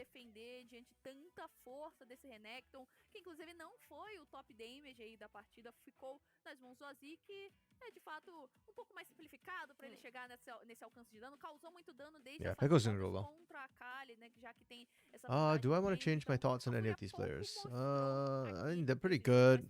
Even changes they look pretty good. Fall behind slightly. Uma vantagem, ele na verdade fez uma vantagem tão grande que não deixou a Fúria jogar. É isso, então yeah, it's been last week I kind of gave them like, oh, you know, Hakaria and Vinisechi are new, but this week same problem. So yes, Evie did. So for the first time in what was it, 3 years, 6 splits, something like that, DFM will not be the winner of the LJL. They will not be representing Japan at an international event. That's kind of cute. Yeah, Sengoku, who has. A equipe da Red estava com uma situação melhor para jogar pela parte de cima do mapa por conta da vantagem do seu top. But Ebby will continue to represent Japan because Ebby is just that good. He's the best top laner by a long shot. De tempo, né? A diferença de gold e de farm nos 20 minutos enorme mesmo, e realmente mostra que a gente está muito bem servido de top laners, bebês. Mas parabéns, Red. A gente vira agora essa página. Vamos para o último jogo do dia da rodada 10 aqui do CBLOL. I shouldn't see if I need to change anything, but. E a equipe da PEN não saia daí que o CBLOL Academy volta já já.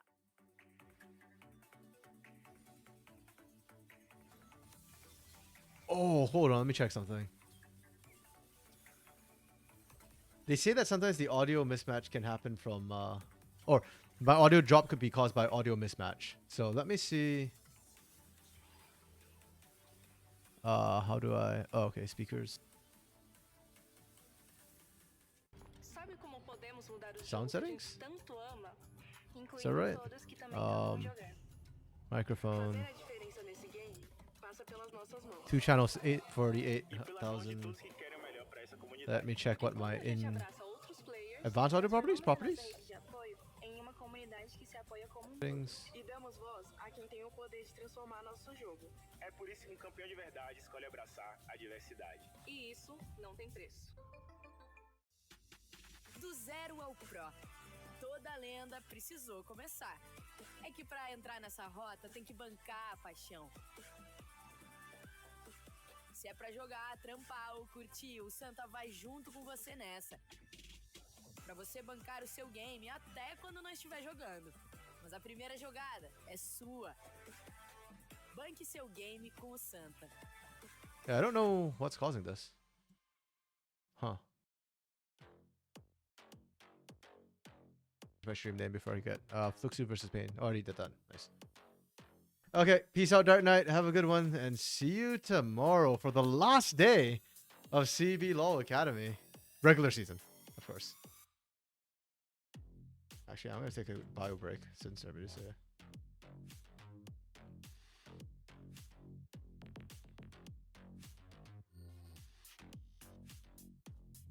Right back.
Okay, I'm back.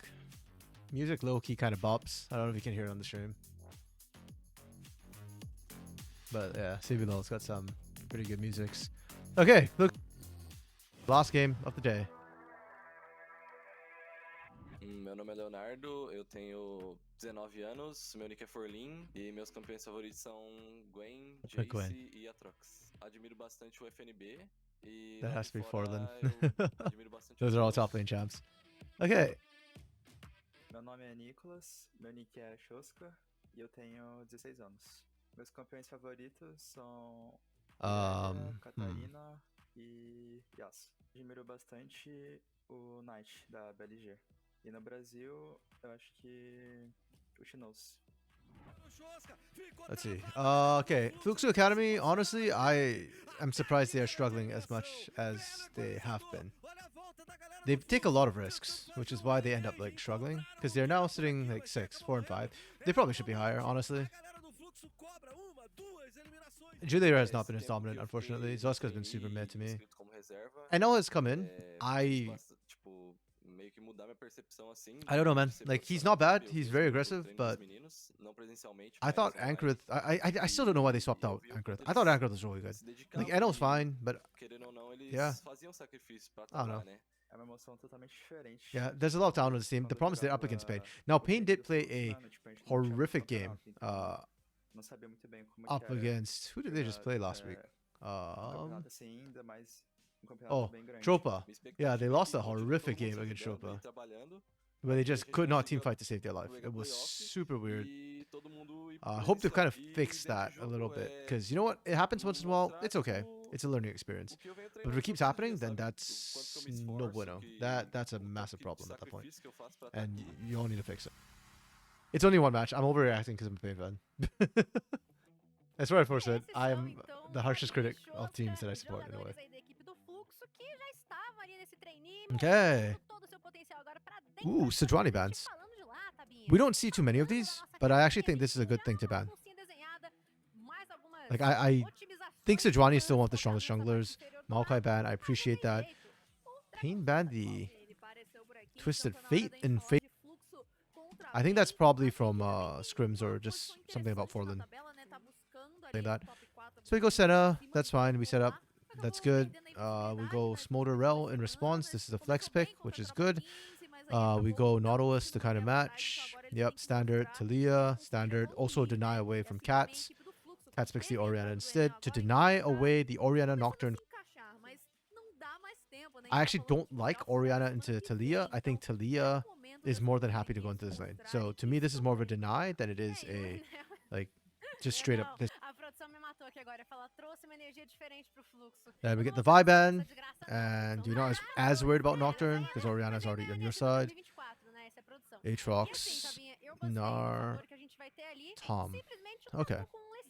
And that's interesting to me because we saw the TF ban, which means that Cassante opens up. The hard counter is off the table. We answer with Udyr to match, which is fine. I think that's okay. Let's get spicy. We go Graves for NL, which I think perfect pick for NL. NL is an aggressive player. He plays things like Viego. But Viego, you need your team to set up. So I said the same thing in CB LOL when Drake Hero played this. But yeah, if you need something aggressive and you don't want to force your team to set up for you, you just pick a Graves instead. Then you can do all the work yourself, right? So I think it's a brave choice by Tatu, who is a very mechanical player, to just answer back. I will try and outplay you, because we saw the matchup as well.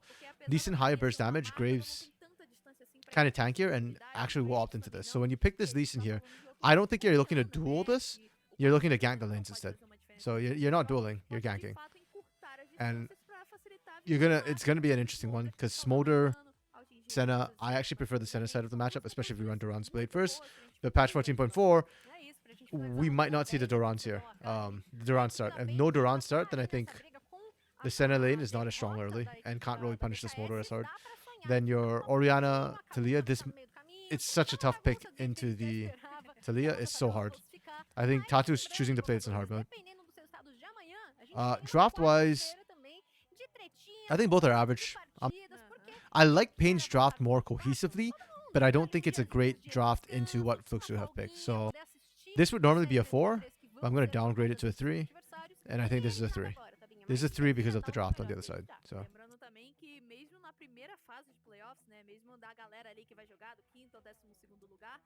To be fair though, I think Pain's drafts have been, while they've been solid, what really makes it for them is more how they play the game, especially the late game. Like the early game just tends to be very farm heavy and just straight chilling.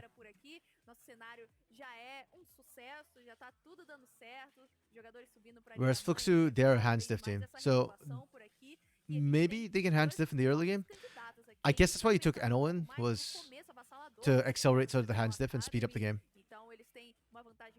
I just don't know if that was the right call compared to Gankura so far. Last game of the day. Let's see a Pain Gaming Academy win for the good ending.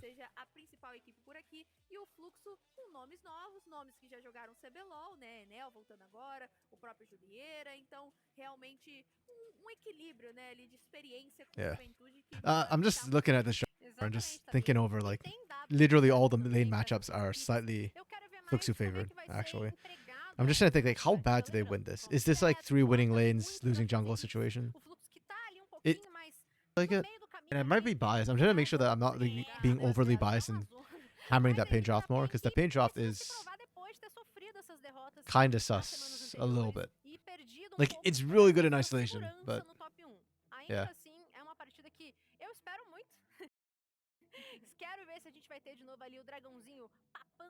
Yeah, the Lee Sin's bugging me a lot, actually. I might downgrade Pain draft to 2, depending on how the early game goes.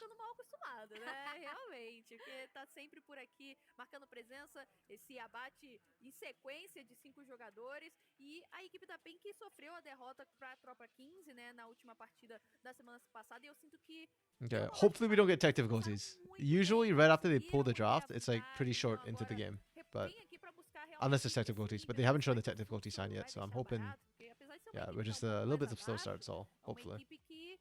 Fingers crossed. Sim, uma equipe que, como você pontuou, tem ali seus jogadores mais experientes que estão sendo os grandes pontos, né, essas ancoragens para a equipe para conseguir jogar mais para frente, jogar mais solto, mas estamos chegando então já para Okay, there we go. Yeah, yeah. So no tech pause. Nice, nice, nice. Yeah, this defense is really bugging me a lot. And that's why I keep like hesitating on how I think this draft actually went for Pain. And everything else is Fluxu favored, but not by like a ton. Like, I'm not expecting them to smash these lanes. Well, I guess support technically favors Rel, but then it's Smolder, so even if favors, there's nothing you can really do. You can't really punish. I think for early game, I would love to see Tatu actually gank. Ooh, I'd love to see bot or top. I am actually very worried about Tatu trying to gank mid, because the Talia field is just so hard to play through. Whereas I think Enel can actually gank any lane. Top is probably the toughest gank lane for the Grace, but everywhere. So I think the map is Enel's oyster, Enel's pearl. Wait, how's the saying go again? The world is your oyster. Yeah, the map is Enel's oyster. There we go. don't know única why my geral brain não just tá tão short-circuited for a distante second. assim, mas a equipe do Fluxo quer sonhar com esse top 4. Realmente. Então, vamos acompanhar por aqui como vai ser a movimentação inicial das equipes. O Giggs e o Kiki já estão Okay, safe por aqui. starts. Nenhum sabe da presença do outro. Na verdade, eles viram passando. Agora sim, o Giggs Nothing too ele crazy. passando por ali. Não deve ser nenhuma movimentação mais agressiva. A equipe do Fluxo que deve To a certain seguir extent, aqui both essa these teams movimentação don't mind que é uma scaling. I ofensiva think de Pain caçador especially wants to com scale, o but jogador da rota do meio pra colocar Fuxu uma is a arma bit mais avançada. Só que like perceberam Fuxu o doesn't momento mind e playing recuaram. Não colocaram not essa for arma early por game. enquanto. It's not like the Espantaram most os early jogadores game da of PEN teams. apenas com sua presença. Temos shows que Enel colocando agora sim essa sentinela bem na chegada das Aquamas, mas não foi bem certinha não, tá? Dá pra fazer escondidinho de novo. Realmente, tem um spotzinho ali que o Tatu pode buscar. E a equipe da PEN que coloca também uma sentinela mais de forma defensiva, né? Coloca ali na frente do seu buff vermelho, porque o Tatu vai começar pela parte inferior do mapa. Isso é interessante. Ele vai começar lá por esses lobos e quer saber o que vai acontecer com o seu buff, já que o Enel pode. Okay, both junglers starting opposite sides. I think that actually favors Tatu, because like I said, I don't think Tatu actually wants to duel Eno out. In the 1v1, I'm not confident that the Lee Sin wins. I think you're just looking for ganks, so avoid, win. Yeah, the annoying part of Udyr.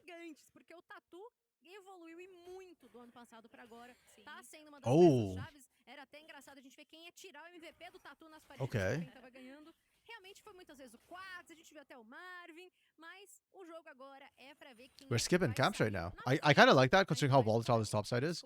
Normally it's wet noodle fight, but both the Yoops and Forlin are actively opting into this sort of heavy trade duel pattern. Também por esses objetivos de começo de jogo, mas ele quer um pouco mais de itens, enquanto que o Tatu pode ser mais efetivo. And well played for Forlin. Recognize the hey, I'm the one pushing out. Let's get some wards in.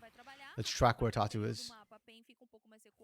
I don't think Tatu got caught on the Raptors. So now the big question is whether, for Forlin, you know that Rid's gone.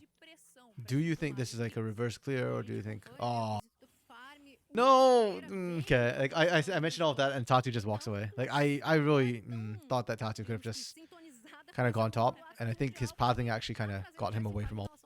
Pois é, diferente da partida anterior, né, onde a gente via o Nautilus ali da equipe da Red farmando um pouco mais. Então agora é o Julieira que toma. Yeah, you can see the missing pings coming out now from the side of Fluxu, because this pathing from Tatu is very unusual. It's not optimal in terms of clear speed, which is fine. I think clear speed is one thing for sure, but there, especially on a champ like Lee Sin, sometimes the gank pathing and timing is far more important, and faster is not always better. There we go. There's the proxy. Buscando proxy, deixando o Yups pouco mais acuado Ooh, Yups not having the best time of it there. 4, 5 minions. É, tá sendo uma rota do topo já é esperado, algo assim. Exato, é esperado. O Dir tem bastante. Kind of surprised that Yups just walked away there. I feel like you just sit under turret, no? Like, bastante dano em área, vai machucando, Forl's just trying to distract you and waste time. Ele faça realmente essa movimentação, farm ali atrás da primeira torre da rota superior da equipe da PEN. É justamente isso que o Forlin vai fazendo. E aqui na parte inferior do mapa a gente viu uma disputa, uma pequena disputa ali entre o aronguejo, né? Na verdade, entre o Enel e o Tatu pelo aronguejo. Okay, mid's kind of even. Pro Enel, pro caçador da equipe do Fluxo. Ele tava Early on, Talia might not have enough mana or damage to actually fully clear the wave, so not super surprised Moria gets a small lead, though that does even out fairly quickly. Cheetah recall from Juliera, who is the support. Okay, so Juliera, the reason why you have to do this cheetah recall is because Juliera started Duran's Blade, which I approve of. I think that's how you actually win this lane. If not, if you don't have the Duran's Blade and you just start with the support item, then Marvin and Giggs get a free skill lane. So if you're picking the Senna, you've got to go Duran's Blade, even though. Hence that sort of cheetah recall, because you need to get support item ASAP, since it makes you money. Yups is missing so much CS, not the siege cannon. E a gente tá já então batendo na porta dos 5 minutinhos. Temos algumas lanes já colocando mais pressão. I think most of that goal difference comes from the top side right now. Já se confrontando, os dois utilizam seus teleportes pra voltar. E olha só o Shoska com o manto anula magia. Tá com medo da esferada. É, de fato. Yeah, and Pain tends to be very, very slow in the laning phase. Like, they just want to keep farming. Though this one honestly doesn't seem to favor them to extend the laning phase. But they do need to get gold from somewhere. Ugh, tripping over words. Aqui nas Vestilarvas e vão conseguir as 3, será? O Enel vai deixar a última por ali. Ok, levam 2 vastilarvas, a equipe da PEN nem faz menção de cobrar nesse dragão, que seria algo bastante importante a ser feito. Nível 6 conquistado aqui tanto pelo Quats quanto pelo Shoska. Então agora Really quiet so far. Both junglers almost level 6, or 5 and change actually, just hit 5. But neither have actually gone for any ganks, which very much surprises me when you've got a Lee Sin and a Graves, both of whom are very capable of forcing their ganks, regardless of their lanes. Na parte inferior do mapa é um Smolder, é uma Rel, né? Então o Smolder tem a movimentação dele, sim, e pode sair rapidamente desse engage que o fluxo pode propor, e a cena não é a maior causadora de dano logo nesse início, 6 minutos que a gente tá falando do jogo ainda. E pela parte superior do mapa, será que é fácil matar um Xante? Eu tenho certeza que não, então talvez o Shoska aproveite um pouco mais pra frente para utilizar sua ultimate de forma mais efetiva. Honestly, sometimes I get surprised. I wonder about this sometimes. Like, which ward do you clear first? If you see like a vision ward and a control ward, like a control ward and like a regular ward, and you spotted it with like your own control ward, which do you clear first? Like, I usually actually clear the regular ward because that will go invisible if I don't have a control ward. Whereas control ward's always visible and I can always walk back in. Just kind of curious what people think. Okay, Enel starting up the dragon. Fluxo collapsing first for this. Aí vão fazer o primeiro dragão do jogo, aproveitando a pressão da parte inferior do mapa. A equipe do Fluxo conseguiu primeiro essa movimentação e olha só o embate. Okay. Forma restrita, já joga o Forlin pra longe. Oh, I think Yups took too long on the charge. Oh, that's so unfortunate. Okay. We trade first blood for Drake. It's Cloud Drake. Yeah, I'm not a huge fan of single Cloud Drake, but at the same time, it is early, and I think for Fluxu, it can be worth it, but they need to be able to kind of punish this. Like, they need to be able to accelerate Enel in the movements to make this Cloud Drake worth. If not, first blood probably worth more for Pain. Boa cobrança da equipe da PEN, que ficou sem o dragão, mas ficou com o primeiro abate. É isso. Apesar, né, da gente ter comentado, se fosse pra rolar esse crossmap, teria que ter sido Enel know. Pra equipe da PEN. Enel doesn't know. Então, assim, agora assumem a liderança no Gold. Quase que neither does Forlin. Forlin, meu filho. Onda Sônica fazendo a conexão. Oh, there we go. Uber Eats delivery right to your door. Oh, he's healing up so much. It's disgusting. They were trying to give that to Yups, I think. But ultimately, Tatu has to take it because of that. And Enel gets away with Rit buff. Rit buff is nice. I don't think it's critical for Tatu, though. Ooh, he's completely stripping away that top side.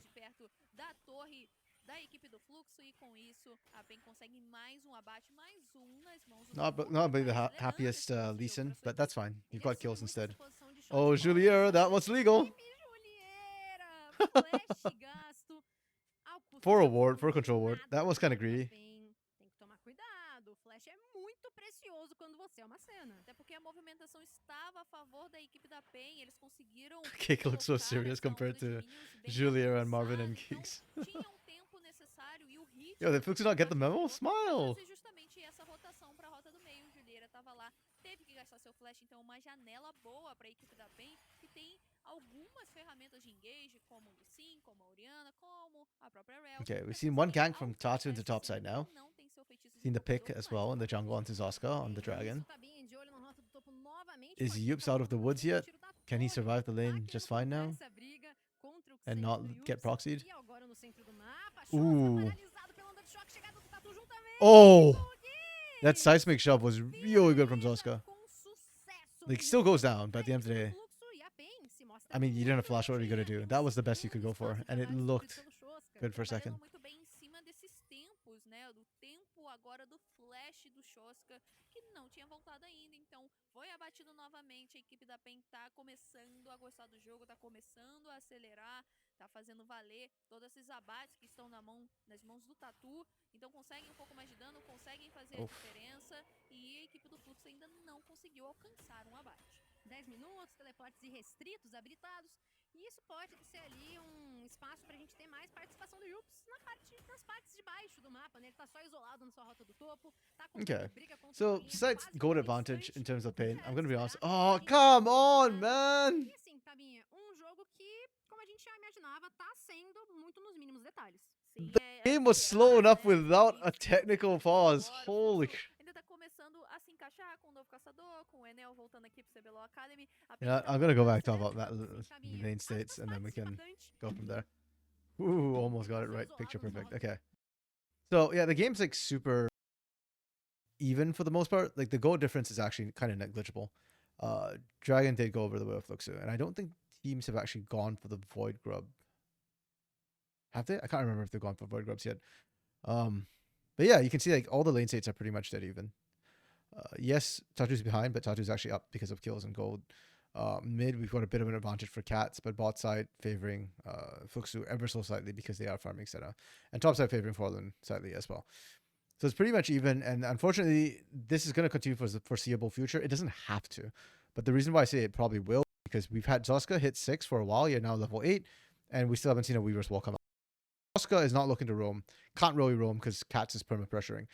NL and Tatu have both, well, NL has been power farming. Tatu has looked for a gank or two, but neither of them are inclined to kind of screw their pathing just to get action happening.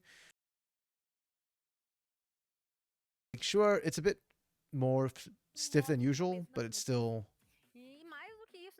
like not oh, there we go, perfect timing. It's still not likely to get us kills anytime in the short term, and bot side's double scaling, so basically the teams need a reason to fight, and Void Grubs are not it. Esperada pela equipe do Fluxo a colocar as wards, então vamos acompanhar por aqui a movimentação das equipes que agora chegamos num ponto. I'm just so surprised we haven't seen Void Grubs taken. Like, I'd expect NL to actually be the one to just take it. He was power farming the entire time. Just drop by, take one each time you swing by. Normalmente a equipe que vai para a parte de cima do mapa deixa o espaço da parte inferior para a equipe adversária. Vamos ver se vai ter uma briga ou as equipes vão simplesmente trocar. After not ganking the lanes. Like, usually there's a delicate balance between ganking the lanes and trying to do like Void Grubs and power farming. Tem também ali o céu dividido no Tatu. Marvin consegue também seu coletor de... Opa! Seu coletor de essência aqui na rota do topo não pode piscar, porque a todo momento tem combate. Okay, we're punishing Kina again. Oh, but good rotate from Flux's bot lane. They move first.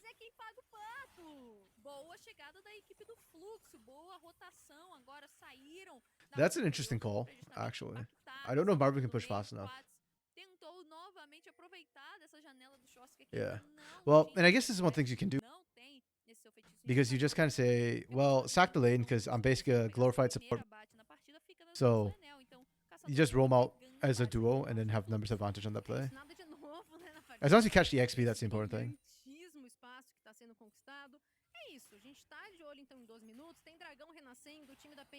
Tá pisando um pouquinho primeiro, a gente acompanha o Marvin tentando dar uma puxada na onda, mas ele tá numa posição um pouco ousada demais. I'm literally falling asleep right now watching this game.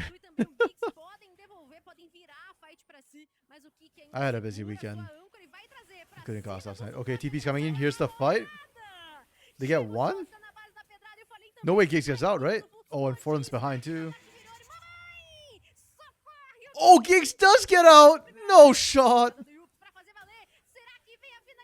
And Yips is finally getting his revenge. Nope, okay. He got seismic shots back. Only one kill when all is said and done, but my goodness, is it so incredibly close. Pain just got away with daylight robbery right now. Both Giggs and Marvin should be dead.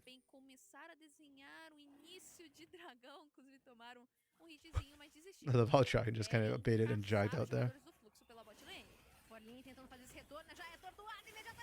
Oh, yeah. This is what I mean when Fluxu, I say, plays kind of cocky or like hand stiff. They just like overstay their welcome. There's no need for them to stick around there. Just base and you'll be fine.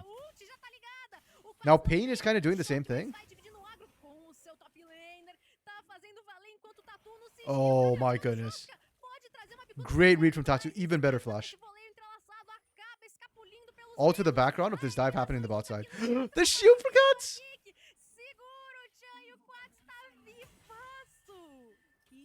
Oh, sure they were DC. To be fair, I don't think that was what caused him to die, but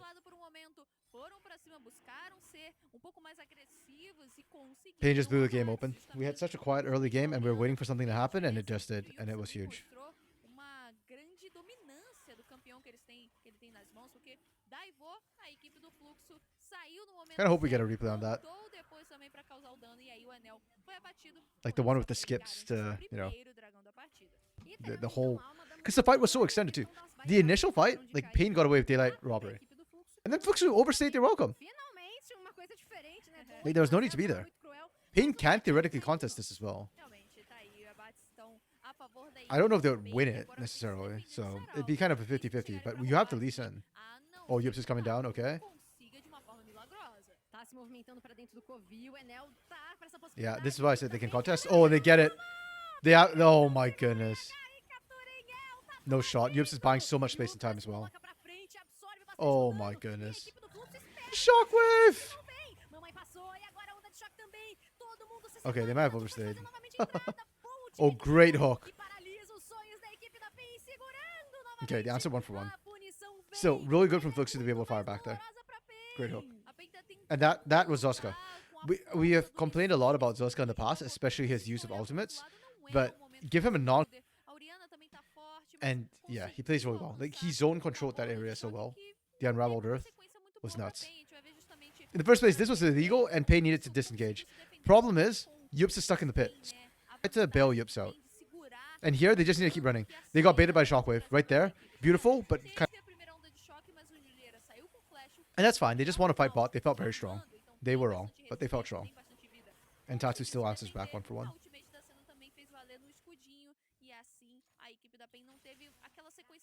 I think there's a bounty on Tatu at the point, if I recall correctly. So, a bit more worth it for Fluxo.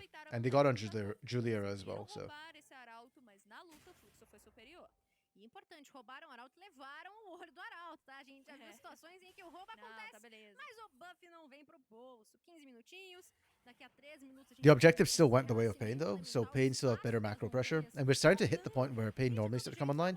Usually around the 20-minute mark, Pain starts to wake up and really play. I'm curious about Marvin's stacks, 117, okay. So he's about halfway there.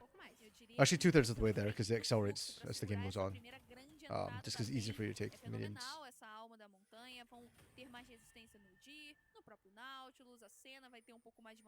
So Marvin will probably be maybe 22, 23 minutes that we see the 225 stacks.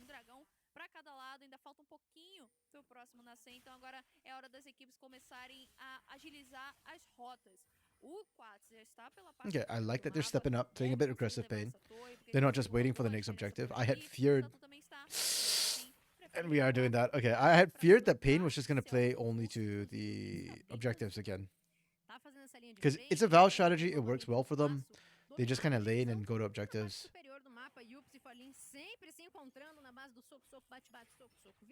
I thought they're going to try to accelerate by fighting pigs, but no. They were just shading and covering.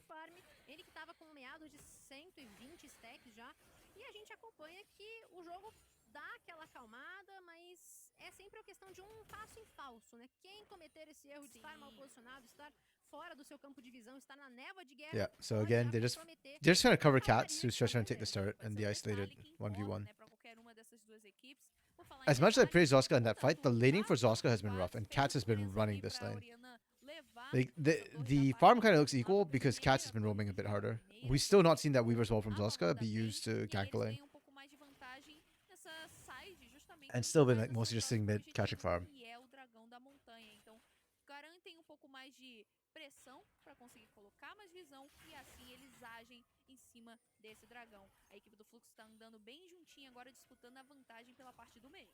E os itens, né? Os segundos itens começam a aparecer. O Juliera que não foi começar com a Glaive, mas veio Okay, we are TPing mid E a gente tem então invocação for a Brute Force Herald. I think Herald will be enough to take this down, or else like 1 or 2 autos will do it. Oh, Tatu on the flank as well. Yeah, there we go. Perfect. It goes down. And this is the fight they were looking for. Tatu on the flank is really scary too. Oh, Tatu screwed up! Oh, nice. Okay. Wait, where's Yups going? Okay, okay, okay. He's steering it. Can he actually get there? Yeah, he can't. O Arauto tem 90 de vida, vai dar uma cabeçada, não tem ninguém lá pra defender. Os minions não devem ser o suficiente pra matar esse Arauto, então de fato, o Arauto foi bem utilizado. Has to be the inner charts, I think. Não chegou por ali, na verdade não, ele tancou primeiro. Unfortunate. the cockroach dies. That's okay. Dragon's coming up, and that's what Pain's looking for. That was... Yeah, I think Tatu was actually looking for the insect in the back to kick the fight off. And he missed it, so... Mas de todo jeito, a gente tem também, né, a aproximação do resplandor vazio nas mãos do Kick, que vai fazer com que Ooh, Tatu gets caught. o Tatu agora toma essa carta Okay, de velocidade they que burned vai the Nautilus out, though. com apoio agora da sua Oriana, pode tentar fazer valer. Oh. Tá fechada a saída e a equipe da The idea behind the Weaver's Wall was nice, but I don't think it's working, and now Kick screwed himself over that wall. Surely we get the kill here, yeah? Oh, one more Q. Yeah, there we go. Not the Q I was asking for, but it's a Q nonetheless. And Pain is just winning all these fights now. The idea was sound from Fluxu, but as is in keeping now with our current sort of lore and legend, Zoska's ultimates are not the best. Again, I did like the Unraveled Earth though, and the way it stops Tatu from hopping around very effectively. And that's kind of why I was worried about the Lee Sin pick, but Pain is Pain, and picks don't matter. So, draft is irrelevant. Draft is fake. E eu tô achando muito chique esses efeitos. É por conta da skin do Marvin, né? É na skin do Tatu. Ah, do Tatu? Ok. Wait, no, I didn't see the stacks in Marvin. Muito babado. Mas enfim. Marvin is 2 items now. I like how we've evolved into the Shoujins, Essence into Shoujins, instead of Essence into Quick Blade. I actually really like the Quick Blade for damage. But I think most Academy, the Academy has figured out that Shoujins, staying alive is more important. You can get damage from other sources, especially since you often do. Aqui da equipe do Fluxo, no máximo Graves, mas aí ele tem 2 balas, né? Pior do que o Jin, coitado, tem apenas 4. E aí como é que faz pentakill? Difícil a vida dos dois. Mas double kill do Graves é Pentakill? Okay, Pain's just playing for objectives again. Trazer, né? Isso. Se não tivesse recarga, seria por aí, mas ele tem a recarga. Então, beleza, é um pouco difícil do Fluxo realizar esse Do they know? de imediato. Oh! Onda de choque já vai trazendo ainda mais dano Tatu. Hat and Tatu make this combination look so broken right now. It's not even ball delivery. The ball is the delivery system. Like, Tats is setting this up for Tatu to take down so well. Tá conhecendo mais dele, mas a PEN também conhece muito bem o jogador. E tá aí, olha o Tatu. Bicudo agora pra cima do Juliera. Vem com essa possibilidade de Not quite the insect they hoped for again. o Marvin agora começa a incomodar muito mais, chamando a sua matriarca. Sem a Oriana é difícil da PEN alcançar essa grande vantagem de dano pra cima do Fluxo, que se defende muito bem. Tem a cena, tudo bem que o Juliera gastou flash, mas... They can't quite seem to find the right angle for the Dragon's Rage for Tatu. I mean, it's good practice, I guess, and what's good for Pain is they're far hidden enough that when Tatu fails to get the kickoff right, it's fine. In fact, it just becomes a disengage. You kick them away and then you just walk away from that. E a gente percebe, né, o Yups com esse hooker lamúrico, tá com 6 participações, não sofreu nenhuma bate, não conduziu nenhuma kill pra si. A questão do gold global, nesse momento, 4 mil à frente. Sim. A Baby Tradição nesse momento, de uma forma bastante espalhada, porque tem torres, tem kills, e olha isso. Oh, wow. Estar espalhados. Realmente, 4, Tatu, Marvin, Yups. Geeks is down because that's a setup. That's the only reason why. Fasting or otherwise. But the rest of Pain is all up gold every single roll. E por falar em Kiki, tentou encaixar uma âncora, mas a PEN saiu muito bem, colocou 2 pings. Double control ward again. Momento de desespero. We had that last game too. E tá tudo mais do que correto. Realmente, nesse momento, o time da PEN consegue otimizar a sua itemização de uma forma bastante profícua. A gente tem ali 2 itens deixados praticamente em todos os jogadores. Salva na rota do topo. Even though Flamengo have the longest game times, I think Pain is probably one of the... Not slowest necessarily, but... They play it very safe and conservative and by the book. Quite unlike their CB LoL counterparts.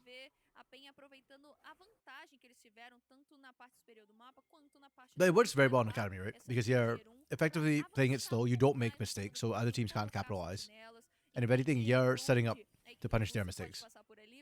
And most Academy teams will eventually make a mistake because they're antsy, right? When the game pace is this slow. A gente percebe que eles já estão privando essa visão assim que eles podem. Quatro aqui pela rota superior, pressionando a torre T2. Shows que fechou agora o seu segundo item, tá com o tormento de Leandro. Então pode ser um pouquinho mais impactante com as suas pedradas. They're not even trying to risk the burn whatsoever. And until Dragon comes up, I'm not expecting Pain to do anything like too crazy. conseguiu trabalhar muito bem o começo dessa Thalia com a ultimate, sendo presente nas outras partes do mapa. A equipe da PEN conseguiu manter a ordem, né, a seu favor, para Okay, não Cakes deixar is que o looking for the Fluxo engage. gostasse dessas movimentações. E agora Yeah, com you o can't make it Fluxo, over tá, o that wall, I trabalho don't do think. Shosta, That angle. tentando You have to go atrás. sideways angle. Opa, peraí, Oh tá my dando. goodness, Cats again! Ele só tem armadura, Cats is just querendo winning. dizer. What the hell? Resistência mágica, ele quase foi desaparecido. Yo, low-key Cats Mapa looking querendo fazer a maybe finalização, better than Dioj mas a o little bit Quats right now. tá trazendo foco maior nessa torre T2 da parte superior do mapa e pelo visto vem pro bolso da PEN sem Like, no maiores flame, no bias. Like, dores you, de cabeça. Realmente, Cats is just making conseguiram things happen on their afastar o own. Forlin, foi o necessário, foi o que a PEN precisava para conseguir um pouco mais de vantagem e levar essa torre de Tier 2, então limpam as torres de rota da parte superior a favor da equipe vermelha, a favor da equipe da PEN. Okay.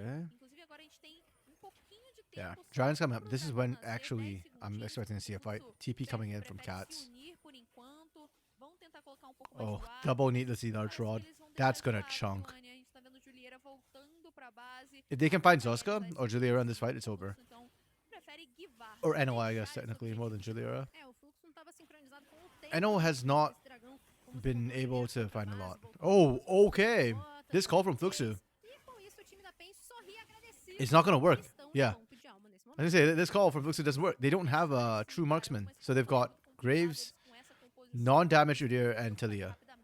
And sure, he's got Leandri's on Talia, but it's not enough. Oh, watch for Tatu. He's on the flank. I don't think they want this because they don't have Cats, but yeah. And Cats has no TP, so you can't be split pushing like that too long. Escapa bem tranquilo aqui o lado do Fluxo. Estamos em 25. Yo, Silas! O Barão Buddy, permanece por aqui. how you doing, O man? espaço de dentro do covil é todo azul. É todo iluminado pelas visões. How was your NACL stream debut, man? Estamos diante de mais uma pressãozinha, mais uma onda You de enjoying our pressão. tier 2 in North America as well? As much as I'm enjoying your tier 2 in Brazil? Assim, atordoamento. Pode vir Ooh, pra mais, nice a catch into quebrada gigs. muito bem posicionada na mão do Shoska. Nice. E agora sim, a equipe do Fluxo se encontra You have to be numa careful though. boa Trying to play into tentativa this is de very fight. dangerous with Forlin tá de Cats fora, and the mas tá ball. chegando. E If o they choke point in the wrong Varus point, they die. pra poder bater, ele já tá estacado. E fazendo agora Oh, poder yep, there you go, you die. perigosíssimo pra briga. Faz agora o primeiro abate, vai colocando ainda This mais is such a hard pressão fight for pra Fluxu to play out. kill nas mãos do You're dragão damned if you do, marinho. damned if you don't. Like, if you just walk away, sure, you got that, but you get nothing else after. If you go in here, there's all these choke points. If you split up, you get picked off like that. It's crazy. That was such a tough... and, man, this is why, in a way, it's a pleasure to watch Pain, and it's also a pain to watch Pain. Because they make it look so damn easy. The choices they make are really, really good. Like, to force Fluxu into that fork where you're screwed either way, it's so hard to set up, but Pain just make it look like it's the natural progression of the game. I don't know if I cut out Silas and I asked you, like, hey, how are things? And if you're enjoying NACL. Apparently my mic has been cutting off and on stream quite a bit. Ooh. Cat still has Shockwave. Didn't use it the last time. It's still there. Literally, that ball is just zoning the entire enemy team. Portland comes in to die. Ooh. Juliera's dead. Okay, that's game. That's effectively game. They won't. They're opting not to push to end because the death timers aren't that long, and end of the line, collateral damage, whatever Graves ult's called now, is still available. But that just broke the game basically. Fluxu can't fight anymore.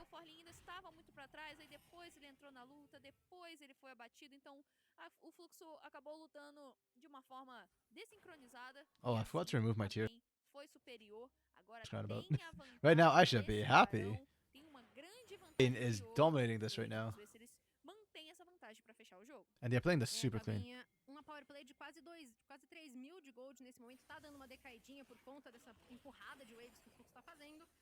Tem que saber trabalhar com totalidade a sua equipe, né? Olha ele. Okay. O Quats pode chegar só com essa onda de I know, I feel like this cat split push should be illegal, but it keeps happening. Juliera's dead. That's illegal. That's not your jungle. Not anymore. Olha como é que chega potente o momento do Smolder, né? Não tinha pego abates ainda o Marvin. They're out of minions. That's fine. Tatu split pushing mid. They can even potentially dive this depending on how they want to go about it. And I love this positioning here. You cut off this way. This is illegal. Oh, good read from Forlin. Portland knew that was dangerous, and he turned around right at the last second, that U-turn. It's going to save him, but it's going to cost him the turrets. Bot side turrets is getting hammered too. Ooh.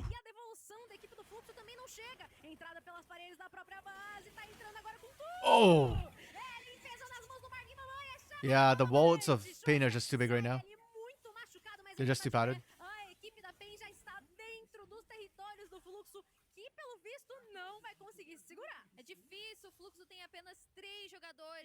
That's just brutal. E uma grande onda de minions bufada pelo buff do Barão. Tá chegando com TP agora, Yups, pra se aproximar e ser o ponto de finalização da equipe da PEN. A primeira torre de Nexus já é imediatamente destruída e fecham-se as portas porque o Shoska coloca o muro da TCU. G freaking G. Tatu's Lee Sin is actually... I am high-key impressed. But... Wait, did they not end? They end. If Marvin and Catch just focus this, they end. Yeah, Cat's MVP for actually ending the game. Yeah, huge. The drops is fine. The laning from them was really solid. The map movements from them were slow but solid. The team fights were really good, as expected from this team. The X Factor, honestly, kind of meh, because they are just so methodical. And it's Cats again. For me, who just keeps on performing, keeps on.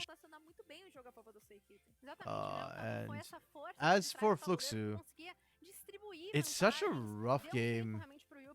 I think the laning from Fluxu was mostly okay. Like, there's nothing egregiously wrong with it. The map movements, I was not a fan. Man, like, Zoska is frustrating me with inability to use the ults right now.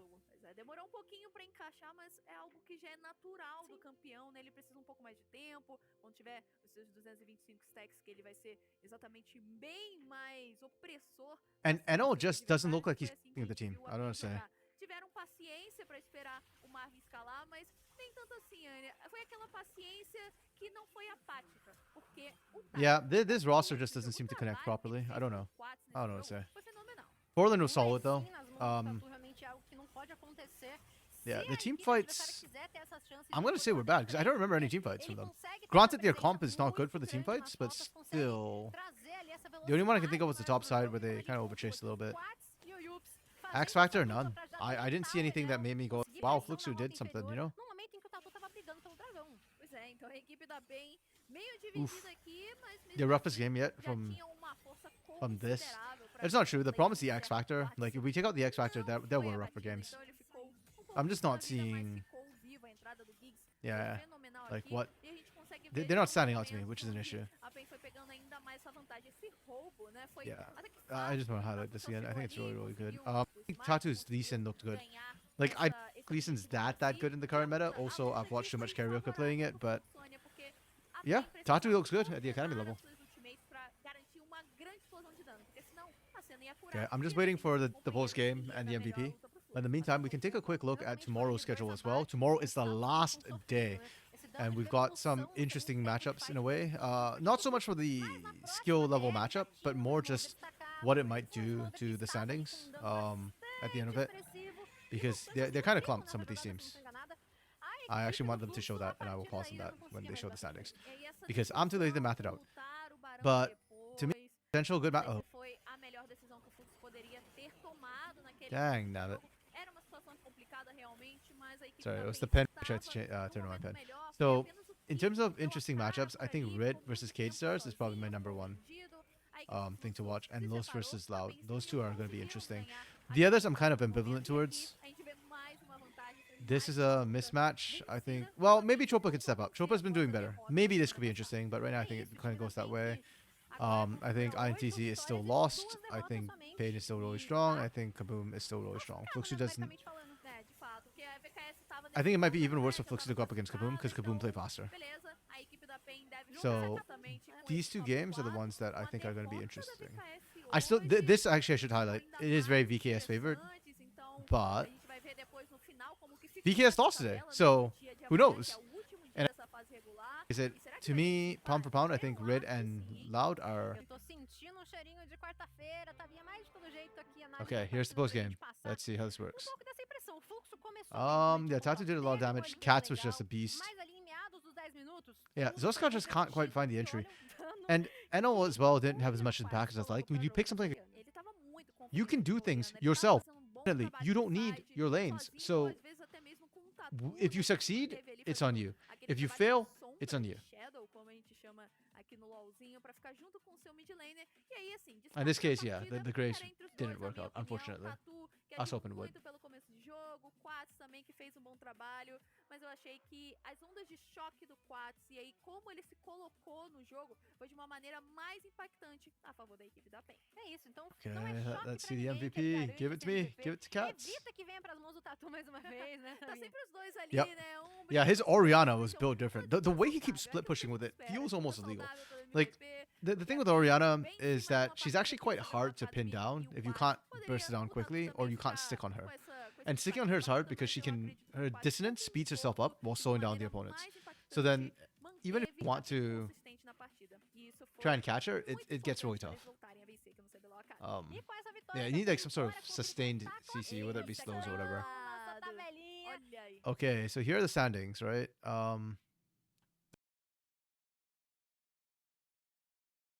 What do we got tomorrow? Flamengo, yeah, that's very far apart, but it matters because that puts Flamengo and Loud in a potential tiebreak situation, right? So, and I gotta close both. Yep, there we go. Yep. This matters to Flamengo because it could affect their potential seeding. For Furia, I'm gonna be honest here on the lower half, and the reason why it matters specifically for Flamengo and Loud is because 4th seed gets a bye. So yeah, 4th kind of really matters. Below that, the cutoff mark of 4th, all this is just the soup. It doesn't really matter. And then the top side matters for seeding, right? For who faces whom. So that kind of matters. Kate Stars versus Red matters seeding because if Kate Stars mess up here, then, well, surprise, surprise, right? You're going to stay at the bottom of that. Kaboom and Pain both kind of have easy matchups, I guess, or the organization has been popping off a little bit. So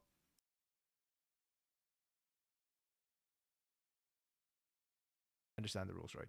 So yeah, quite a few matches have implications to come through. For biggest implication, again, it's going to be, and I did it yet again.